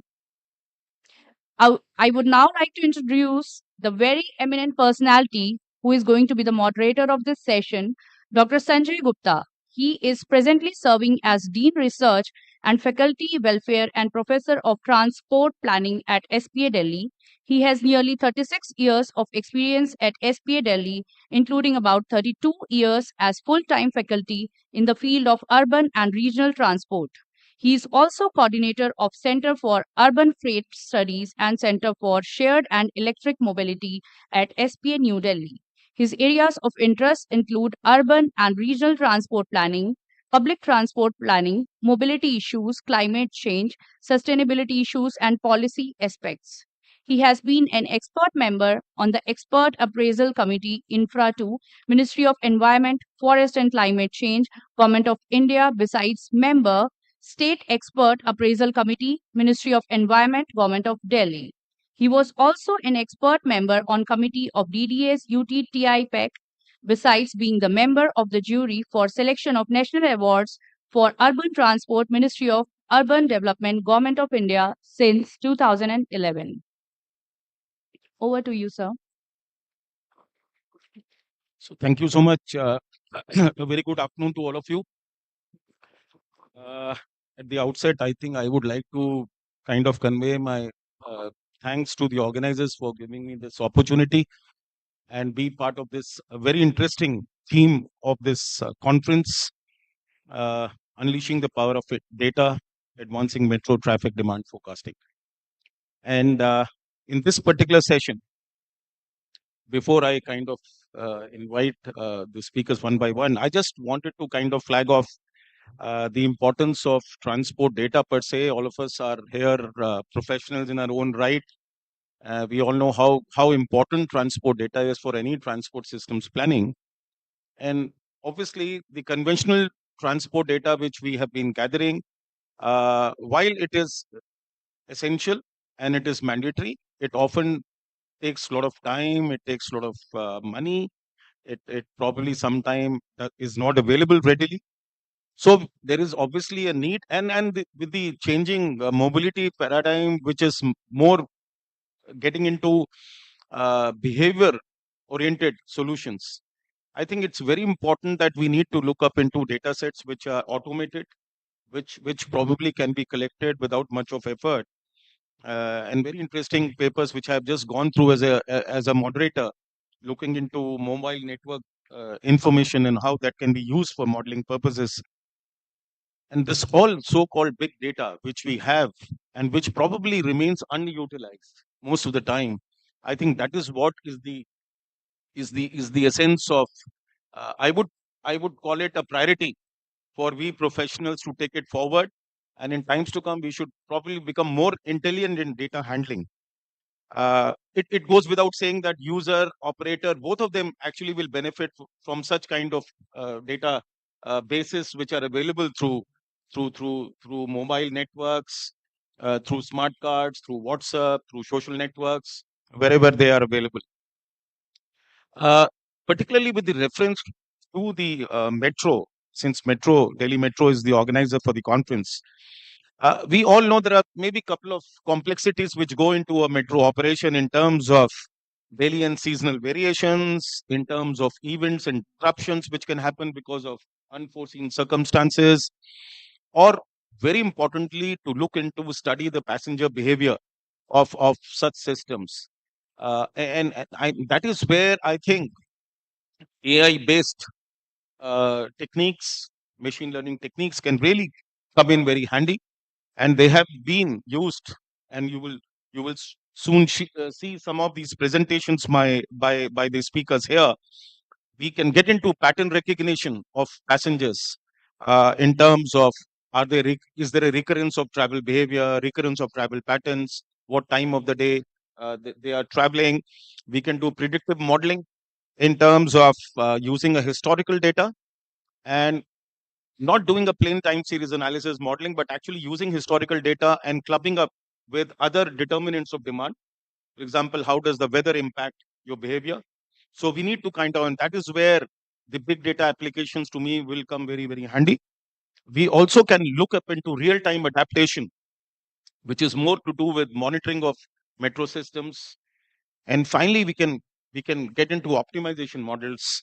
Dr. Louis Williamson has attempted in one of his slides on that effort. So with this kind of a huge, let's put applications of big data and use of AI techniques, machine learning techniques, I think the future is very bright. But I'll sum up in the end. There are certain issues which we probably need to probably take care of. With these few words, I will hand it back to. Should I invite the speakers one by one, or aap bulai? Huh? Okay. So it's my pleasure to invite Mr.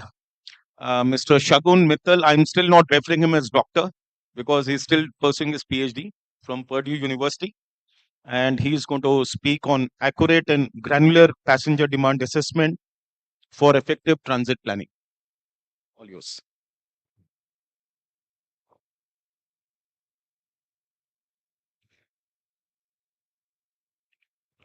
Thank you, Dr. Gupta.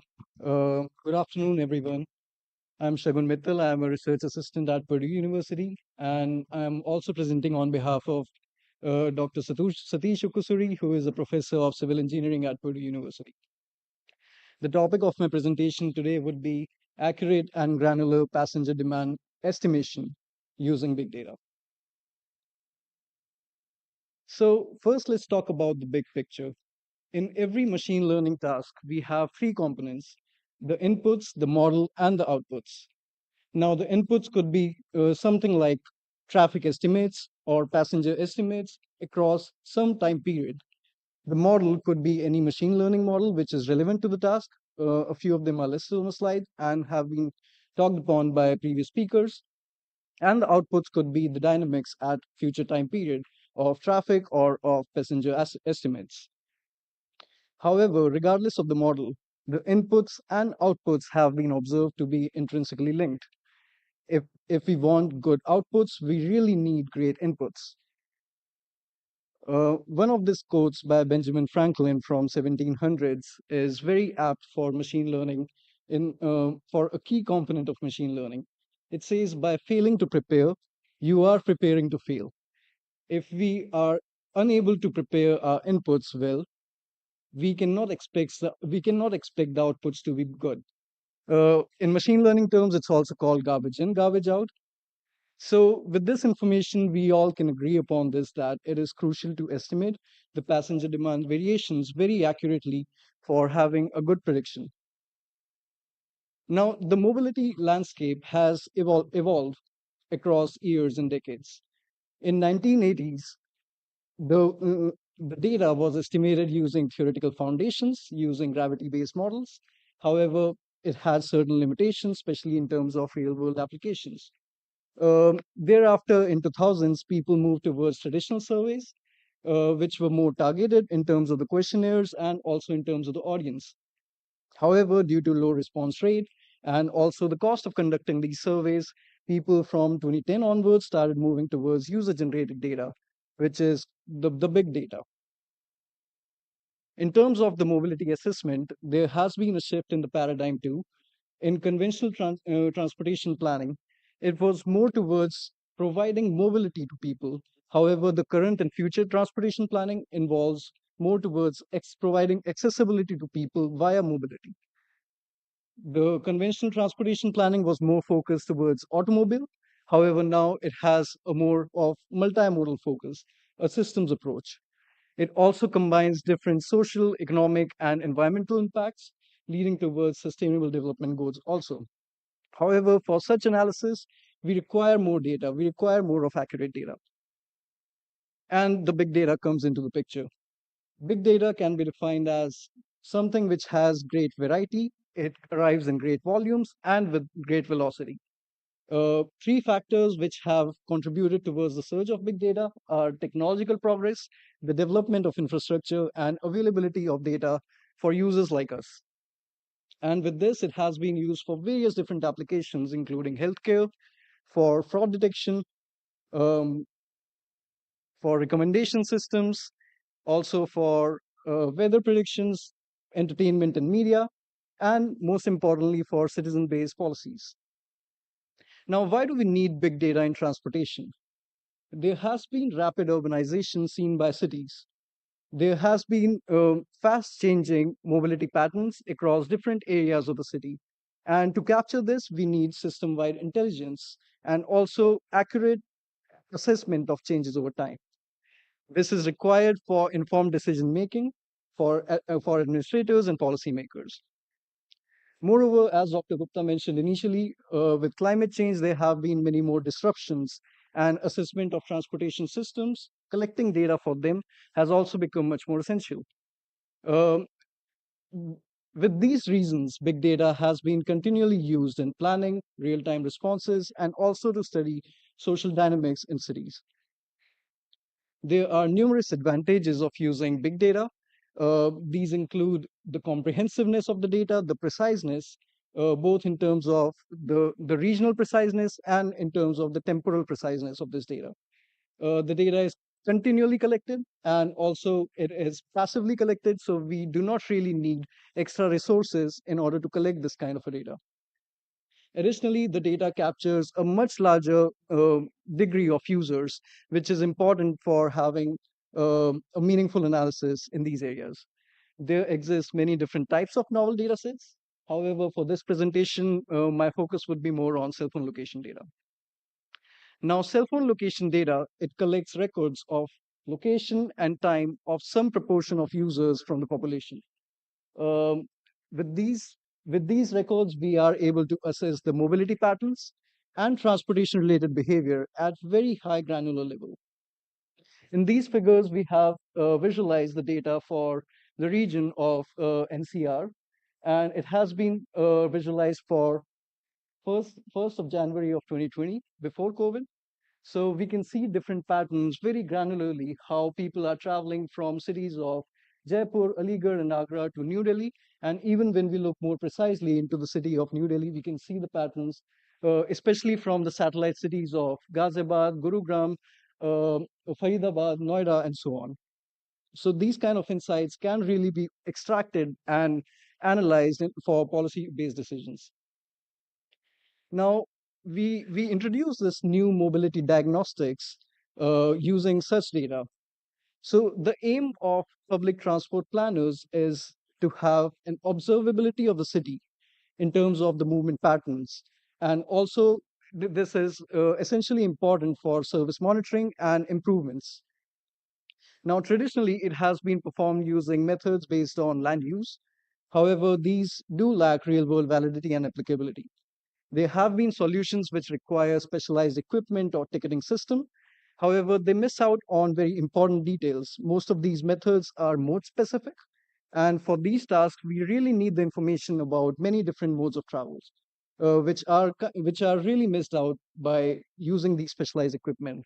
Additionally, it is time taking and expensive to install them. Overall, with these issues, it leads to inadequate routes and services, lack of customer satisfaction, and also lost opportunities in terms of attracting users. With this new mobility diagnostics, and I would say with this presentation, one key insight which I would like you all to take away is that novel datasets and methods offer effective solutions to overcome this issue by having accurate passenger demand estimation at very detailed spatial resolution. We have performed this mobility diagnostic in multiple cities across the world and different continents, covering different continents. We have performed it in Indianapolis in US, in Mexico City in Mexico, in 4 of cities in Africa, which are Nouakchott, Bamako, Niamey, and Maputo. And in India, we have performed this for Delhi and Chennai. For this presentation, I would like to highlight a few of the instances where we have used this diagnostics in Delhi and Chennai. So I wouldn't dive deep into the methods. However, if there are any questions later, I'm happy to answer in more detail. With the raw data, basically we try to extract the trajectories using unsupervised machine learning methods. And with these trajectories, using some of the features, we try to extract the mode in which this trip was performed. So one of the basic things which we get out of this kind of analytics is the distribution of usage of modes. So for example, in these figures, it shows the percentage of trips that are being performed by different modes like driving, transit, and walking. The dark green colored regions show that, for example, in the first case, it shows that the percentage of trips via driving are high. And the regions which have more of orange and red color shows that the percentage of trips via driving are low. So overall, we observe that in most part of Delhi, still people travel via driving more in comparison to transit and walking. However, in certain parts, especially in New Delhi, East Delhi, and Southern Delhi, we have seen there are high number of transit trips. For walking, only small regions have the majority of walking trips, which are the central and eastern parts of Delhi. Thereafter, we focus more on the transit-related trips, and we try to assess demand in different ways and in different spatial resolutions. We first try to estimate it based on ward-to-ward level. We try to estimate the origin-destination flows. Then we estimate the visits to stations, which would be the footfall at different transit stops and stations. Then we dive deeper into different routes and estimate what would be the OD flow from one stop to other if we are considering one particular route. And lastly, we evaluate the demands on different routes. So with this mobile phone data and based on the methods that we have evolved, we can construct this kind of a transit OD matrix. Here, each point corresponds to the flow which is occurring between one of the origin wards to the destination wards, which is in the columns.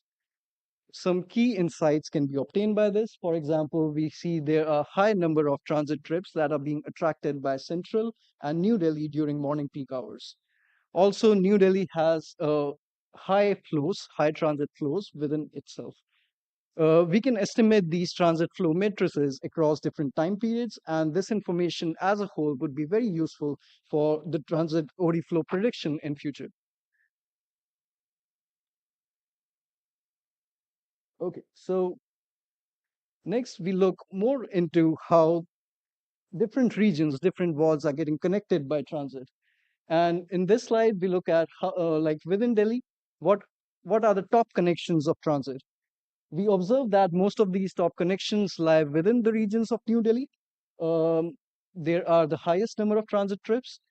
We also look at the connections between satellite cities to Delhi, between Delhi to satellite cities, and between satellite cities themselves. Overall, this information is useful in order to evaluate where is the highest transit flow happening and where can we make interventions to improve. In this slide, I would also like to highlight the column of all trips, which is the last column in each of the tables. I'm not sure if you can read the numbers, but the transit trips, they have only a proportion of, these are only a proportion of all trips. And this proportion ranges from 30% to 50%. So even in these regions, which are most connected via transit, there is still a lot of scope to improve. There is still a lot of scope to improve our services so that people can adapt transit more. Next, we also look into the driving flows that are happening from satellite cities to Delhi. And here we kind of summarize the regions in Delhi where most of the people are traveling via driving during morning peak hours. Most of the trips from satellite cities are happening from Ghaziabad, from Noida, from Gurugram, and from Faridabad. And these trips are happening towards many of the regions within New Delhi and eastern parts of Delhi.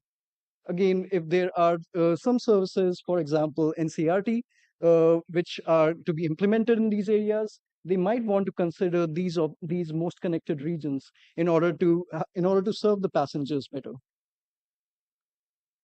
Next, we evaluate transit stop access by people, and using mobility data, we look at which transit stops are visited most by people during different hours of the day.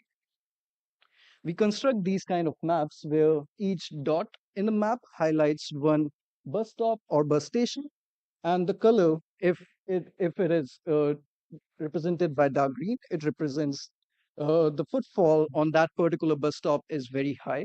Whereas if it is represented by yellow or red, it means that the footfall is relatively low on those transit stops. So as we can see in the morning peak hours, there is high footfall which is being observed in the central parts of Delhi and in parts of New Delhi. Moreover, we can also see certain parts of suburban areas where there is high footfall observed. This is because people try to use transit in order to go to their workplaces. We also list 5 most visited bus stops, and this is listed for both morning peak hours and evening peak hours. Again, with this information, one can try to look at these particular transit stops and try to improve the services on these transit stops so that all the passengers are well facilitated by the facilities. Right. So next, we try to assess the OD matrices more granularly, looking at each of the route. We try to construct these stop-to-stop OD matrices, again using cell phone location data, where it is easy to replicate, and also we can assess the changes during different times of the day. So this analysis, I would like to present the one which we performed for Chennai, and I'll particularly present the results from this particular metro line, which is from which is pointing towards the airport. So we try to construct this stop-to-stop OD matrix where each cell represents the passenger flow from the origin stop to the destination stop. And we can assess this in both the directions. towards the airport and away from the airport. In these heat maps, the dark orange colored cells, they show that these are the regions where highest transit flow is happening, and the ones which are more in yellow show that the transit flow is relatively low. Again, the stops which are connected with dark orange or which are highly connected are the ones which should be considered in order to improving the services. Moreover, if there is a disruption, these should be the ones which should be targeted first in order to resolve the services so that most passengers are able to still use these metro services. Again, using the mobile phone location data, we evaluate the demands on different metro routes. And on the top, we list the top five routes where most trips are happening. And the route which conducts the highest number of trips was from the airport to Central Metro in Chennai, which conducts about 10,000 trips in a day. Again, we look at the variations by different hours of the day, for example, by morning peak, off peak, and evening peak hours. Again, this is useful to know for which time of the day and which particular route there is overcrowding in that particular metro or in that particular bus if this is performed for buses. When people are trying to deploy more of buses or more of metros, people can look at these particular routes and see if they can help increase the frequency so that more and more people can be facilitated. Right. So in the past few slides, I've explained how we can estimate demands at different spatial resolutions.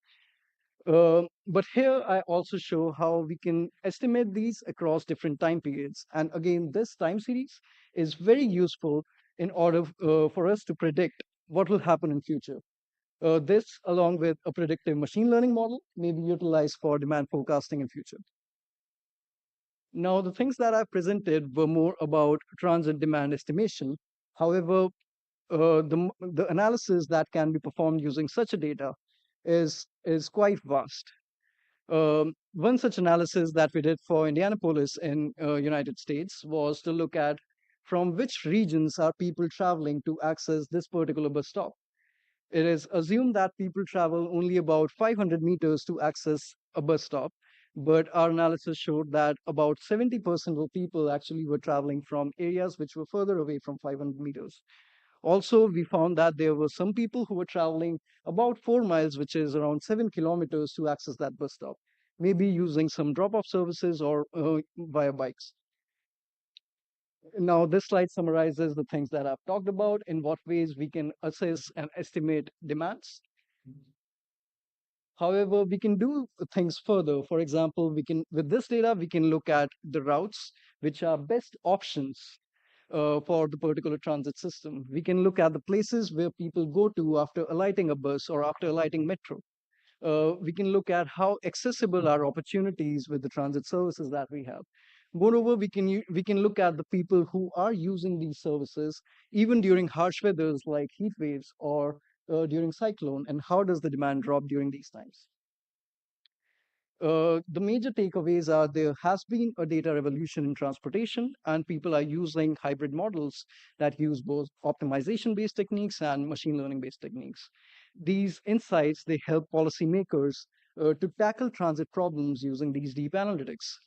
However, we do recognize that data has its own limitations, and data does not really replace expertise, but it supports it. There are certain issues with the data which we should consider, and these have been highlighted by previous speakers too. There are issues related to representativeness and biasness to certain demographics. There have been issues related to privacy. For example, certain vendors not trying to, for example, this is really common for the data which involves videos and cameras. There have been questions regarding the ownership, for example, certain vendors not wanting to share their data sets.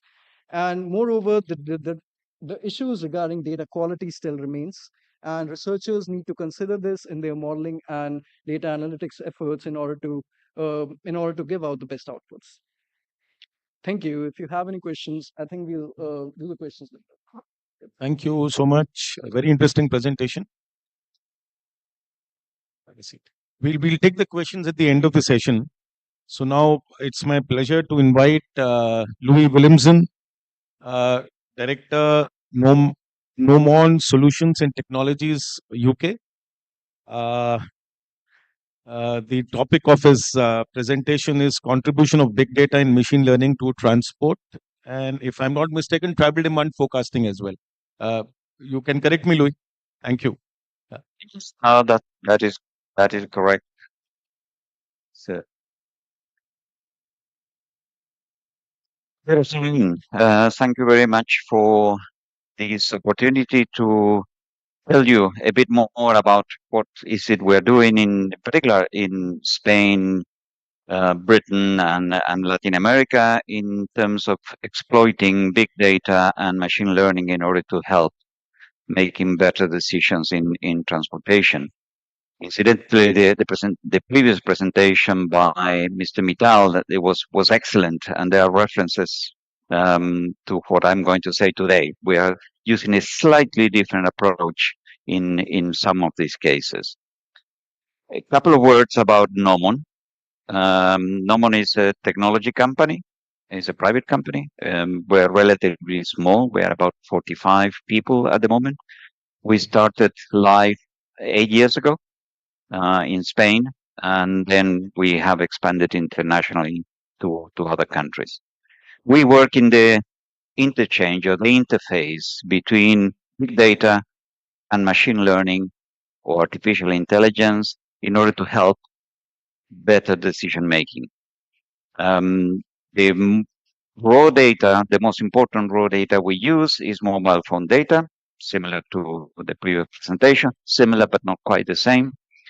Ticketing data, smart card data when it's used, and other data sources like land use data, census data, and so on. We are particularly good at data fusion, combining different data sources in order to improve the results, the quality of the trip matrices of the results that we obtain in practice.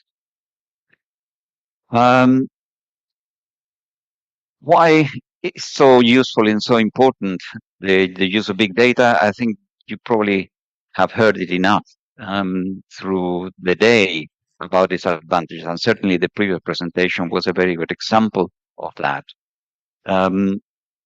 None of the big data sources is perfect. None of them give us all the answers, all the details that we would like to have in order to produce the models and the support to decision making that we would like to have.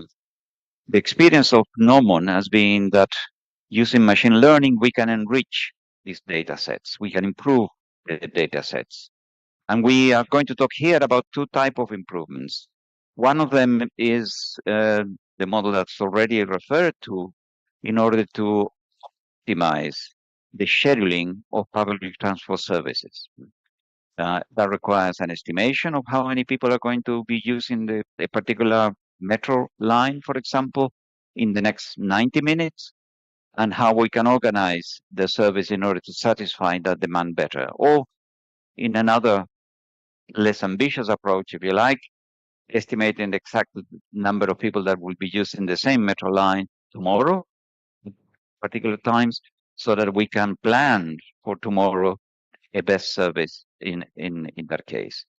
And the other one is we have used machine learning to forecast some of the new technologies, mobility technologies that are being implemented and developed, like bicycle sharing, particular electric bike sharing, e-scooters, car rental by the minute, and so on. These are new services that at the moment do not have the methods to forecast the future demand. The traditional methodologies that we use for demand forecasting don't work very well for this particular system. I'm not going to say very much about this. I'm going to focus on enriching data sets and scheduling better public transport services. The data sets that we use have already been mentioned before. I would just like to make a small distinction that may be useful in order to understand why some methods are different from each other. We use mobile network data in general. and this is our preference in the countries where we work. And this is data based on the location of the mobile phone in a cell, in one of the cells created by the antennas in the mobile phone system. We also use ticketing data, smart cards, but the whole of the previous presentation was based on data from the location of mobile phones provided by applications like mapping or Facebook or other applications that use geolocation data, GPS data. This is very accurate location compared with the cell, which is a much bigger area in this other type of application, mobile network data. The advantage of this is a very good granularity on space and time. You know exactly where the phone, or plus minus 20 meters, where the phone was at any particular time. The limitation of this data is the sample, is the bias in the sample, because we don't know who is actually using these particular applications. It's not the whole of the population that has mobile phones that is using these particular applications. And moreover, these applications are interrupted. The majority of them only provide the GPS coordinates when the app is being used. And the app is not being used all the time unless you're using it for guidance. So in general terms, although we use this type of data for route choice sometimes, we tend not to use it for calculating the total number of trips from origin to destination because of this problem, which I think is probably more difficult problem in Europe and Latin America, where people are denying the access to this data to the mobile phone operator for reasons of privacy. They don't want this data to be available. And this is increasing in Europe, the concern about privacy.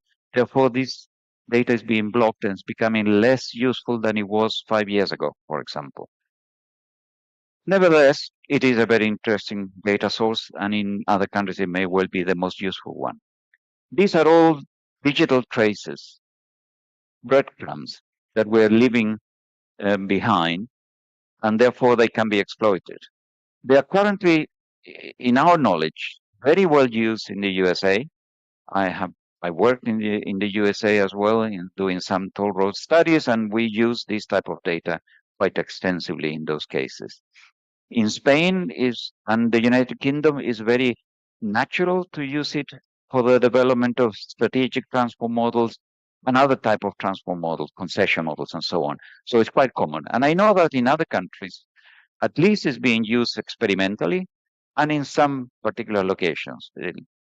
And I don't know every country in the world either, how intensive the use of these big data is in those countries. So forgive my ignorance in that respect. The way it operates, and I'm sure it's the same case when you're using GPS data from applications, is you first identify where the mobile phone is static, is been in a location for some time, say 20, 30 minutes. And here we have a very simple example, artificial example, in which the location is the mobile phone in a cell. Cells tend to have this sort of shape, a bit wider than that, 120 degrees opening, rather than this picture, but forgive me the quality of the picture. Then we know that in these days, people are probably undertaking some activity there. We are also identify their movement in other cells where they are displacing themselves, the mobile phones, from one location to another. We look at land use and identify in this particular case that, these two locations where people stayed happen to be airports. And that explains why there is no interception of the mobile phone between these two locations. So we can then identify activities. The first one was probably home, depending on the time of day. This is the final destination, and the rest are legs of a trip.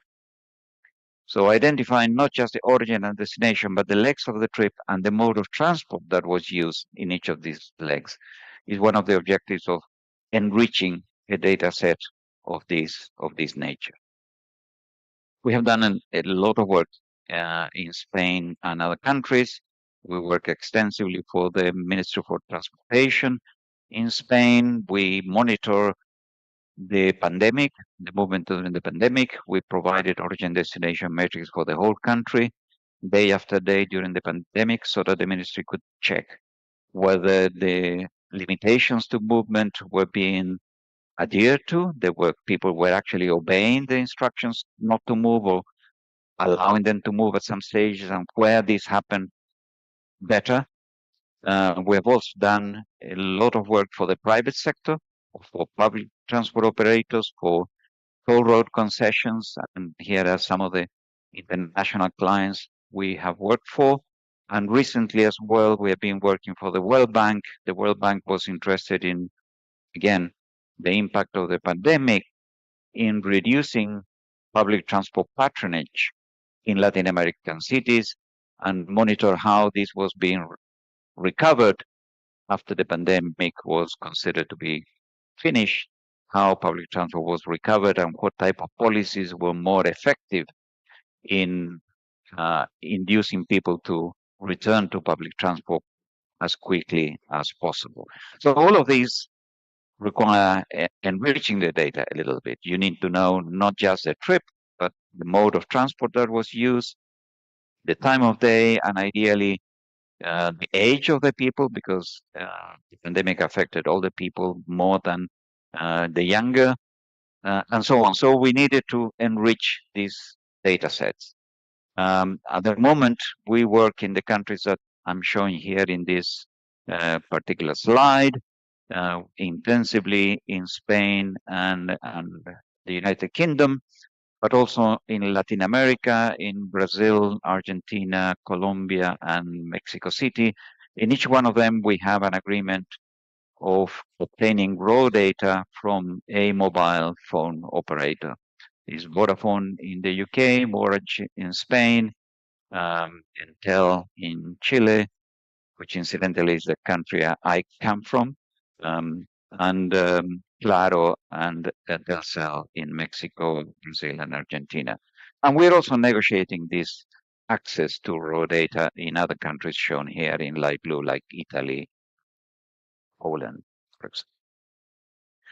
The issue is, as I mentioned, that despite all these advantages of mobile phone data, the fact that we can have data day after day, 24 hours a day, 365 days in a year, it has limitations for our planning and modeling purposes. For a start, for example, we would like to know who owns a car and who doesn't. Who owns a driving license? Who can drive? The age and income of these travelers. And this data doesn't come naturally from the raw data itself. We can only identify a few activities. And these are limitations we come in the case of the data we use, which is cellular data rather than GPS data, because the cell is not sufficiently granular, detailed to identify the mode of transport in dense urban areas. So we need to use other techniques in order to supplement that. Cellular data is very significant advantage in terms of the sample that has very little bias and is a bias which is very easy to correct, but has these limitations that we need to overcome with data fusion and machine learning. So, a couple of words on enriching, improving the data set using machine learning. As I'm sure that has been mentioned several times before during the sessions today, there is in machine learning a calibration phase or a training phase in which you provide input to train the model. In this case, for enriching data sets, we take advantage of existing mobility surveys. These are household surveys, for example, in Bogota and Buenos Aires, which we use in Latin America.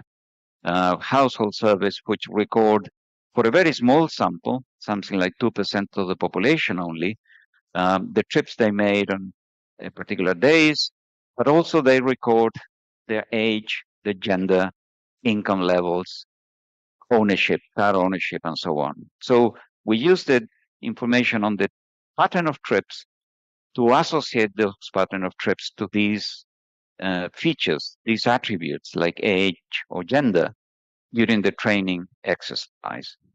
As is very often the case, you train several models until you find one that you like.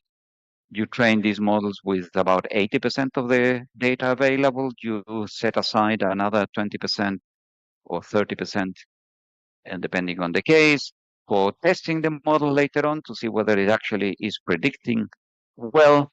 And then during the application stage, instead of using the mobility survey, which we don't want to use that, we use the mobile phone data, the trips, the pattern of trips in the mobile phone data, to associate these attributes of age, gender, income, which were trained in the machine learning models.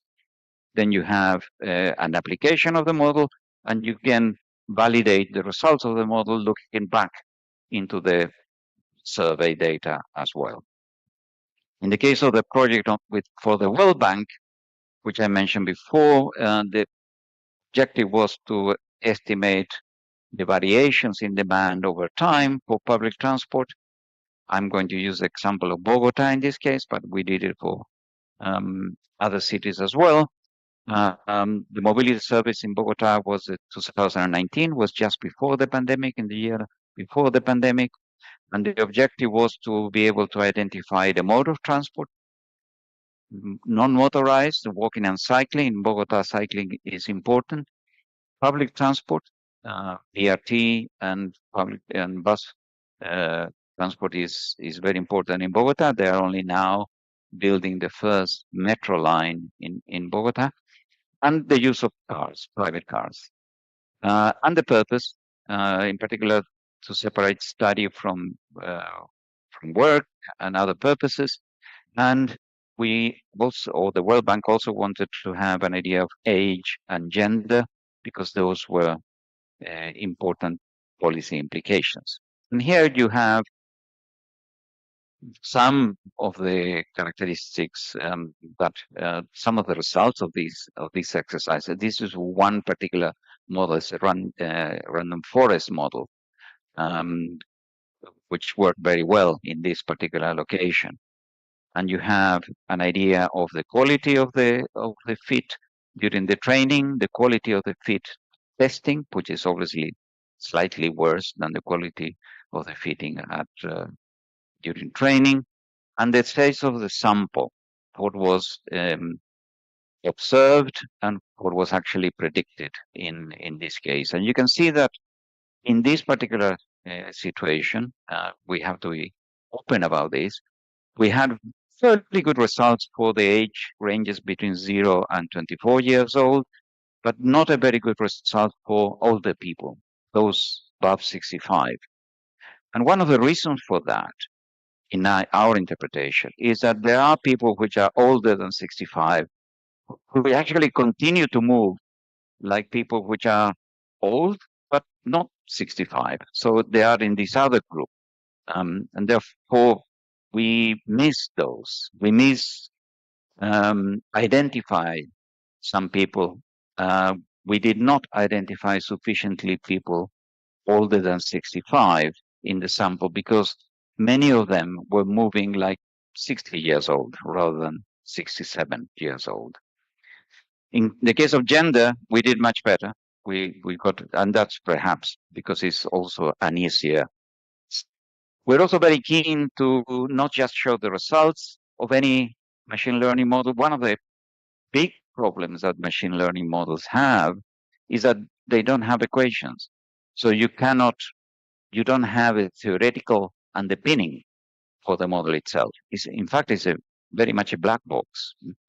So we don't understand fully how it works. So it's very important to have some feature analysis and identify, testing the model, which are the most important explanatory variables in the model, even if we don't know the equations, because there are no equations inside of a machine learning model. There are no equations inside. They're just weights applied to different structures. So those on the right-hand side are these explanations of that nature. Probably to the audience today, which is mostly metro professionals, this other project will be a bit more interesting than just enriching data sets. And this is a project in which we undertook together or for the World Bank. Sorry, for Siemens. The previous one was the World Bank. This one is undertaken for Siemens, the manufacturer of frames and other things, and also the provider of the control rooms in many locations. And the question they wanted to analyze, or they wanted us to look into, is the fact that there are variations in demand day after day. That has been mentioned before by other speakers. Because there are variations in demand day after day, sometimes you run the trains too empty. Sometimes they ride them too crowded. And how it would be possible to adjust the schedule? There are several different ways in which you can adjust the schedule to compensate for that. How do we change the schedule? On the one hand, to provide a good service, so that never the service is too crowded. But on the other hand, to avoid running it too empty, too lightly loaded, because that's expensive, uses energy, produces emissions, and is against the objectives of net zero in the future. So you need to find a balance between these two objectives: a good service, but not an unnecessary service. And in order to do that, you need two tasks. One is a forecasting task. How many people are going to use a service in the next 90 minutes, for example, for the short term, or in the next day, in the case of pre-tactical applications, and an optimization algorithm, which is different, nothing to do with big data in this sense. But once you know how many people are going to be using each train, each station, how do we reorganize the service so that we, without making it too crowded, we provide a service that is tailored, is ideal for the demand that you're going to expect in the next future. In the case of Siemens, the applications have been on rail services and metro services in different countries. A similar approach could be applied to buses and other services. We haven't done that yet. We know that the approach is suitable, but we haven't put that in place. So,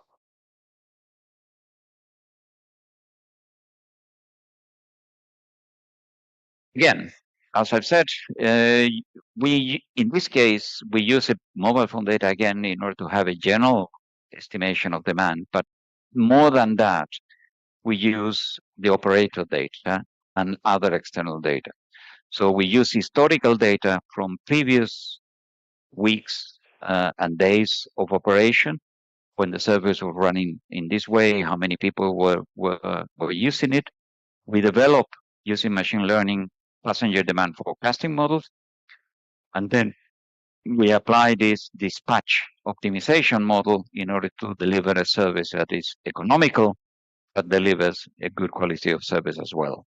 And as I mentioned before, we do that for two time horizons: the next 90 minutes, we call it tactical, and the next 24 hours, which is a pre-tactical.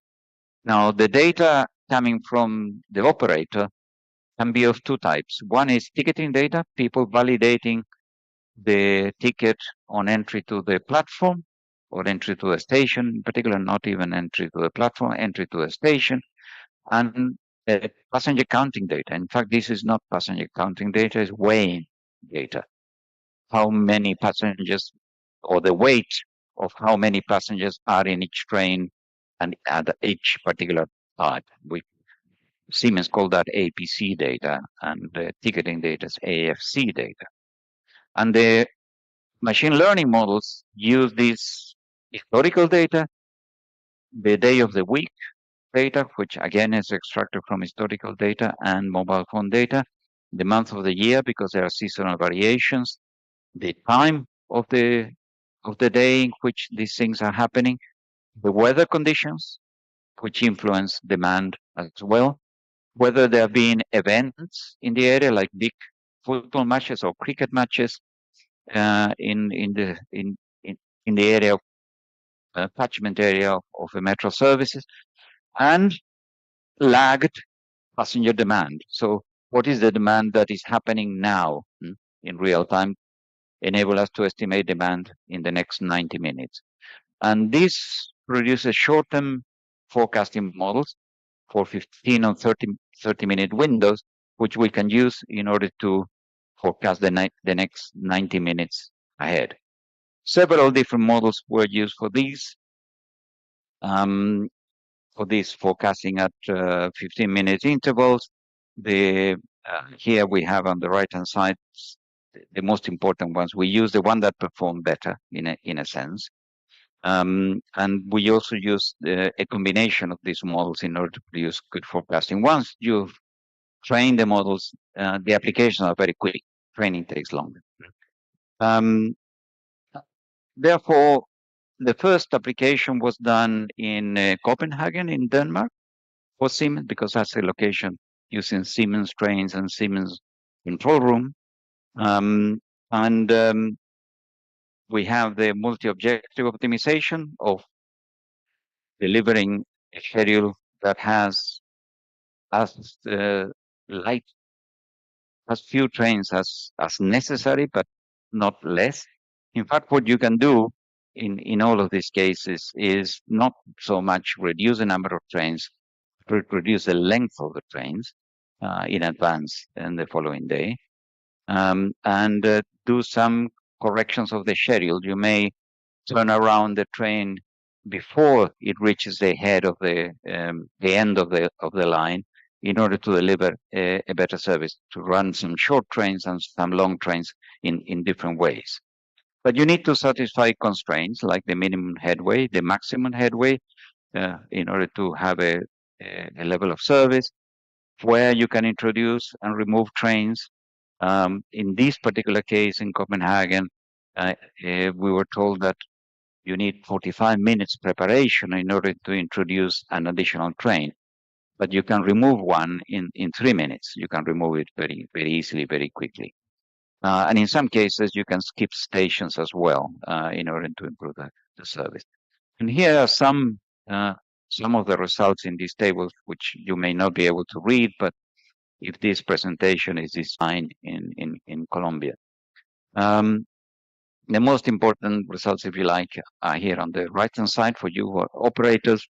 They managed to reduce the number of train kilometers run by nearly 2,000 kilometers in the month, which produces some rolling stock maintenance savings and energy cost savings. And this was achieved by providing a service that never had an occupation of more than 50%, so there were enough seats available for everybody to sit all the time.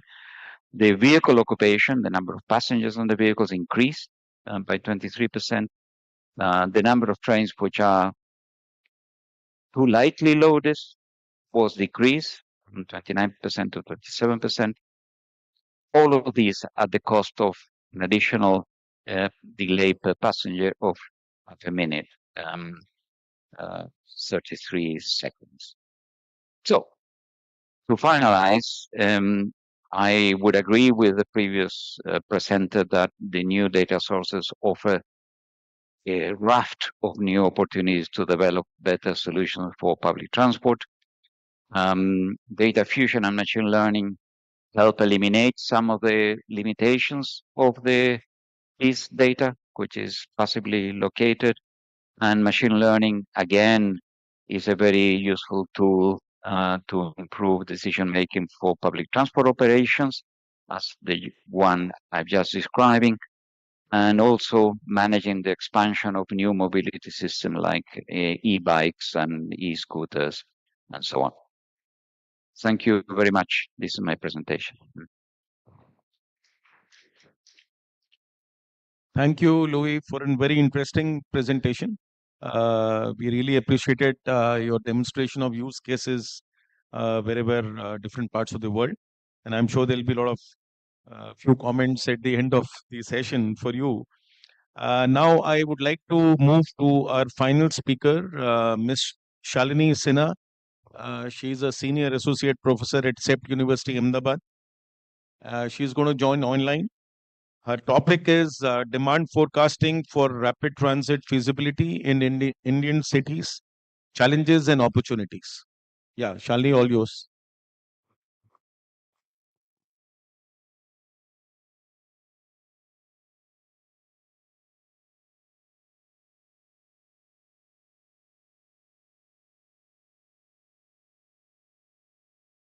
Thank you, Dr. Gupta. Firstly, I would like to extend my thanks to the organizers for inviting me to this conference. My apologies that I could not join in person for the session today. The last two speakers on the application of AI and ML and use cases. I just want to clarify my presentation is essentially more in terms of the reflection on the demand forecasting that is being undertaken in Indian cities. And a slightly different perspective in terms of while we need to understand that big data offers immense opportunities in terms of improving the demand forecasting. But at the same time, should the existing inputs which are there, how can that further be improved? And therefore, the intersection of both of these is what one would go to. I'll quickly skip some of these points. Essentially, forecast accuracy has been a concern because of the difference in the forecasted ridership numbers vis-a-vis the actual numbers that are being realized. And therefore, it is important to look at what is it that needs to be improved in order to help minimize the inaccuracies. Having said this, if we actually look at the global cases across the world,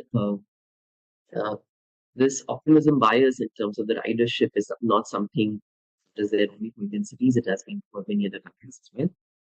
But of course, with the better data and better models, there is a greater convergence of as well as the ship, and that is where we want to move towards.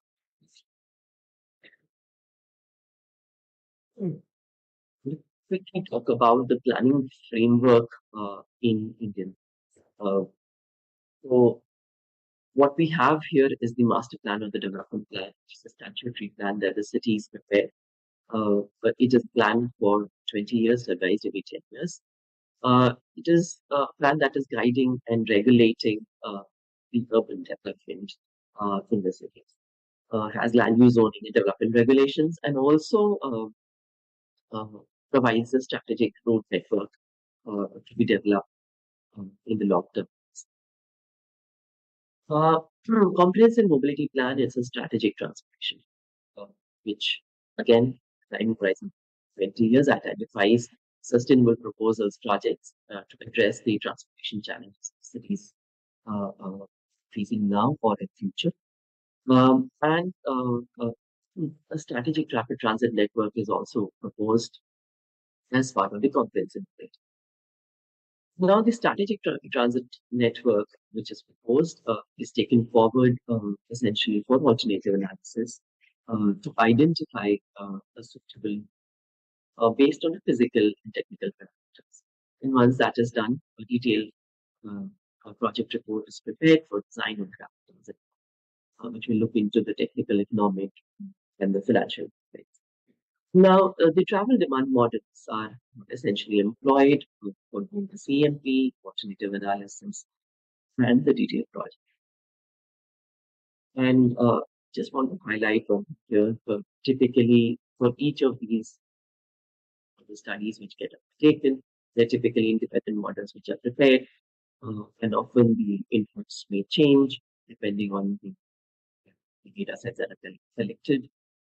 And therefore, it's very difficult to kind of compare the outputs from one study to the other. So, if we quickly look at the demand forecasting data inputs that are that go into the modeling process.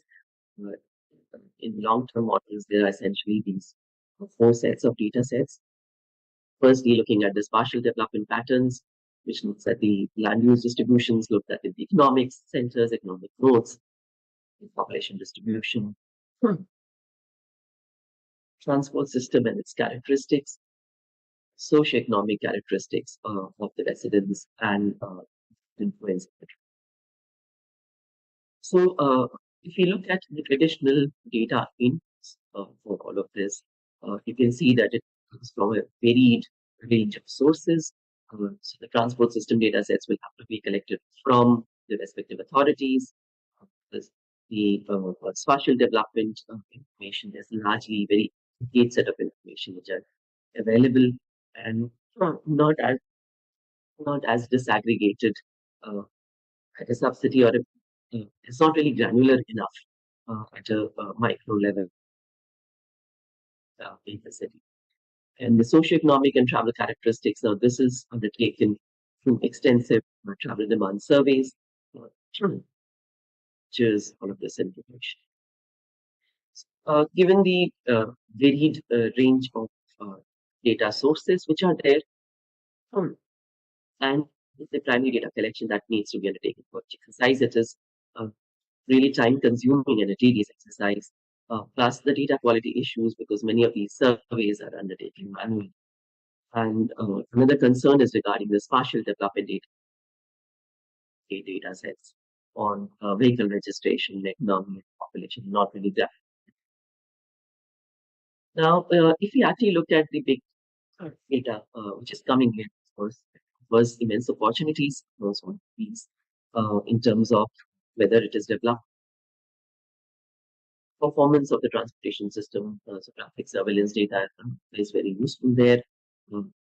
Then apart from that, in travel patterns, the mobile data, I think the previous speakers, they have talked about the granular data which is there and how that can help in understanding the travel. Some things that one needs to think about in the Indian context is in terms of the limited access of the data to certain regulations. And the larger research which are required for larger application. But nevertheless, these are very important data sets, providing very high accuracy levels given the granularity of the data. The spatial development data sets, however, are crucial in terms of, because when we're talking about the long range planning and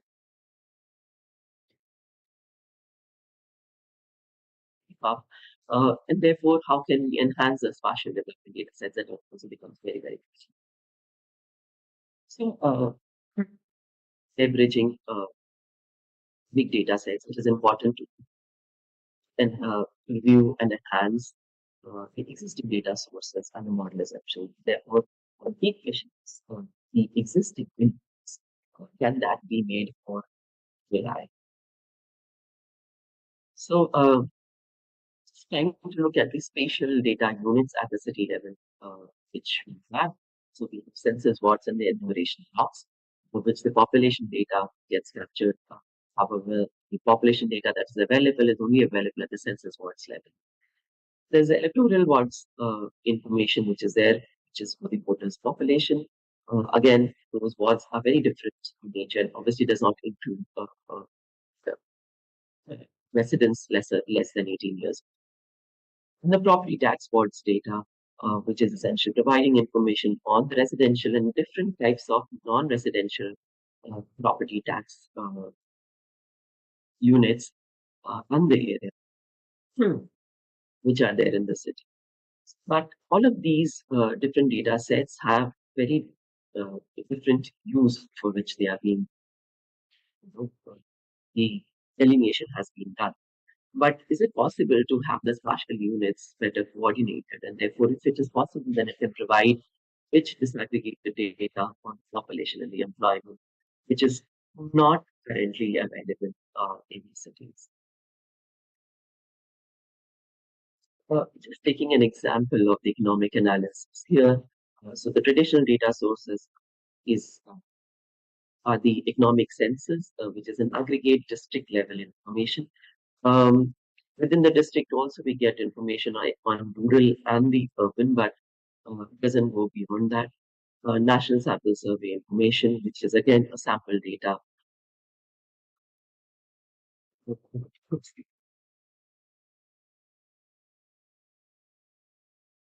City level.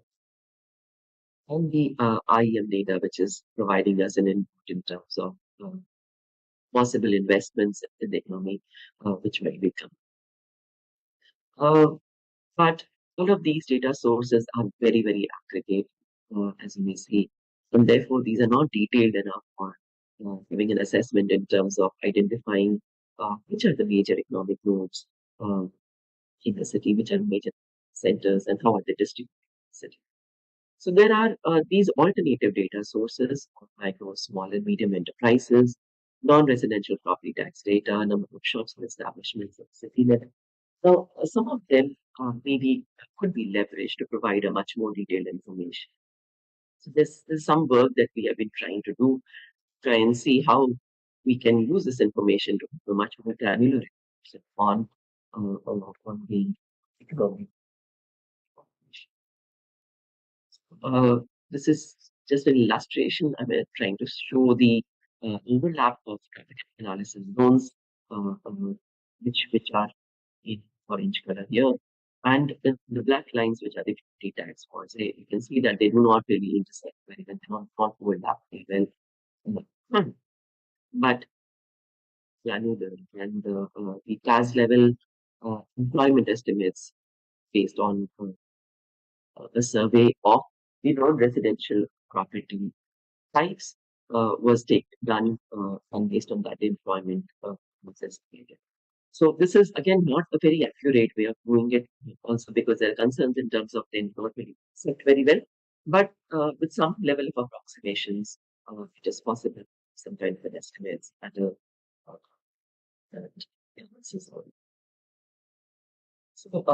some analysis in terms of the employment and which are the employment centers and how the employment centers seem to be changing over time, and then linking this up to the apart from this, the MSME data also, which is there, it provides details on different types of the employment type and the employment estimates. However, this employment estimates is a very, very granular data. But this employment estimates are essentially when the property has, the enterprise has been registered. It's not really updated. But some of this, it can be updated on a more frequent basis. Can they provide a very detailed information in terms of the different types of enterprises and the employer.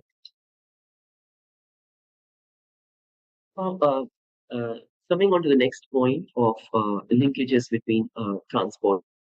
When we are typically undertaking the forecast, the comprehensive mobility plan in some ways considers the future development plans, but the proposals in terms of the transport investments which are there and how it can direct development is somehow not carried forward to the master plan development plan in most cases. And therefore, there is this missing linkage, which is very, very, very, very crucial when these strategic plans are being done.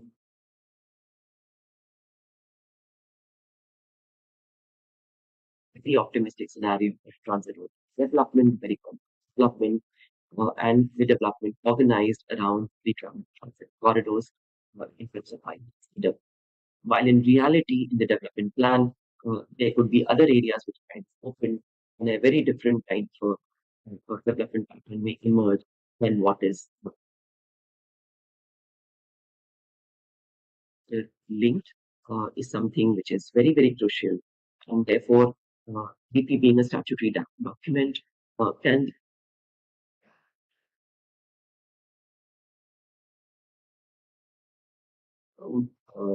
interaction is made.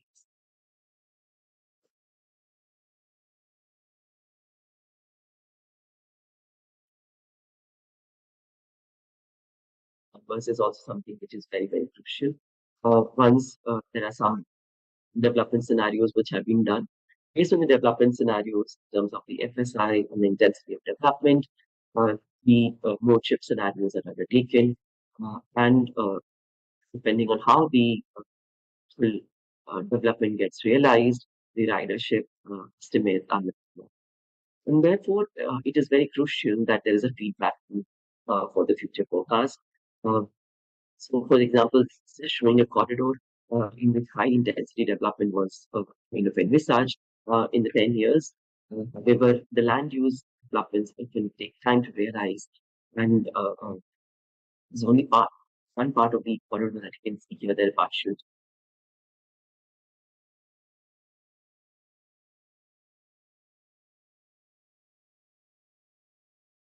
Full land use developments as such. So, it's important to monitor some of these realizations that are happening in terms of development so that it can further enhance the forecasting process when we are doing such value exercises.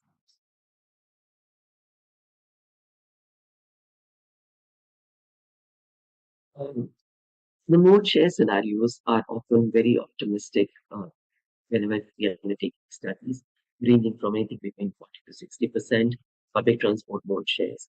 And in reality, when the interventions happen on the ground, it's largely only in terms of the implementation of transit modes.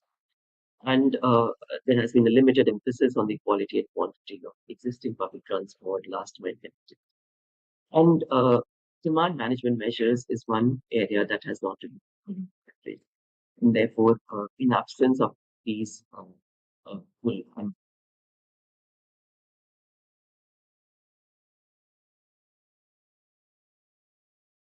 transport modes. And therefore, in our situation, with it's a very aspirational society, we have to understand the commuter behavior and understand the need for comfort and convenience and how that is directing the mode choices. So these are some numbers. These are not for metro corridors, but these are some numbers from the BRT in terms of to what extent it has been facilitated to shift from India and some cities across the world. And you can see that most of the shift that comes onto the rapid transit mode is existing PT system and sharing auto rickshaws. And therefore, the scenario in which we are expecting the mode shares to increase from say 25% to 50% is something which is not going to happen unless we have both set of interventions of push and pull measures which are being planned. So the more thorough understanding of the commuter behavior and an overall quality improvement of the public transport modes is what needs to be done in order to facilitate a shift. Otherwise, these are ambitious numbers we will really not reach. So, lastly, I want to sum up saying that improvement in data inputs for demand forecasting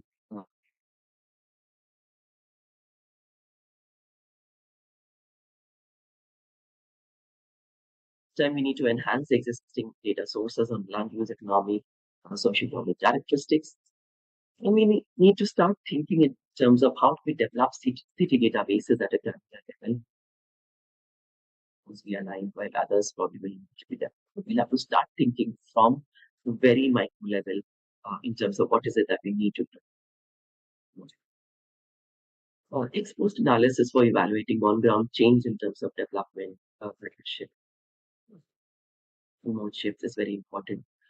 Currently, in the scenario where we have different models which are being prepared for different studies, this becomes very difficult, and hence cities should go for a single code model, which is through that studies. And therefore, in developing this model, what are the different data sets that need to be created, should happen. And lastly, in terms of the improvement in the planning processes, the economic analysis and strategy, economic strategy is very important because that drives cities as well as the transport plan. So I think these three are three important pillars, and they have to be linked to each other. There needs to be better coordination between the agencies.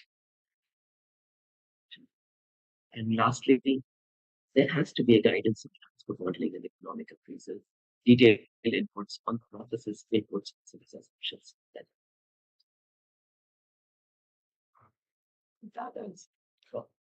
Thank you, Shalini. Unfortunately, your internet connection probably was not very nice. We were losing you intermittently. Nevertheless, we have got a feel of the whole paper. Now it's my pleasant duty to invite questions from the audience and participants here. So people who would like to put question, please introduce yourself and also tell to whom you are addressing the question. Thank you. Yeah.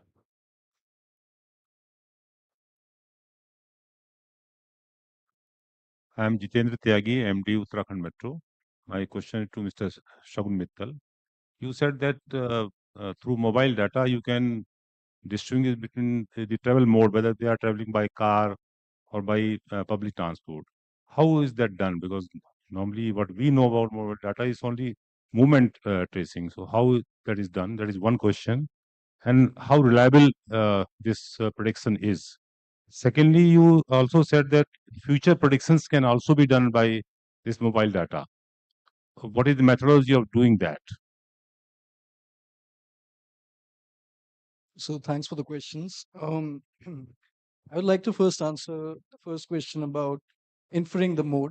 So we have certain algorithms by which we try to extract the trips out of this data. And in extracting the trips, we identify certain features like speed, acceleration, the distances being traveled, different waypoints they travel. So I think one of the key factors in using the methods is the data quality. So if the data quality is excellent, then we will try to superimpose the trajectory on, let's say, the route of the bus or the route of the metro line, and then try to infer if that trajectory belongs to that particular mode. Otherwise, for example, in this study, we used certain classification-based algorithms on speed and distance of each of the trips to classify between walking, transit, and driving. Yeah, and then I'm sorry, could you repeat the second question? How we predict the future? Yeah. From this same data. Right. So we can achieve this. So this data is being collected continually, right? So we can try to estimate the values or the demands at different time periods. So for example, we can try to have an estimate weekly or monthly or even yearly. And this then forms like a time series for us. And with this time series, we could use like any machine learning based algorithm, for example, LSTM is one which is used a lot in this scenario. So these models can be used, and with this, we can try to predict what the future would look like in terms of the demands.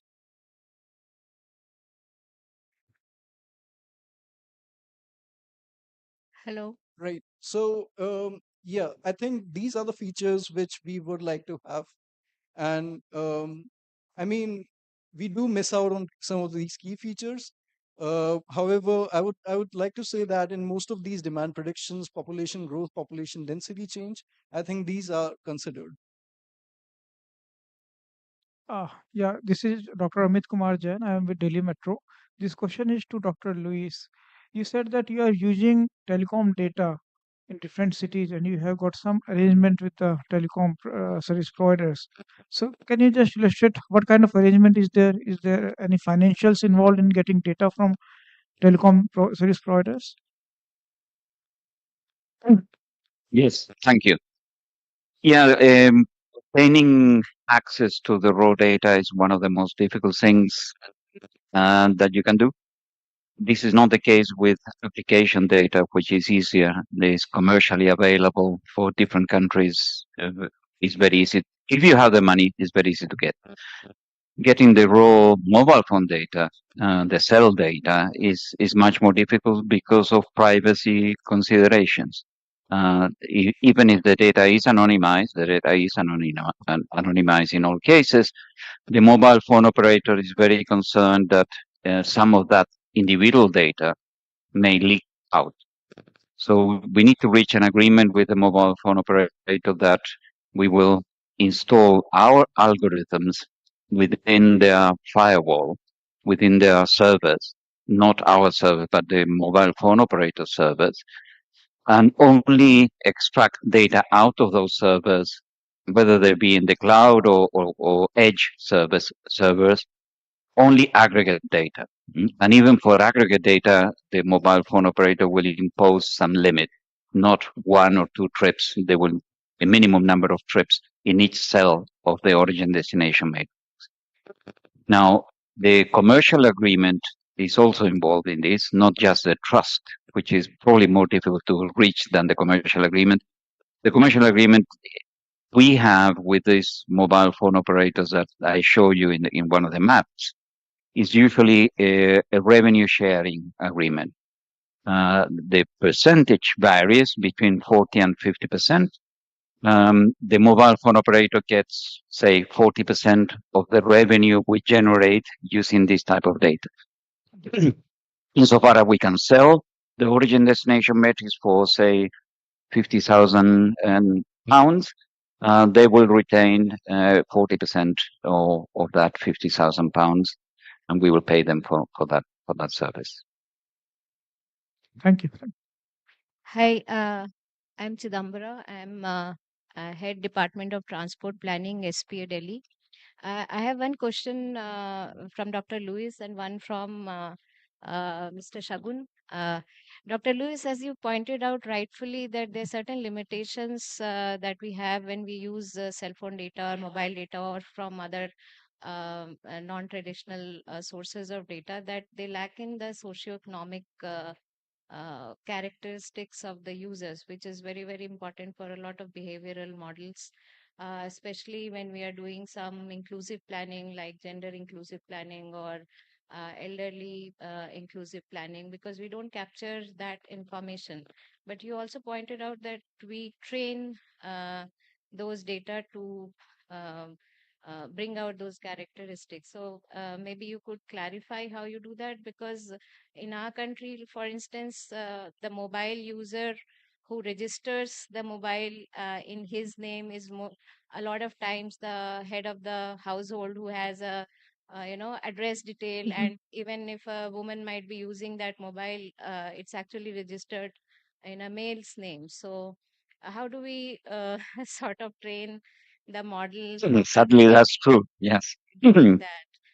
And second question to Mr. Shagun is that you pointed out, that while you capture people at bus stops, you're not very sure where they're coming from.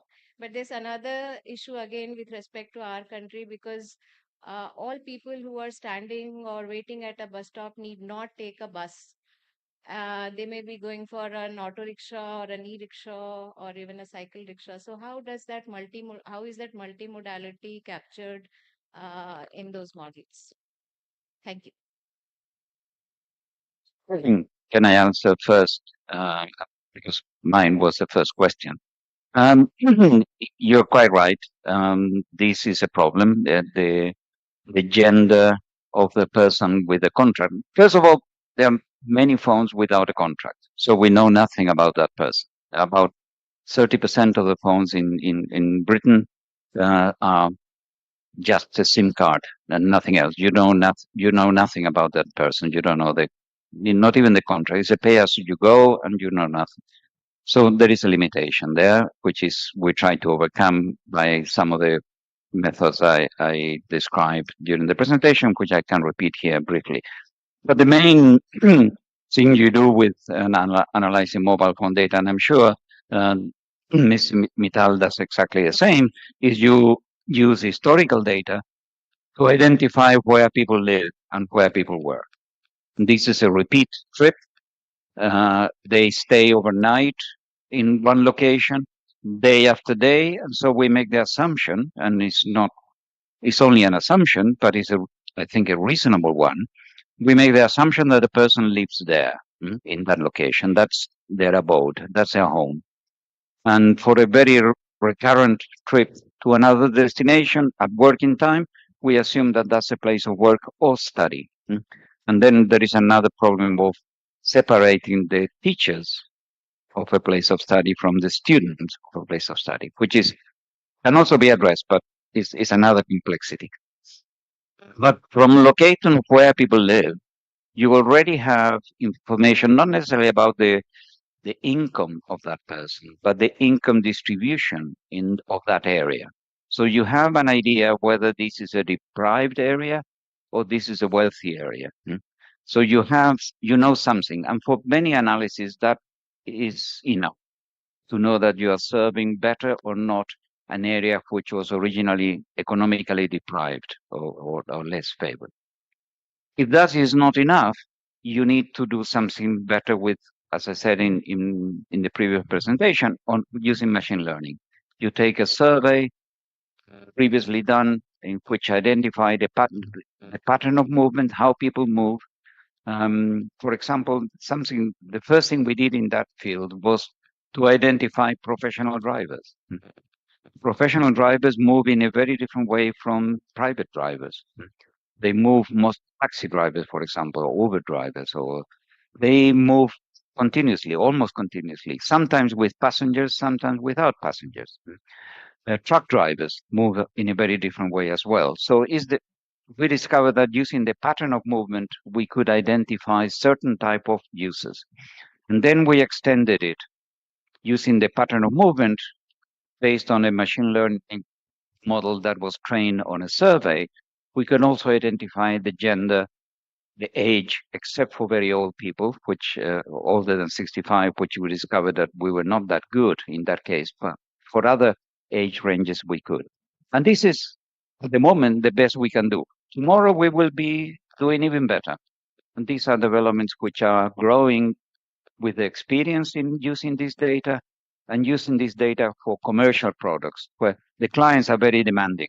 They want to know all these details and they want to be proven that these details are correct. So I like clients in that sense because they force us to improve our methodologies. So I'll just answer the second question. It's a good question and it's on point. I would say the footfall that we observe, not all is the demand for that particular route, but so there could be people who are just coming to drop off others, or they are trying to take a different mode of travel to go away from the transit stop or station.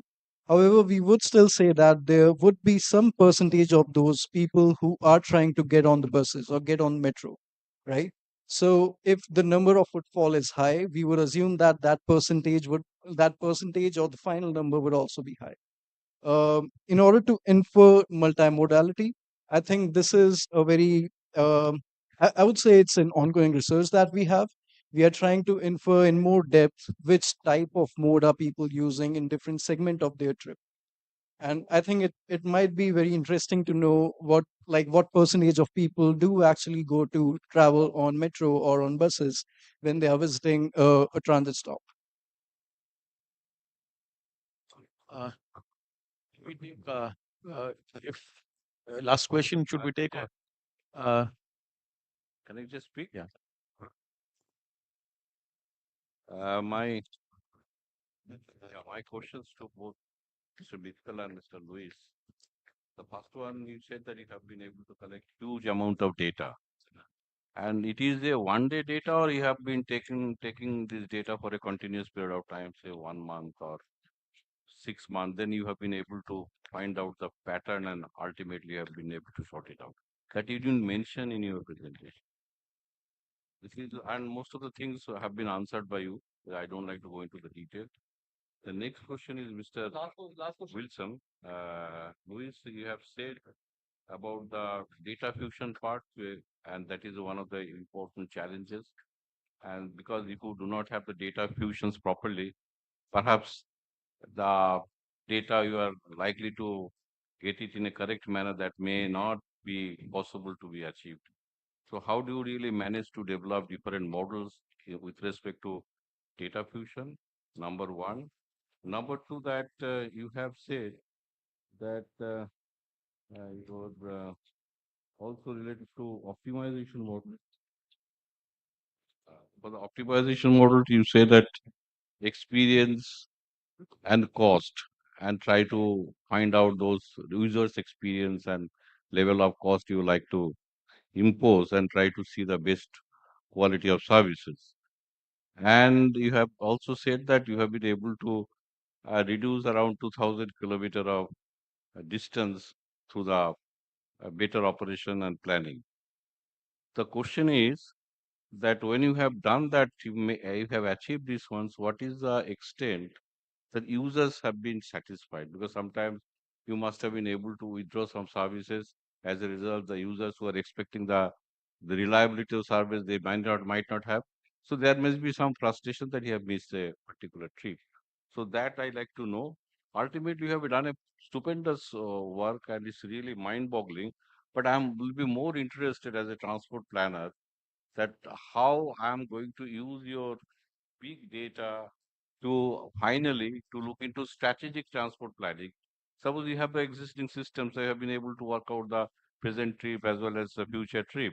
The question is that in case my another metro line is likely to come within a 2 kilometer or 3 kilometer intervals, then from your data analysis, will you be able to really do further analysis and to say what is going to the extent of demand to be likely to be shifted from this metro to the next metro? That's my what you call it views as far as your presentation is concerned. Hopefully, I've been able to put across the right point, because I am very interested, because this is the kind of exercise being done most of the developed countries to understand the strategic transport planning. So thank you for the question. I would like to answer the first question about the time period of the data. So the current analysis which I showed was for January and February of 2020, the pre-COVID time period. However, we have performed this analysis in multiple cities, and I would say the least amount of time period that we have seen was 7 days for Mexico City, and the results were still very intuitive and reliable for the experts in Mexico City. So I think if we have a larger amount of data, the results are much more reliable. However, this analysis can be performed with a small amount of data also. Thank you. I had three questions for me. Be I will brief, answer Louis. them. Can you be brief in your response? Yeah. It's very difficult to be brief when you know things. Um, Modeling, strategic transport modeling. Yes, this data is used for feeding into almost classic transportation models. It's one of the main sources of data, for example, for the London strategic transport model and the national transport model in Spain and in many other locations as well. So I don't believe, for example, and this is a previous answer, that you should use machine learning models to forecast the future. That is wrong, because it cannot tell you anything about what happens if you introduce a new metro line or another policy. It can only forecast what happens if nothing changes. It only grows the demand. So yes, feed transport models. We in Spain, we have data for about 5 years. So not just one day, but 5 years. In other countries, a bit less because we started a bit later. Data fusion is very important. The most important one we use is ticketing data. Traffic counts are very useful to have. Classified traffic counts are very useful to find. And I don't have enough time to tell you about how to do that data fusion, but you're quite right, it's very important. And finally, the quality of the service when you change the schedule in the examples that you shown in Copenhagen. We measure that using the waiting time, whether the waiting time for the trains has changed.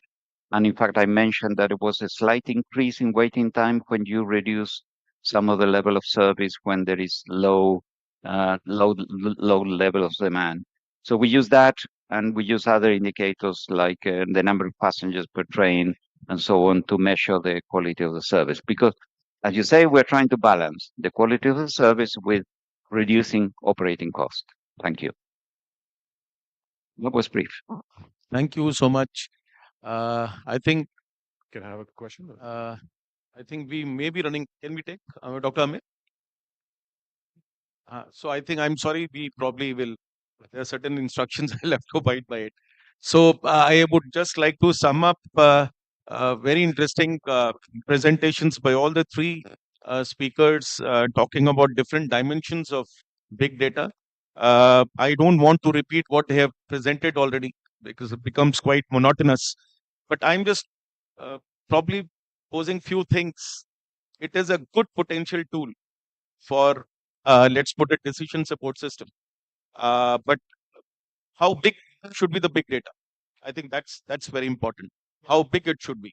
What should be the sample size? And I think Mr. Louis already presented, made a mention that we are not going to capture all the trips. So what would be the reliability of the estimates which we get out of the big data? I think that is a point which may ponder us and probably come out with certain limitation of its application. It may not be a universal tool for doing all kinds of modeling, but it might be a very good tool for certain specific area. That is to me one. Obviously, we need to know the limitations of this approach. There would be limitations, as pointed by some speakers. We are not able to capture the individual attributes. We are making assumption that this person would be of this order. But I'm just looking into the conditions of global South, developing countries where we have such huge heterogeneity in place. It'll be very difficult to kind of make those rules, so to say, for training of data. I think those are some of the complexity in developing environment. I think this might be an issue. I was wondering if some calibration of your work could have been also shown, that you presented the outputs, but I didn't find how much variations it was there from the actual. I think once we start having those use cases, results being documented in public domain, to me, it offers fantastic opportunity in times to come, because everyone wants intelligent computing, intelligent use of data. Now, I'm just trying to kind of just sum up into few things probably would be relevant. I thought uh, we need to kind of look up into upgrade, and I'm referring to the global South, our context. We need to spend a lot of investment on knowledge and human capacities. I think this is something which is very great, and I am sure Louis will agree.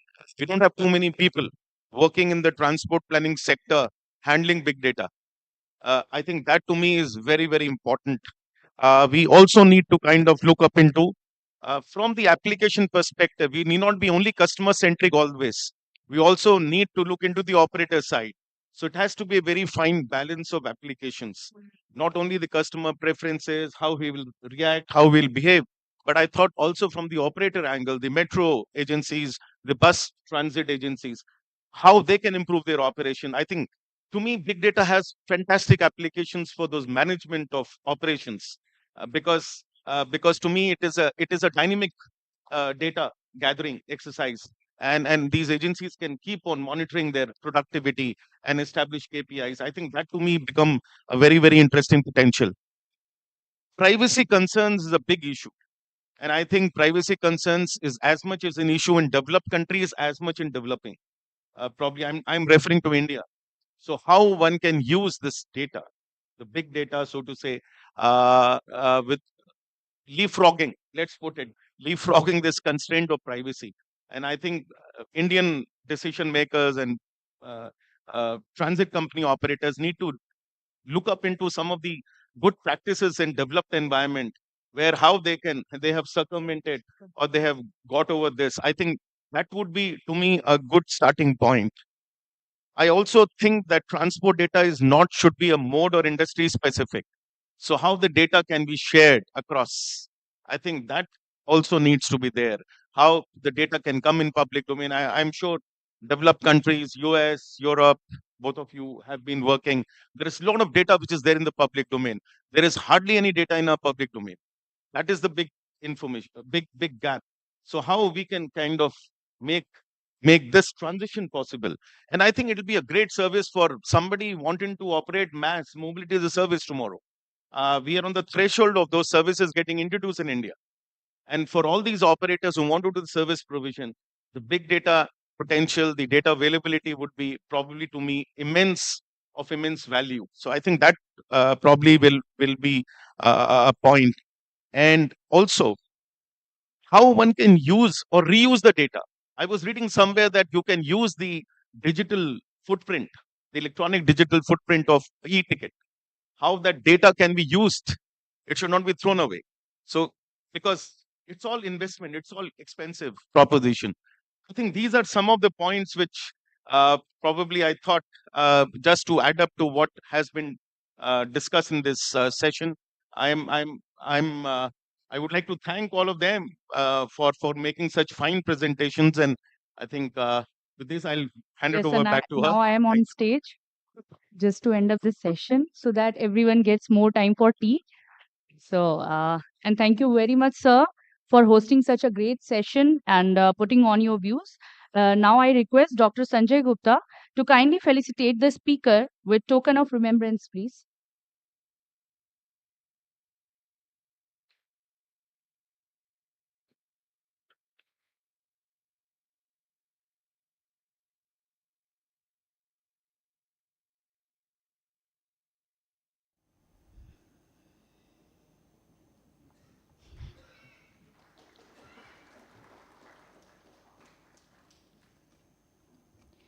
Now I would request Dr. Amit Kumar Jain, Director Operations and Services DMRC, to kindly felicitate Dr. Sanjay Gupta.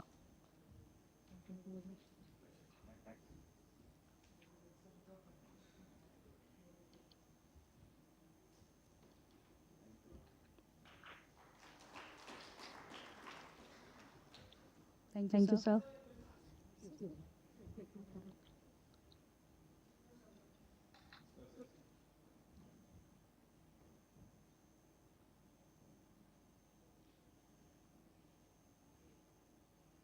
Photographs are the most important part of any of the events. So that must be there. Okay, thank you, sir.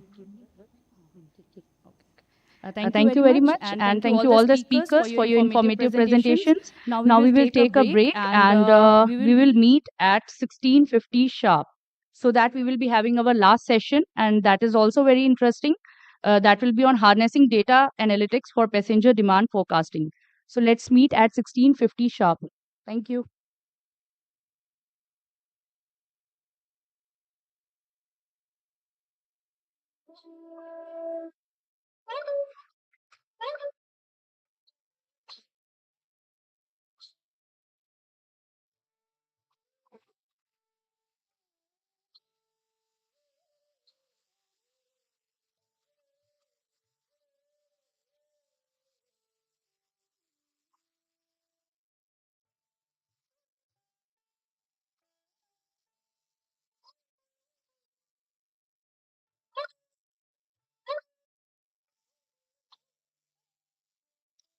I request everyone if they can check their kit bags because kit bag is missing for Mr. Hitender Rana, CVO DMRC. So I request everyone to kindly check their kit bags. His spectacles and iCard is there in that bag. Thank you.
Madam,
madam.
May I now request everyone to kindly be seated so that we can start the session.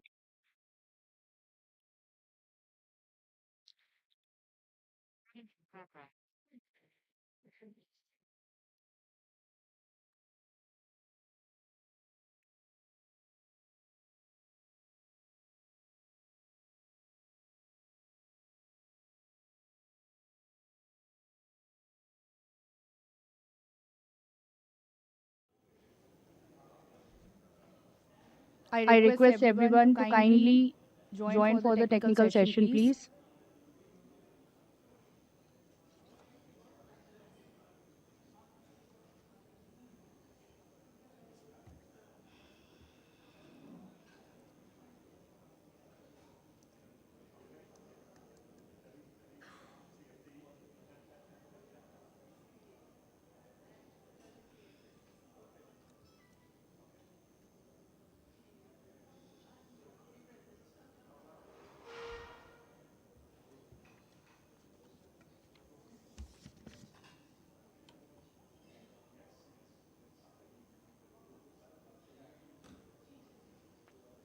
I request everyone to kindly join for the session, please.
We welcome everyone for the last technical session on very important topic of harnessing data analytics for passenger demand forecasting. I would now request the speakers of the session to kindly join on the dais, please. Dr. Pravesh Biani, Associate Professor, IIIT Delhi, who will be the moderator of the session. Mr. Sean Z. Kwan, Professor, Carnegie Mellon University, USA, who will be joining us online. Dr. Geeta Krishnan Ramadurai, Professor, IIT Madras. I would like to introduce the very prominent personality who is the moderator of this session, Dr. Pravesh Biani, who is an associate professor and heads of the Center for Sustainability Mobility at IIIT Delhi. His research interests include optimization and machine learning and their applications towards sustainable mobility, especially public transportation. He has been involved in the open data projects around the country, and his lab has been instrumental in building and operationalizing the biggest real-time open data sets for public transportation in the country. The Charter and the One Delhi app that his lab runs have a cumulative downloads of 3 million and is used by more than 1.5 lakh people in Delhi every day. Sir, over to you.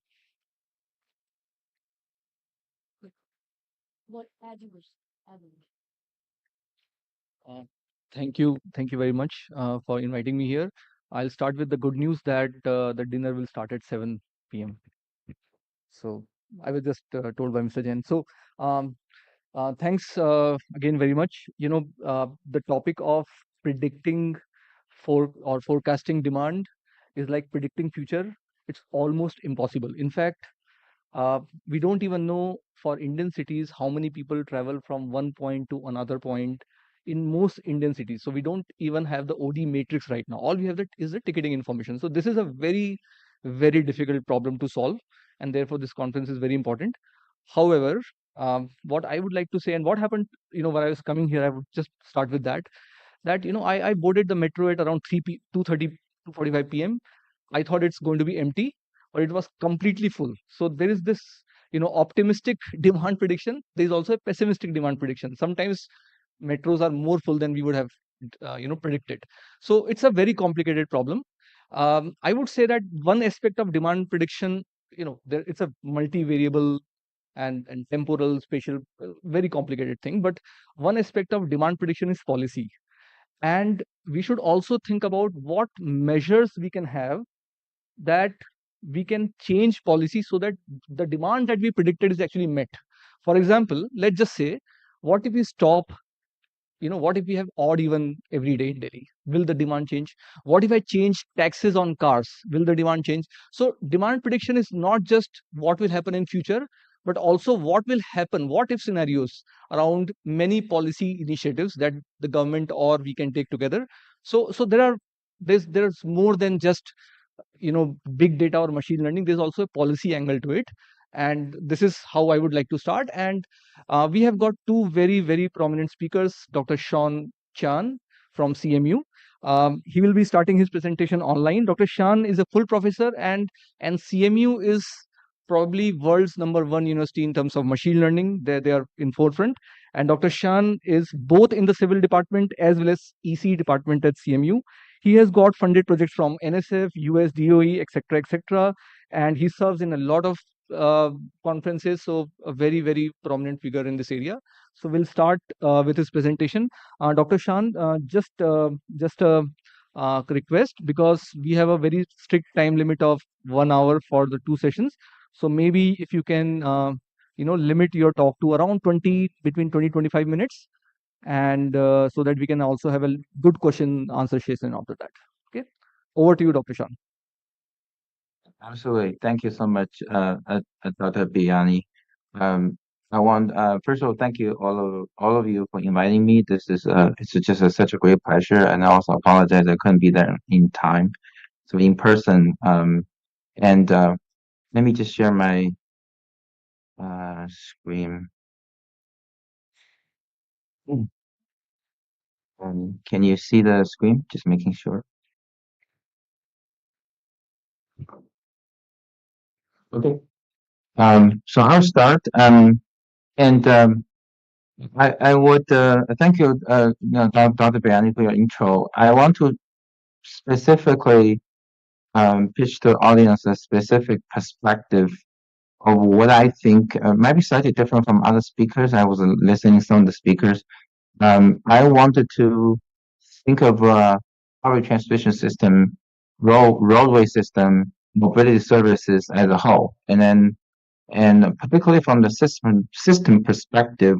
Therefore, the title is really, I made a little tweet on the title. It's predicting high granular flow. The way I think about the system or the flow in the network context is that it could be the flow of any type of modes of transportation. Of course, the public transportation system is one of the most important piece.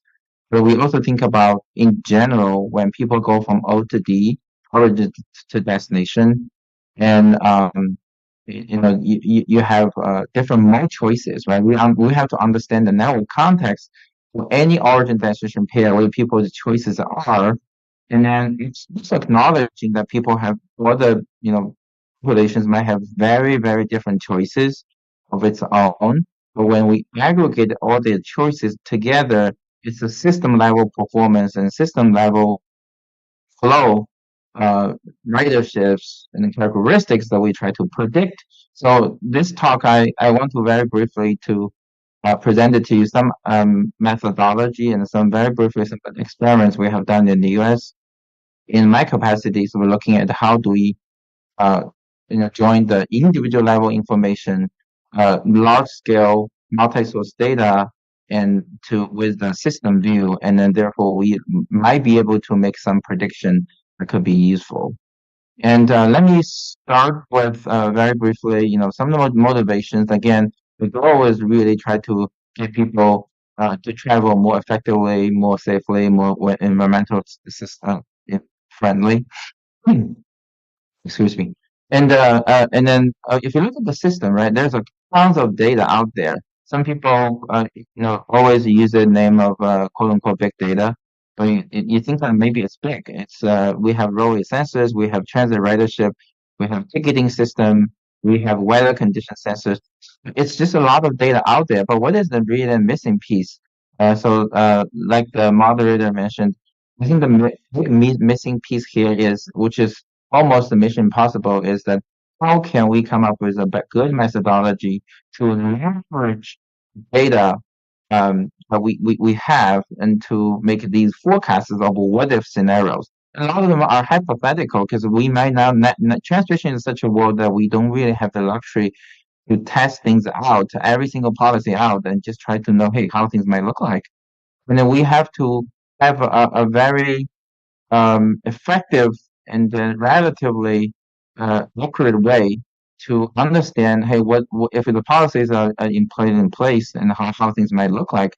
For example, if we add a new additional metro services, if we raise the metro fare, if we, how do we manage the incidents on the roadway on the metro systems?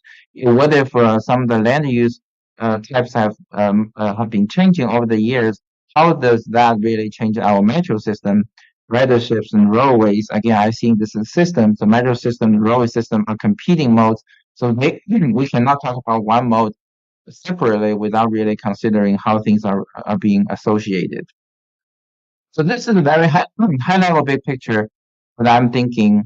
And again, think about the human individual level. We have a lot of information right now about people carrying phone. We know their GPS traces. We know what mode of transportation we might be able to infer what mode of transportation they're taking at the individual level, right? In order to make some sort of decision, of course, we want to influence everyone's decision making. Again, acknowledging everyone's making different choices. They have different ways to making choices. If you escalate it to the system level, putting all millions of thousands, millions of people all together at the system level. So this is sometimes we use the name social digital twin. Sometimes people use the name simulation. But it's essentially the same idea, is that how can we put together of everyone's to get decisions all together to system. Again, now I want to point out these are two things that level of data, two level of modeling techniques that is available to us. One is at the individual level, right? How do people making choices? But at the system level, we have some system level. So this is what I think it's super important.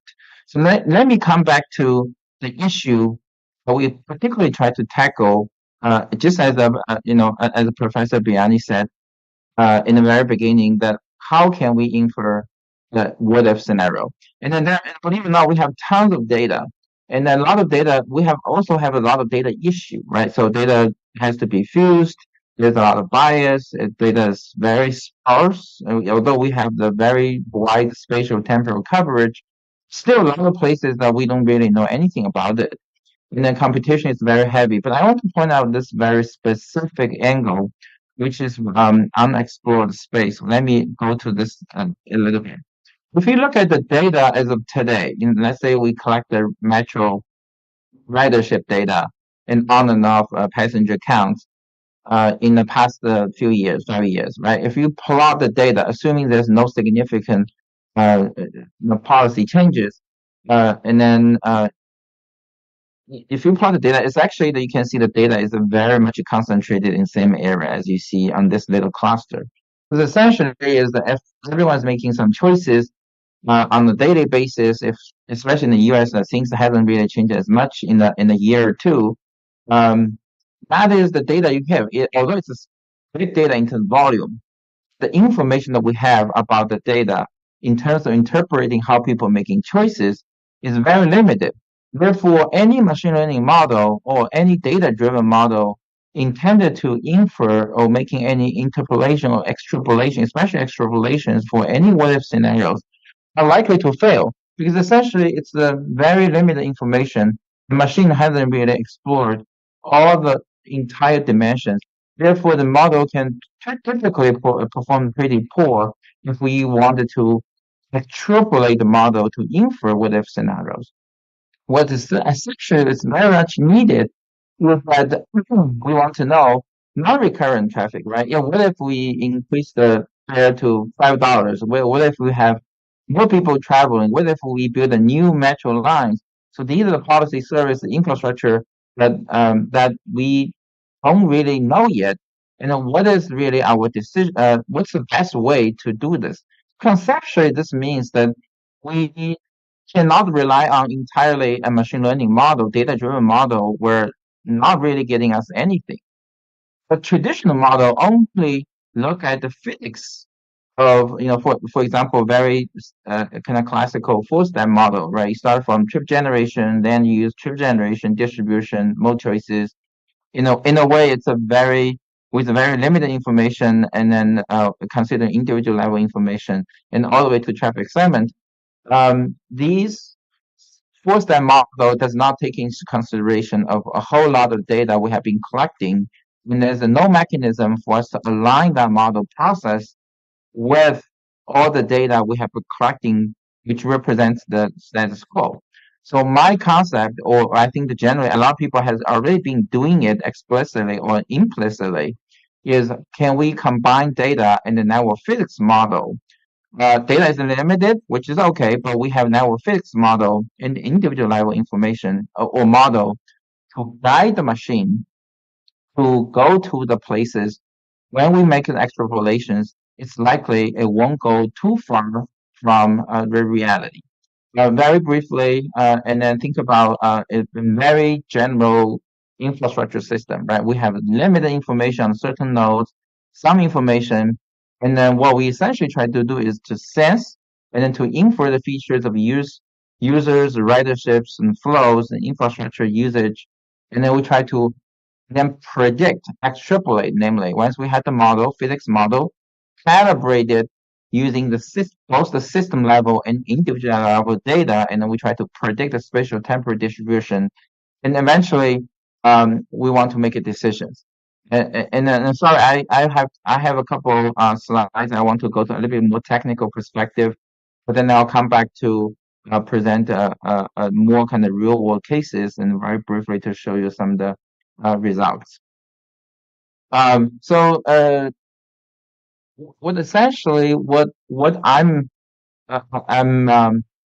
be very passionate about is can we build a machine that building some network physics model? When I say physics, it's really about the traffic flow, about the vehicular flow, passenger flow, which is the physics rules that governing how people move, how the traffic flow propagate. Right, this is what I call the G function. Essentially, what we want to know is the some characteristic of the flow of links or path. This applies to the roadway, applies to the transit system. We also want to know the system state, right? Some performance measures. And then can we build a machine that will maps our supply and demand? Some of the supply, some of the demand aspects are unknown. Some of them are known that we can measure through the link flow, path flow, and the system states, given that we have very, very limited observation of some part of it. So the conception, again, this is more of a revisiting what we have done in the past in terms of dynamic network modeling with some new aspect and building to this whole future just to embrace the kind of multi-source and large-scale data perspective. So first of all, we use OD demand Q to represent our demand. So essentially this G function, which is, again, I keep saying this is the machine, that maps our supply and the demand Q with a lot of parameters theta. This is essentially something like a machine learning approach that we have a lot of parameters to be tuned to fit the data.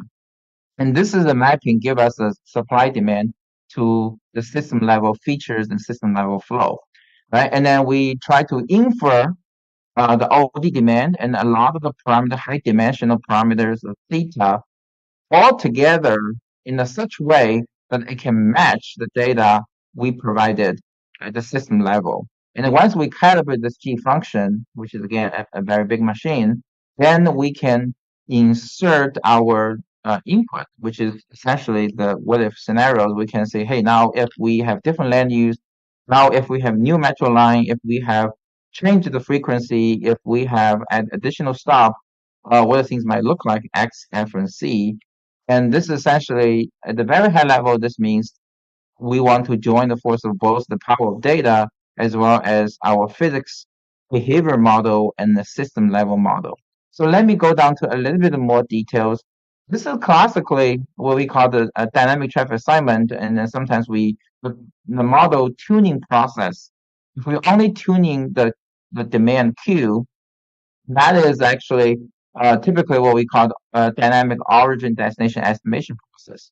But what is new and what is really big challenge that people hasn't very few work has been really addressing this, and have rarely seen any very system level large scale deployment of this model, is that the following issues, right? First of all, I want to go a little bit more brief on this, making just be aware of the timing.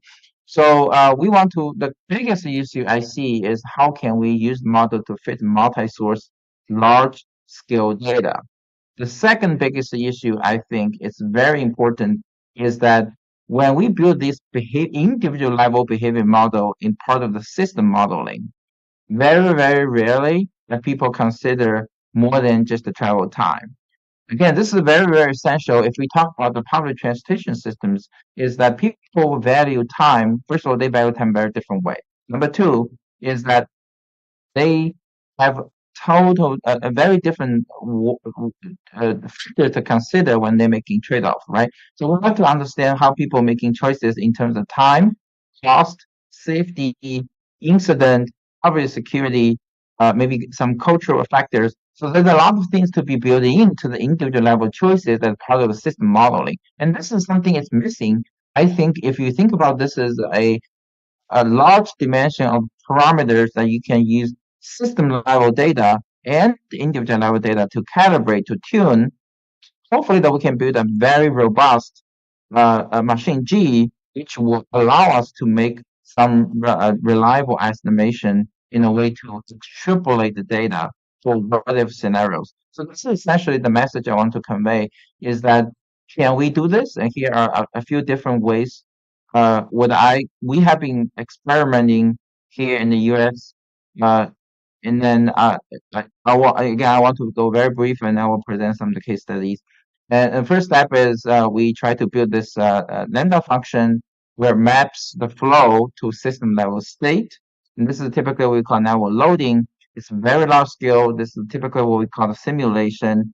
And then once we have this, we will build, acknowledging that people have different choices about route, modes, departure time, destination choices. We can build in that individual level choices into attach this with every single origin destination pair.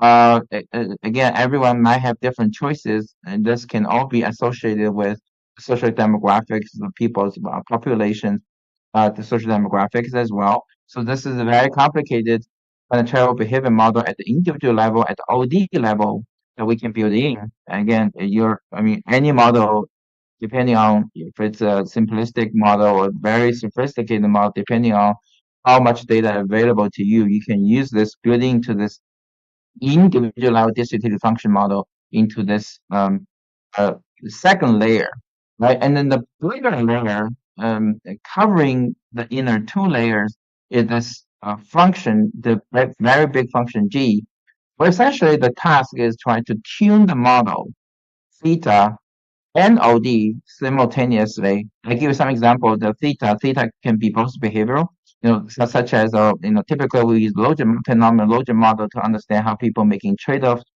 to making choices among different factors. That could also be some of the parameters for supply, for example, the railway capacity, the metro time limit, and the on-time performance. So a lot of parameters you can build in just as a way you want to capitalize the main primary factor of how people making choices. Again, keep saying this is also how the traffic flow will propagate. Again, once we have this G function, we design this very systematic computational graph approach. So let me just highlight that this is not a machine learning approach. The way we tune parameters, we adopt the same methodology that most of the machine learning approach to tune their respective parameters. So this is, again, in a way, it's saying this is not data-driven approach. As you can see, we built a lot of physics model into it. but the way we tune these parameters can be working for very large scale networks, and this is meant to be designed that way. So you can see that this is a very large neural network forward from all the way to OD passenger demand, which I don't have the more I could have added more details here, but you can start from land use data, the trip generation models, and from all the way from starting point, by mode choices, route choices, different choices to simulate, and all the way to go to the end, which is system performance, link flow, path flow. That is forward approach. You have start with some set of OD demand all the way down to system performance, and then you can because every single step you can add arbitrarily any data that you have to tune this process. So in this specific example, I use historical OD, but you can add land use. I also add the traffic counts. So you can add ridership counts that you have today. You can also add the speed. You can add metro on and off. You can add the metro frequency.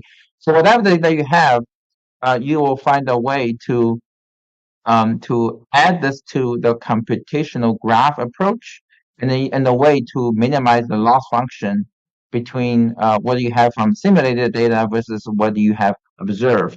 And then as a backwave model, every single loss can be reflective on the gradient that you go all the way back to tune whatever the parameter you have. That parameter can be at the very first stage, can be second stage, and all these stages that you can tune parameters.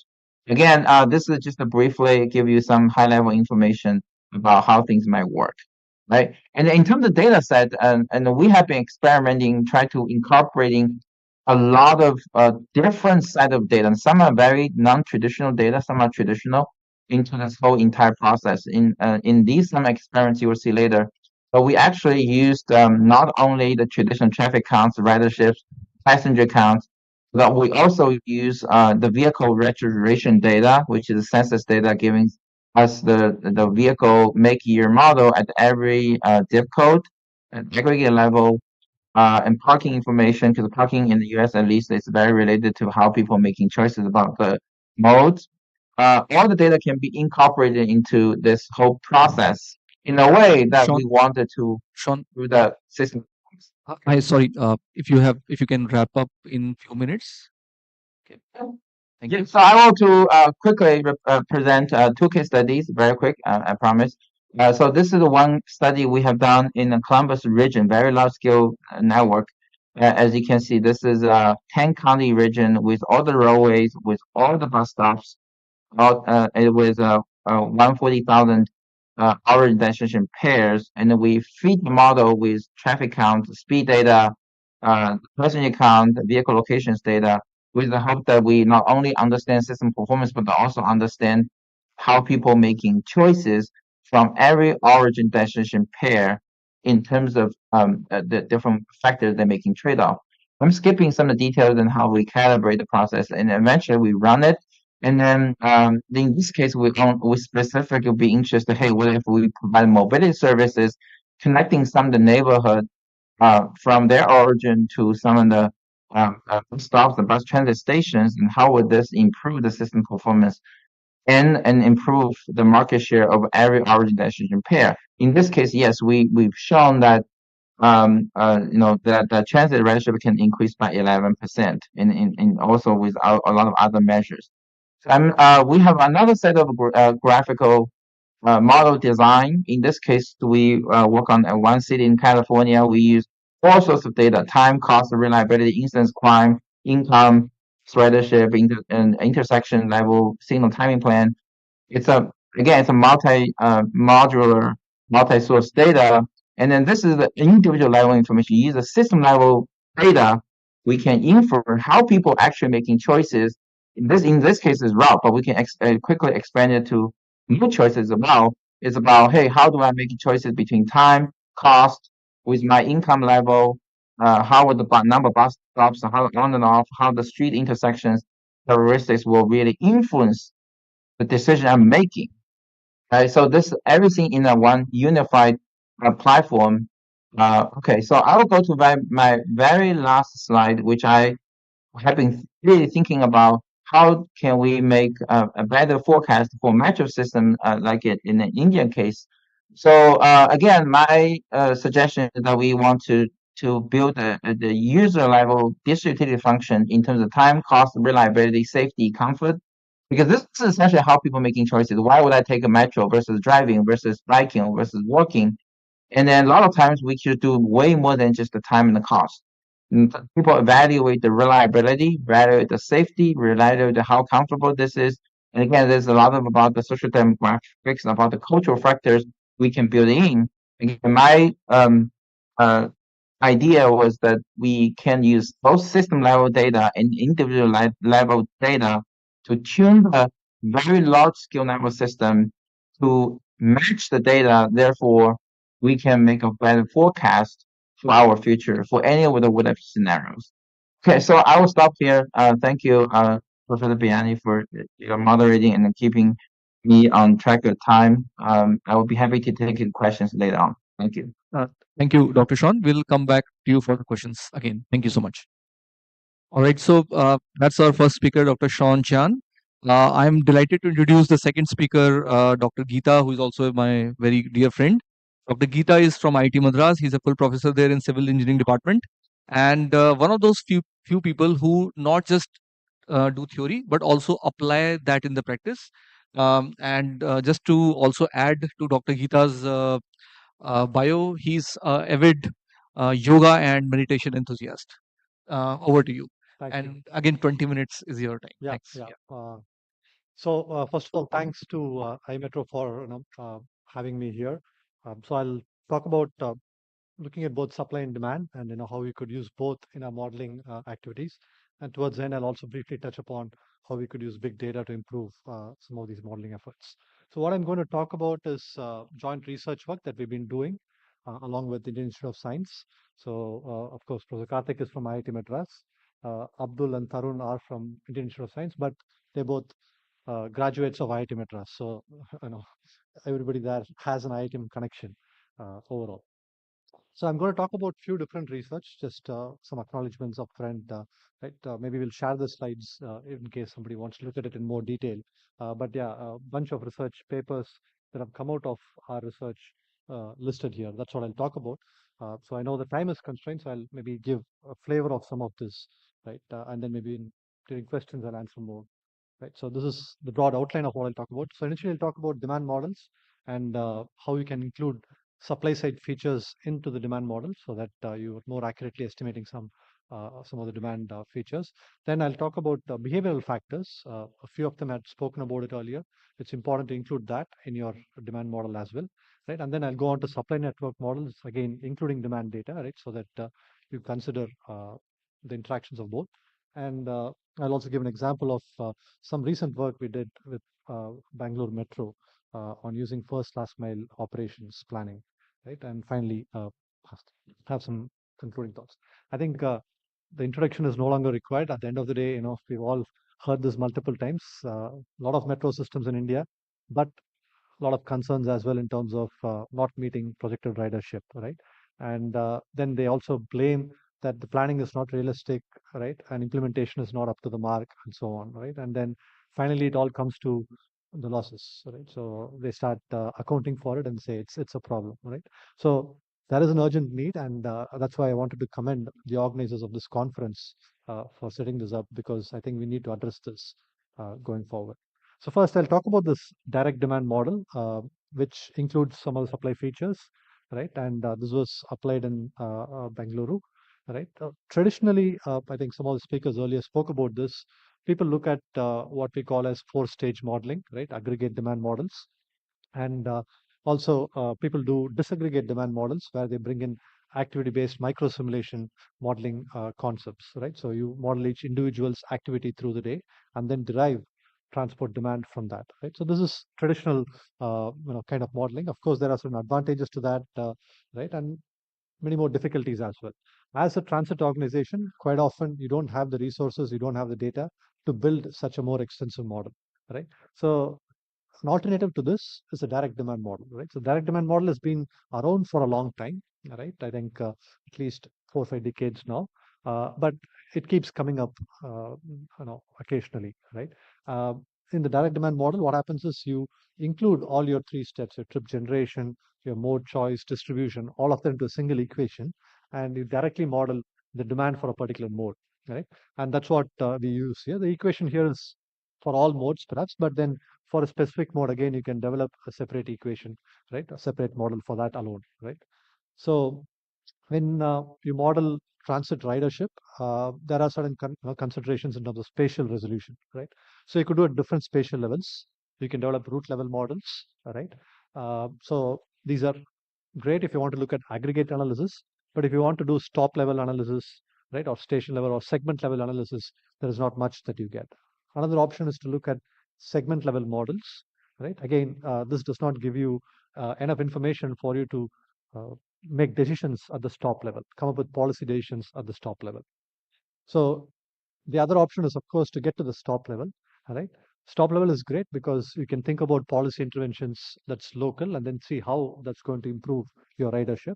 However, the stop level does not consider the route stop interactions, right? So ideally, what you need to be doing is what we're calling the stop route level models, right? Where the unit of analysis is stop route combination, so that you can capture both the stop level information as well as you look at the route level information in the same model, right?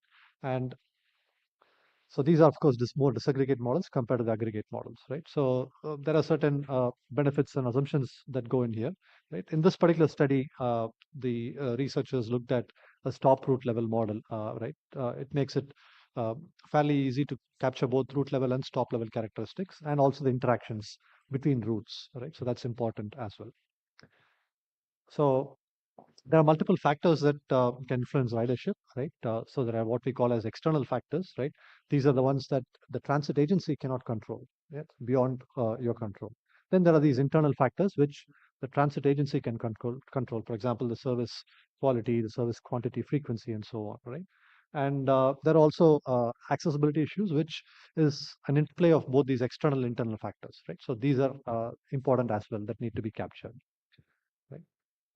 So I won't go into all the details, but just a couple of things that I want to highlight. So one thing is you need to look at both competition between routes for riders as well as complementarity between routes, right? So these are 2 different factors, and often in our cities where we have metro, we find metro and the bus tend to compete rather than serve as complementarity mode. So that's something that we need to look at carefully while modeling as well, right? So your model needs to consider these 2 aspects separately. So how do we consider these effects, right? And how do you decide whether it's a fully competing or a complementary network, right? So these are questions that need to be answered when you're doing the modeling as well, right? Other thing is, of course, the simultaneity between ridership and the service frequency, right? The more services you provide, the more would be the demand, right, that's serviced. But because there is more demand that's being serviced, you want to provide more services, right? So there is a interdependency between the supply side and the demand side. And if you do not capture this interdependence, you can end up having biased models, biased estimate in your models, right? So that's something that is also captured here. So basically, you have a demand equation, and then which is what you generally tend to estimate. But here, what we do is we also have a supply equation, right? So that you can simultaneously estimate the 2 together, right? The idea being here, the correlation between these 2 is not 0. The expected value that you see there between FR, ER is not necessarily equal to 0, right? So essentially, FR is not exogenous. So these are endogenous that need to be captured together, right? And if you don't, you'll have biased estimates, and that can lead to problems. So the way you do it in terms of methodology is there are a couple of ways that can be done. And in this particular study, the authors use what is known as 2-stage residual, I forget the last term, 2SRI models, right? So that's what they use in this particular case, right? So the other thing that we need to also capture is the way we do ticketing. At least with buses, we do ticketing at stage levels, not at stop levels, right? So you need to somehow bring down the stage level data to a stop level data so that you can estimate it much better, right? So that's something, the other aspect that's captured here. So in this study, they use Bangalore as a case study, right? they account for this endogeneity. They also look at the relationship between competition and complementarity modes, right? And they use the stop root level of spatial aggregation, right? And they also resolve some of the overlapping catchment areas. How do you handle that, right? They handle that as well, right? So this is a quick framework of what they use, right? So you have the external factors, you have the internal factors, then you have the interaction factors coming from complementarity and competing routes, right? So they have a way in which they identify whether a route is complementary or competing based on the origin and destination, and then once they classify that, they're able to find out what the impact of that would be in the overall modeling framework, right? So I'm not going to the results, but then some of the findings, they did find, they're able to, better capture the demand model using, the endogenous model that they have developed, right? As opposed to the exogenous model, they get better fit and better accuracy by looking at it, right? And in terms of the spatial disaggregation, right, they found that this fast stage cluster level, right, was able to capture, right, in a fairly accurate way, right. Some more findings that they had, right, they could capture the inter-route relationships, right. So of course in this study they looked at only bus, but then you could extend the study to do both bus and metro, and then look at the interdependency between bus and metro as well, right. So they also have a nonlinear model which was able to capture some of the nonlinear effects, right? And that's one reason why they went with the 2S RI model instead of the 2S LS model in the study, right? So once such a model is developed, right, you can find out the factors that influence ridership, and then you can come up with more accurate prediction of the policy decisions, right? What policy decision will lead to what kind of changes in terms of ridership, right? So that's possible. Now I'll move on to the second part where I'll talk about some of the behavioral factors, right? So here we use, of course, more traditional techniques, but I'll also talk about some machine learning models that have been more recently used in this space. So most of the analysis here was based on survey data, right? The more traditional kind of survey data. And one of the things when we do survey data is if you do it properly, then you have representative data, right? And it's very easy to cross-check whether it's representative because you already have the census data. There's a wealth of information there. You have your survey data. You compare whether these higher level parameters, whether they match or not, right? That's the advantage that you have here. Right? And one of the things that we have done in the recent past at IIT Madras is to look at modeling mode choice as a two-stage process, right? In the first stage, you look at whether or not people consider the mode. And only when you consider a mode, it's included in the choice set. Otherwise, it's not even part of your choice set, right? And the way we have considered consideration is if you have used a particular mode in the past 3 months, then you've considered it. If you've not used it in the past 3 months, then it is not even in your list of options that you choose from, right? And you can see here that, for example, train, which includes suburban, metro, all of that, right? Only 33% have considered it, right? And that's even lower than ride hailing, right? Ride hailing, which is much more recent, as opposed to the suburban network in Chennai, which is almost 100 years old, right? You have far fewer people who are even considering train as an option, right? So that's something that's interesting. So that's the study here. And other thing we look at is whether or not a person is having a choice or is he a captive user of public transit, right? And you can see if he's a captive user, he's more likely to have considered and used public transit as opposed to somebody in the choice segment. And the kind of policies, the kind of interventions will differ depending on whom you're targeting, right? So that's something that we look at as well, right? Maybe I'll skip this, but yeah. So we use this consideration ridership model, the two-stage model for looking at metro train ridership in Chennai, right? And what we find is, here we've used data both from the ridership data that we have from Chennai Metro, right, as well as the survey data, right? So we kind of fuse both of this data together. The issue with the ridership data is it's kind of self-selected. You know only people who've used the service. You don't know the people who are not using the service. Why aren't they using it? What are the issues, right? So that you get from the survey data, right? So we kind of fuse these. And in this particular study, we found that you have all kinds of combinations, right? There is sectors or stops or stations which have low consideration, high ridership, right? High consideration, low ridership, right? And all the combinations you can see here, right? And there are a bunch of the twos that you see here are the ones that require improvement in terms of ridership. A lot of people consider it, but perhaps not riding it, right? And then the sevens are those where you need to improve consideration, there is already a lot of ridership, and that's mainly because these are transit hubs, right? People do interchanges there, but people are not, riding it perhaps, right, from the locality. So these kind of insights we're able to get through this analysis. Right? And yeah, some more behavioral insights that we get. You find out if you have a captive user, what should you do to improve consideration for captive users, right? For them, it turns out you need to have better footpath, right? Better ways to cross the roads. That's what will help improve their consideration. On the other hand, the semi-captive, right, who are having maybe one two-wheeler in the household, right? Those people will likely use or consider using public transit if you provide better first mile and last mile access, right? So that's what we need to focus on for that particular segment. And then the choice segment, you need to improve comfort, right? Only when you improve comfort, the choice segment people will start using or considering to use transit, right? So that's some insights that we get. Similarly, ridership, there are different factors that affect. We've listed some of it at the bottom. I'll just take a few seconds to talk about the graph on the top. So when you have models like these, we can estimate what happens to the ridership when you vary the cost of metro, the metro ticketing cost, right? So here it's cost per kilometer, right? You find that if you had the traditional linear models, you have a certain kind of equation, right? And if you use nonlinear models, you see that the equation, the line kind of shifts. But then if you use the proposed model here, right, where you look at this ridership consideration and then ridership separately, right, the equation kind of changes. So you kind of overestimate or underestimate depending on which spectrum you fall in, right? So this kind of improves overall accuracy. Right? When you do these kind of studies, the other output that you get is also value of time, right? In this particular study, we found that value of time, in-vehicle time, right, is a certain value. It's 120 rupees per hour. The value of out-of-vehicle time is almost 1.5 times of in-vehicle time, right? So people are less reluctant to spend time outside than inside the vehicle, right? And very interestingly, in this model, we were also able to measure the value of reliability, right? So one of our earlier speakers spoke about reliability in the morning, right? And that has much significant value, right?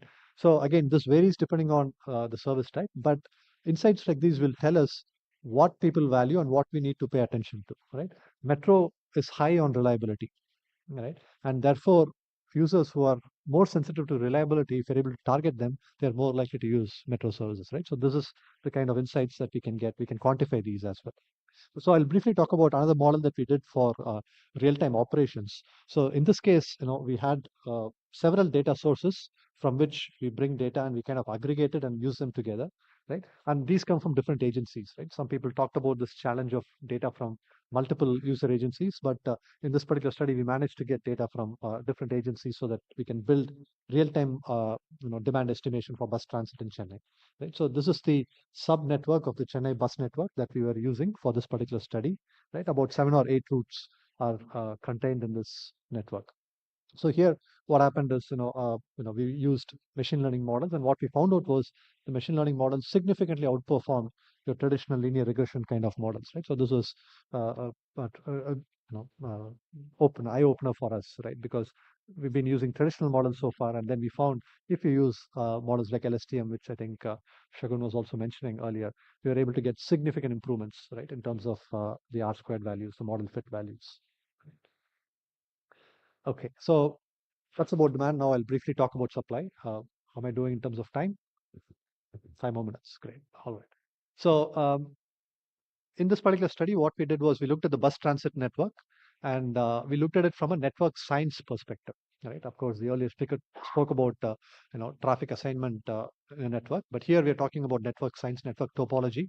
How can we infer by looking at the network science aspect of the supply? So this is how the Chennai bus transit network looks. The first one that you see here is early in the morning, right? So you have certain links which are more prominent early in the morning, especially people coming from the suburbs into the city, right? Those are more prominent. Whereas when you see in the afternoon times, right, the links in the suburbs are not as active. The city core is more active, right? So the network changes throughout the day, right? So the earlier moderator spoke about dynamics, right? So it's highly dynamic. The transit network is highly dynamic. Right? We look at a couple of different representations of this. One is called the L space, and the other is called the P space. The L space is basically you join subsequent stops in a route using a link. A p-space is you join any two stops served by a single route, right? So that's a p-space. And we use 1 hour time windows in this particular study, and we look at it from 4 to 11, which is the predominant period of operations for Chennai bus, right? And we look at windows, and then we see when the trip starts, and accordingly we segregate it to the particular time window, right? We use ETM data. Unfortunately, right now it's not operational, but back 5 years back we did have the data, right? And we used 1 week of data in November to do this analysis. Right. So we looked at different network scenarios. Typically, we only look at the supply side. We don't look at the demand side. But in this study, what we did was we did demand weighting. Right. One is using the demand directly and weighting your arcs. The other was what we call as service utilization factors, SUF. Right, where we look at the demand divided by the number of services between the two nodes. Right, and this SUF is then used for weighting your network and arriving at network measures. So that's what we did here. And a couple of things that we did in this particular study was we identified redundant routes. There are certain routes in your network where multiple bus services are actually traveling at the same time, right? So this is operationally inefficient. It's great for the end user, but for the bus company, it's operationally inefficient, right? So we were able to identify which are the redundant routes, and again we find that when you look at it in a static perspective, that's very different. When you start looking at it from a dynamic perspective at different times of day, the network looks different, right? So what can we do with this? We can figure out which routes they need to cut down on, which routes they can combine, right? Maybe they can have shared routes. Certain sections, one route can substitute for the other, right? So these kind of policies we'll be able to implement using these, right? And we also look at the traditional parameters, but in the weighted network, and we were able to identify what we call as hubs, right? And then these hubs could be strengthened so that we could have much better ridership, right? So this is example of how we use demand data in supply side modeling, right? In evaluating it from a network science perspective. I'll just end with a quick couple of minutes on another study we did. This is again in Bangalore, where we look at first last mile connectivity, right? Providing good first last mile connectivity kind of increases the catchment area of metro or even the bus service for that matter, right? So, but operating it is important, and quite often we operate them as separate services. First mile is offered by somebody else, right? The last mile is offered by somebody else, right? So it is beneficial if you can kind of combine these two, as we'll show in a couple of graphs, right? So this was a agent-based simulation model that we developed, right? I'm going to the details here, but very quickly, this graph that you see on the left. So the blue line is when there is no sharing between first mile and last mile, right? So you find that there is a greater number of lost demand in that particular case, as opposed to when you do first mile sharing, that is multiple people can use the same vehicle to do the first mile connectivity, right? So that's sharing there. And then finally, the green line that you see is when you allow the same vehicle to do both last mile and first mile, right? And you allow shareability, right? You find in that case, you're significantly reducing the the number of lost demand cases, right? So we're able to analyze at different times of day in different stations in Bangalore Metro, what is the level of lost demand, right? And so you can come up with very specific policy interventions to improve this. Right? So this is again another illustration of which are the locations where you have lost demand. So on the right top there, of course, that line is further extended now, but you can see there is significant lost demand there because it's serving a much larger area, right? And if you really need to cater to all the demand, you need maybe hundreds of vehicles, right, supplying to that. So this kind of insights we were able to derive, and these can be used for optimizing first last mile operations for transit. Yeah. So I'll quickly conclude with this last slide. So there is a lot of opportunity for big data, but I think there is need to also be cautious, right? So the traditional survey methods may be more expensive, right, and time consuming, but the quality of data is very high, especially if you've done it in an unbiased manner. The survey has been done in an unbiased manner, right? So I think we need to retain that, and we can leverage these big data sources because they have large sample size, but there may be bias, right? So if you had say 100 people or 100 phones or SIM cards moving from point A to point B, is it equivalent to 100 people, or is it 50 people each having 2 SIM cards, right? These kind of questions will come up that need to be addressed as well, right? So we need to have a hybrid of this, a combination of these, so that we can come up with more reliable and accurate predictions. But going forward, I think we've significantly cut short the overall cycle time of this entire exercise, right? 80 to 90% of the time used to be spent in data collection. But now with all this data being available, right, we can significantly cut short the time, right? Within a few months, we can come up with accurate models, and more importantly, we can keep updating it, right? I see the era of having digital twins, where data keeps coming continuously, right? And on a day-to-day basis, you operationally, you experiment, you keep improving your services so that you attain, whatever ridership that you projected, right? So whatever is projected is achievable if we do better supply-demand modeling, right? Combined modeling together. With that, I'll stop and thank you. Thank you very much. Very grateful to both the speakers that they were on time. In fact, you took 1 minute less. Thank you. So what we'll do is we'll open the session for questions. We'll start with those questions with which both the speakers can answer first, and then if you have questions for both the speakers, one question for both the speakers, we can have more questions that way. We can start with that, or okay, please go ahead. Yeah. Go ahead. Yeah, but I will try to ask one question that could be relevant to both. You talk about this data quality, right? I think that's very important. But the question is that even if we try to spend some effort to clean the data, we don't really know how clean it is, right? Whether our clean data is already clean, right? It's never known. So I think one of the probably just to ask your insight from the modeling perspective, could we acknowledge the uncleanness of our data set in order to do either a forecasting or the decision makings? Yeah. Because I think in the Google ImageNet, they are actually face the same problem when they label the images, right? We don't really assume they are actually all correctly labeled. But in transport, I think the same issue, right? The data quality is very important for behavior understanding and predictions. But yeah, just some insights, how could we, from the modeling perspective, to acknowledge this and then develop it for forecasting?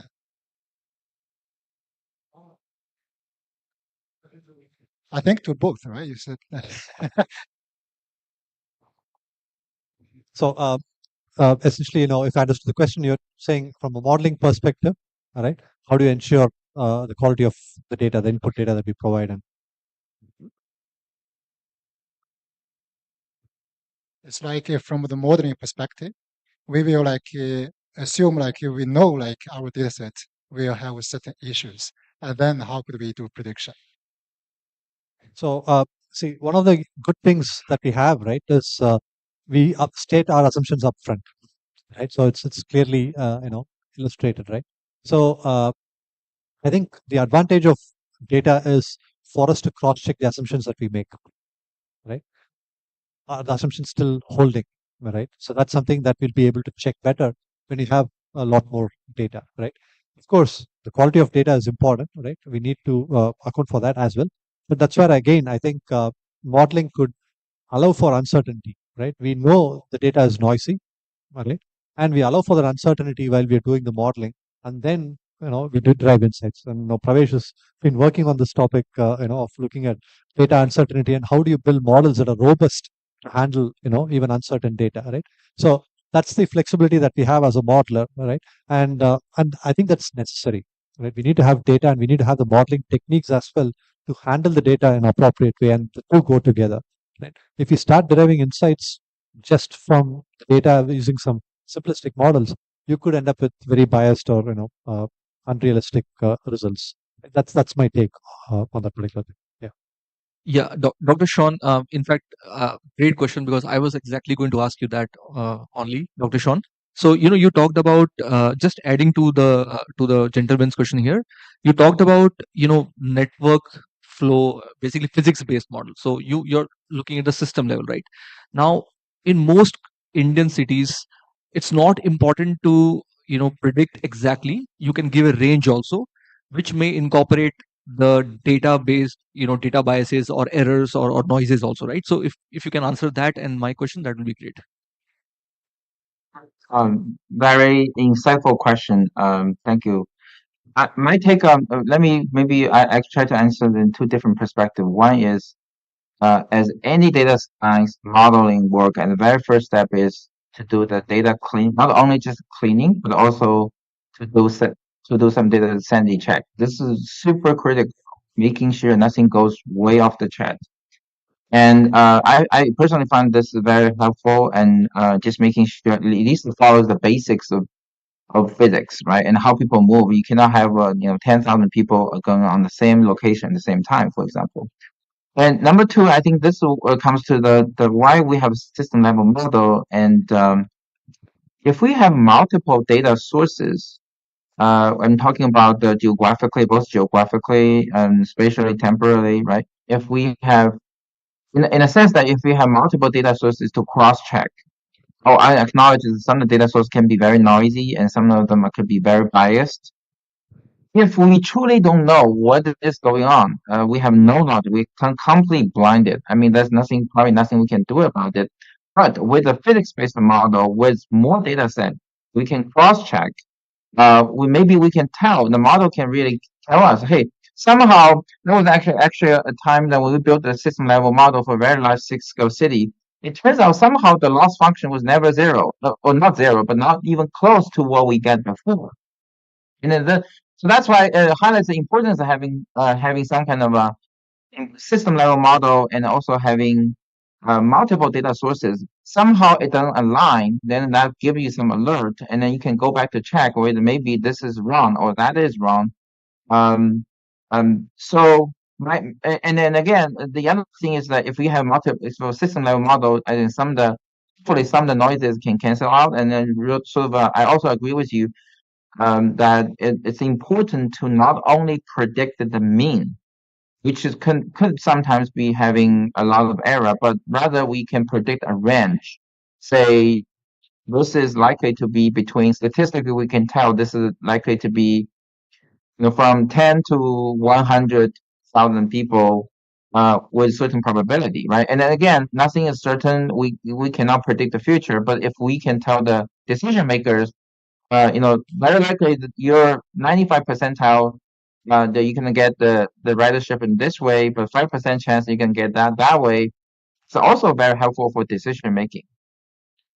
I hope that I answered the question, but let me know if. Absolutely, absolutely. Thank you. My question to Professor Gopalkrishnan, you have very comprehensively conducted the studies and have able to capture your demand analysis very appropriately. I suppose this is mostly on conventional modeling approach. This is my idea. And my first question would be that you have been able to collect data from the call recording from the mobile. So what is of course there is a question relating to your data cleaning. I am leaving that part. So and though it's quite a large area, have you been able to test your model with what is the percentage of error you have come across as against the reality? If you can throw some light, perhaps it would be more interesting to know that your modeling approach is towards the correct directions. And number two is that had you tried with soft computing type of what you call approaches? Of course, you have tried with the machine language, but other soft computing techniques are also available. Had you tried with that, what would have been your confidence to improve your modeling aspect? This is the first question.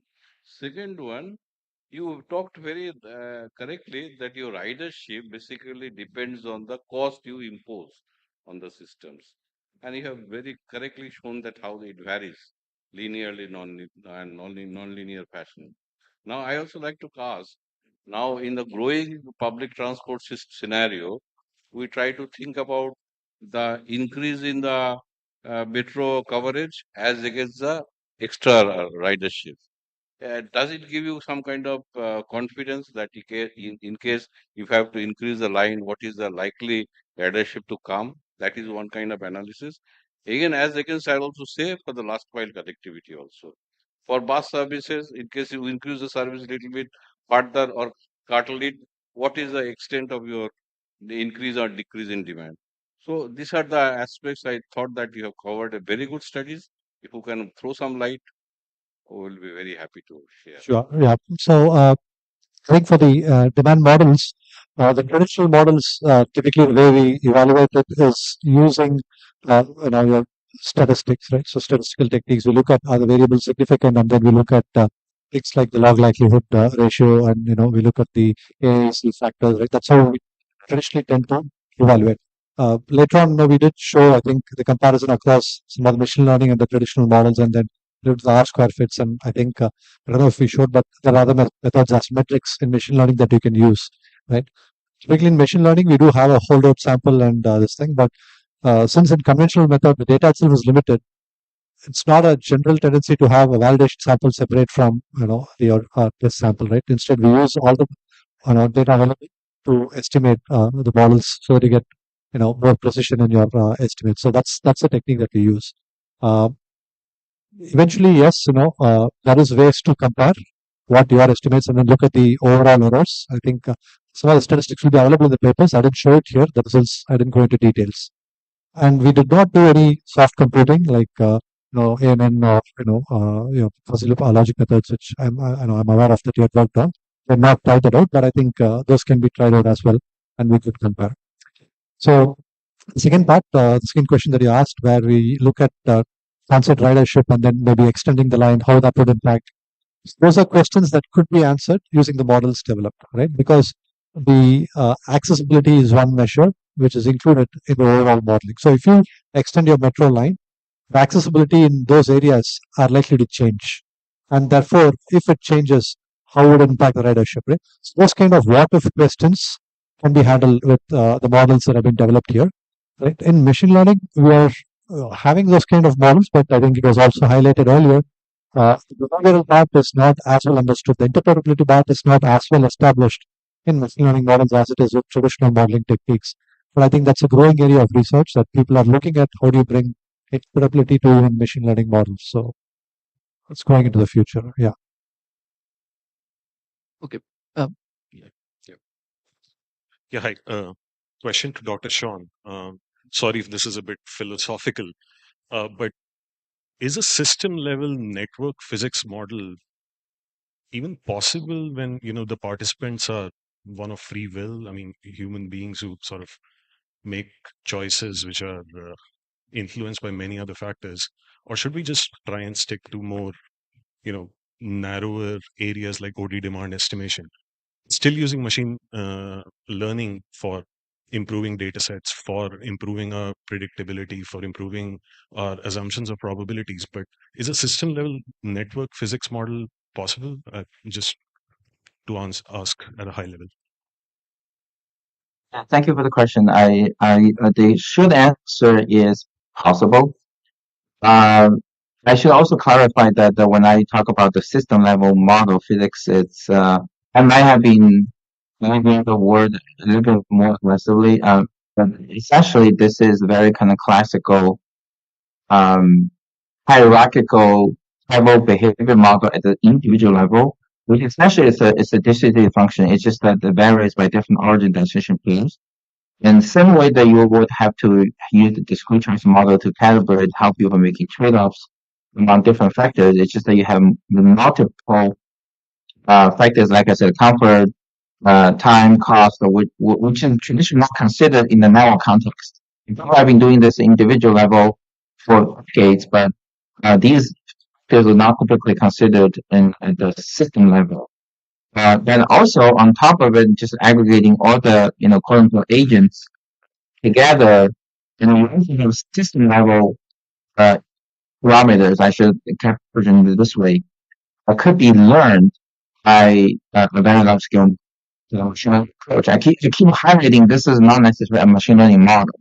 This is just an approach that we use the same way to calibrate the machine learning model's parameters to calibrate the parameters in the tribal behavior model or the system level, the translation system level model. I think that I also agree with you. We typically start with very relatively small communities, so that way we have a better clean data, not only having clean data, but also have a better understanding how people making choices in a way that you can tweak the system with some of the prior knowledge with some feeding the system with some your personal belief or some additional information that you might not necessarily have at this very low system level. But my belief is that if it's a machine, we really want to take advantage of all the computing that in the machine learning approach, machine learning community, large scale data, and then do everything in a sort of semi-automated way to with a very large scale system. That's my goal, and I don't think the research is there yet. But I think my personal belief is it's possible if we have enough data, if we have enough built into enough physics model, and we have enough features to learn about. But hopefully that can briefly answer the question. So I mean, just to follow up on what Sean said, see the network level physics model is kind of an aggregation of individual behaviors eventually, right? So you are allowing enough flexibility on individuals' behavior and then seeing the emergent behavior at the network level. That's what he's talking about. So in that sense, we're not imposing how the network has to evolve. Rather, we are looking at how the network evolves when individuals behave in a certain fashion. Okay. So I have a quiz question for both Sean and Geeta. So Sean, you talked about what if scenarios, right? You have a network level model, and forget about prediction of future. I'm talking about present, right? So the quiz question for you is this: that if I reduce the fare, if let's say DMRC asks this question, that if you reduce the fare by X%, obviously the ridership would go up. Can you predict how much would it go up and make standard assumptions, okay, on that? And can you tell me what would be your prediction error? Of course, you can't predict accurately 100%. At what confidence level can you predict how much would ridership go up if I reduce the fare? So you should start with. Yeah. Okay. So I think that was one of the things that we had there, right? So with the graph, if you reduce the fare, right, how this is going to change, right? See, earlier these used to be longer term decisions. If you build a master plan, if you cover the master plan today, that's going to be only after 30 years it's going to be updated, right? By the time the person who developed this is already retired, right? But now I think the cycles have significantly reduced, right? And therefore we can very quickly check if the model is correct. Is it giving the results it's supposed to give for operational changes? And if it is not, keep improving on it, right? So that's why I said we need to move towards this digital twin kind of a perspective where things are updated in, on a day-to-day basis or at least a weekly basis, right? Then I think you'll get more and more accurate results as you move forward, right? If you ask me, it can be plus minus 50% error. Plus minus 50%. Yeah, right. That's the level of change that can be. But then I think the Kochi Metro person earlier the day, he said how over time it's increased, right? You make a prediction, but that's not immediate, right? Mm-hmm. These things take time. Behavior doesn't change immediately. Like people don't change their at equilibrium. So at equilibrium, right? We're talking about yes, yeah. right. Okay. But then that may be much far ahead, right? Okay. So all models are wrong. Question useful. Yeah. So, yeah. Sean, you want to just have a 20 second, stab at it, no more than that. Yeah. Yes, I don't have really the number for you, unfortunately, but I think that it makes sense to one very rough slide I didn't get a chance to present is I really suggest that we look into things retrospectively. We have the model, right? It was never approved the model, how good the model is. I mean, at least not systematically. If we can go back to the history, 10 years or 20 years in the past, especially in a city like India, is rapidly being developed. We have building new metros on the way, and then we have collecting data on the way. If we can have every year's data collected, and then with all this new infrastructure, new services, I think we should use the same model we have today, just to model everything retrospectively to see what if the model was deployed 10 years ago, how accurate is our model, and we can learn a lot of lesson from it. This is really one of the very maybe my concluding remark is that I highly suggest that as a research community and also over the metro operator community, can we work together just to collect all the data and then try to build the model and validate it all together. Thank you. Thank you, Sean. So I think we are done with time, and as a moderator, I still have the right to speak for 30 seconds, so I will use that right. I think I'll just continue with where Sean left. That a lot of theory goes in publications profs love to publish. Not all of it is always useful, but if the metro system or bus system, I mean, if the operators who actually work on the ground talk to the profs, I think the models will get more accurate. And it's of course our responsibility to talk to them more. But I think the such conferences actually act as a like a bridge so that we can start walking on it from both the sides. So I think with that I would just conclude this session. Thank you very much to all of you. Thank you. Thanks so much.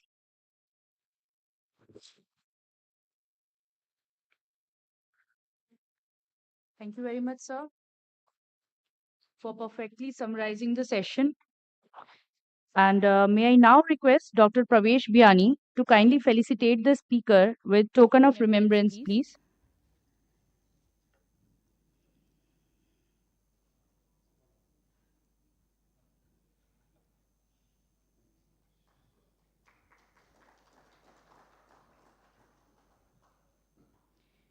I would now request Director Business Development, Delhi Metro, Shri Prameet Kumar Garg, to kindly felicitate Dr. Pravesh Biani.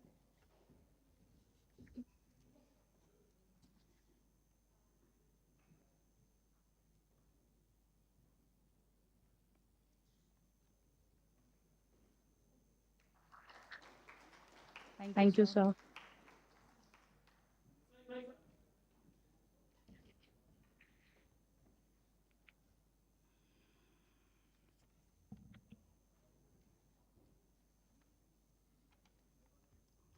Thank you, sir. Thank you, sir, and the moderator of the session and all the speakers for joining this session and giving us very engaging presentations. Thank you. And moving towards the end of the program, I would now welcome on stage Shri Ajit Sharma, Director Finance, Delhi Metro Rail Corporation, to kindly extend the concluding remarks, please.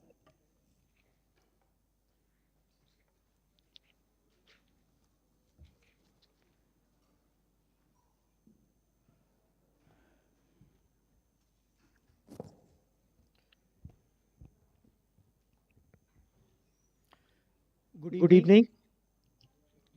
I have been given this responsibility of offering the concluding remarks. And I have, of course, the option of summarizing, whatever has happened during the day. But I'm not going to bore you with the complete summary of that. But I will definitely talk about some key takeaways of this particular conference. Because in any case, I personally feel that all the speakers and all the moderators, they have done their job wonderfully well. And even the participation from all of you has also been excellent. So I think virtually whatever was required from this conference has already been achieved. So, so during the day, our minds have been assailed by a torrent of ideas, information, a lot of statistics, presentations, interpretations, and a lot of vision, what should be done in future. And it is, I think, so much of information for all of you, all of us, that I think it will take some time, maybe a day or two, to consolidate this, to make our, personal perspective about this particular issue. But there is indeed a lot to reflect upon, what we have listened or heard today. And it is going to enhance our individual and our collective contribution towards the industry, the metro industry. While it is early days, but I'm sure that this particular conference has benefited all of us in one way or the other. And it is, I think, a stepping stone for improving the accuracy of the metro traffic demand forecasting, which has been the topic of deliberation for this conference. India has been creating the infrastructure at a very scorching pace. Right now, everybody is looking at the capex, but 5 years down the line, or maybe 10 years down the line, it is the opex which will become so critical. Everybody will be talking about what has been the benefit out of the infrastructure which we have created. So I think this particular conference has brought out that even at the capex stage, we need to look at the demand forecasting, because unfortunately, particularly for the metro organization, we have not been able to meet the projected demands which was given in the DPRs. And there are obviously very serious financial and economic cost because of this shortfall. The metros, immediately after operation, they have to depend upon the government subsidy. And even if you look at the economic benefits which would have been realized from these the construction of these metros, like the less pollution, the health benefits, the reduced number of accidents, the reduced traffic congestion, even they don't materialize. And in 21st century, data is like the oil of the 18th century. So I think these problems, what are there, they need to be, solved through data, but it cannot be a raw data, as we have learned through the day. It needs to, the power of data has to be unleashed through artificial intelligence, machine learning, IoT, predictive modeling, improving, having better and better modeling, so that we can have valuable insights and information from the huge amount of data which is now available with all of us. The conference has been able to underline the needs of various data-driven approaches for estimating the future ridership more accurately and ultimately leading to the better resource allocation. The eminent speakers have brought out the issues very, very clearly, and some of the key takeaways, according to me, are that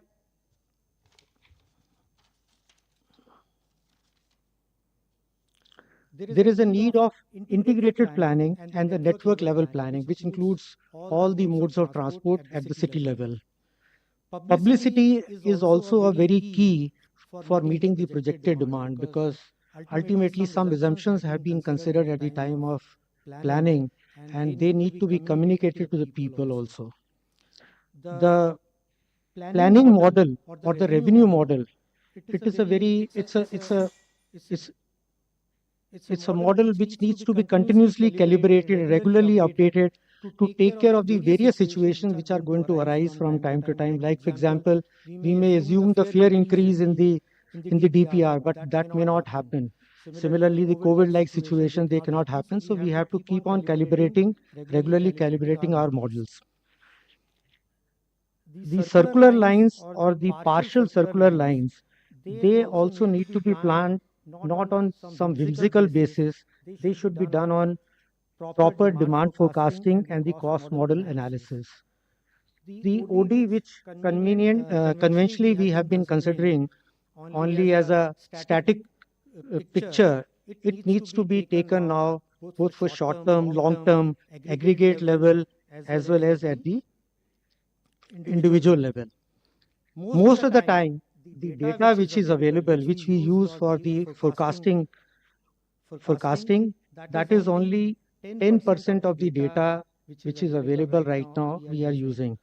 So we need to use a lot of unstructured data which is available, and that definitely is going to improve our forecasting. The models which are already available, their predictive power also needs to be improved. Few speakers have mentioned that elasticity model should be used, and few other speakers have mentioned direct demand models should be used, and they need to be incorporated to improve the predictive power of these models. Few other features like the service reliability, etc., they also need to be incorporated to improve the predictability of these models. There is a definite need of leveraging the telecom data for ITS as well as the transport planning. Of course, a lot of work has to be done on that raw data which is available from the telecom. Privacy issues of data sharing, they are very critical. There are some solutions like anonymization or aggregation, they can be used, but then the data loses its granularity. Therefore, it is better to adopt the privacy enhancing technology as a solution. But till such time this privacy enhancing solutions or technologies are available, telcos, at least telecom companies and the other metro companies, they should share data. They cannot share data, but they should at least share the insights. a collaborative central control model where the telecom companies, metro companies, bus operators, cab operators, CCTV, all this information is shared ultimately. And of course, the privacy enhancement has to be done. Data source these days include mobile data, smart cards, applications, GPS, Wi-Fi, Bluetooth, etc. But none of these data sources are comprehensive. Therefore, the need of the hour is to have data fusion. And even the data after data fusion, some enrichment of this data is also required to be done through machine learning. In the Indian context, we have not been able to meet the projected demands, and the reasons identified are there are some deficiencies in the models. Land use projections have not been correctly projected, and there are some project delays. And we need to examine and learn from these mistakes and correct these whatever errors have occurred, whether in the model or in the land use projections in the years to come. There is some sort of satisfaction to us here in India that these errors in estimation is not, it's not only limited to India, and it is a worldwide phenomena, and there have been errors up to 65% also in some cases, as was pointed out in one of the presentation. There is a need to evaluate the assumption with actual numbers, and it should work as a feedback loop. The model shift, the aspiration, in case of model shift, when we are calculating the model shift, the aspiration, the comfort, the convenience, and the needs of the passenger, they are also required to be considered. So these are some of the issues which I have noted, and I felt that these are some of the key takeaways, and I'm sure that you will definitely reflect upon these and will definitely try to improve that will help in improving our projection in the time to come. In the end, I am extremely thankful to Dr. Vikas Kumar, MD DMRC and CEO iMetro for being a part of the event. He has been virtually available throughout the day here. And sir, we will continue to look forward to your guidance and support in the future as well. An event like this would not have happened with a blink. A lot of effort and a lot of time has been spent on the planning of such a conference. We are fortunate that DMRC has very motivated and dedicated team, and I thank all of them for putting together this wonderful show. I also take this opportunity to thank our eminent speakers who have taken time out of their schedule and put together the best possible information and ideas and enlightened all the participants. I also thank especially the moderators for organizing these sessions and keeping the things under control and keeping the sessions within reasonable time. And I also thank all the participants for all the inputs, discussions, questions, and that has made the conference, I think, a really successful one. So in the end, we look forward to seeing you shortly once again when we reconvene to discuss another topical theme affecting the metro industry. Thank you very much.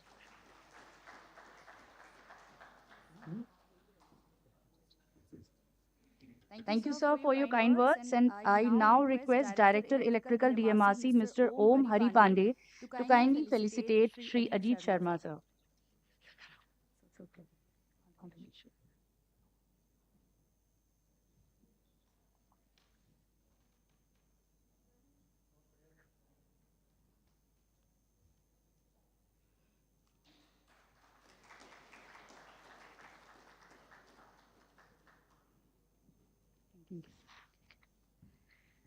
Thank you, sir. With this, we come to an end of this event. And it is my honor to propose vote of thanks on behalf of iMetro along with Coordinator iMetro Shri Sandeep Sharma to all the respected dignitaries, guests, expert speakers and all the delegates for sparing time from their busy schedule and making it convenient to attend this event and enriching the event by making it highly effective and interactive, adding to the mutual learning. I would remiss in my duty if I do not thank the extreme extended support from MD DMRC, sir, and especially Deputy CEO iMetro Joint General Manager Operations, Shri Rajneesh Kumar Rana, and his outstanding team led by Mr. Ankit Agarwal. Mr. Manmohan, and other team members, Mr. Piyush, Praveen ji, Mr. Amit Kumar Jha, Sumit Preet, Manish Malik sir, Mr. Jitender, and the list is ongoing because all the backup support we got from them only. So thank you very much, sir. And now we invite everyone to kindly join the dinner at the Regency Hall, lower ground floor in Lalit itself at 19 hours onwards, and also may witness some of the mesmerizing Indian cultural performances.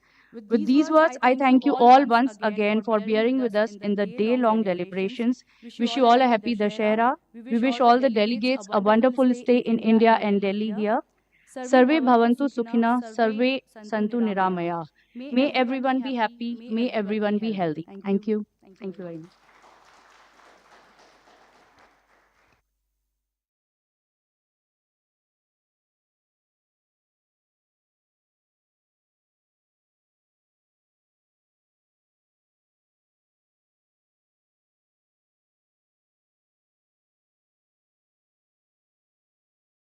Recording stopped.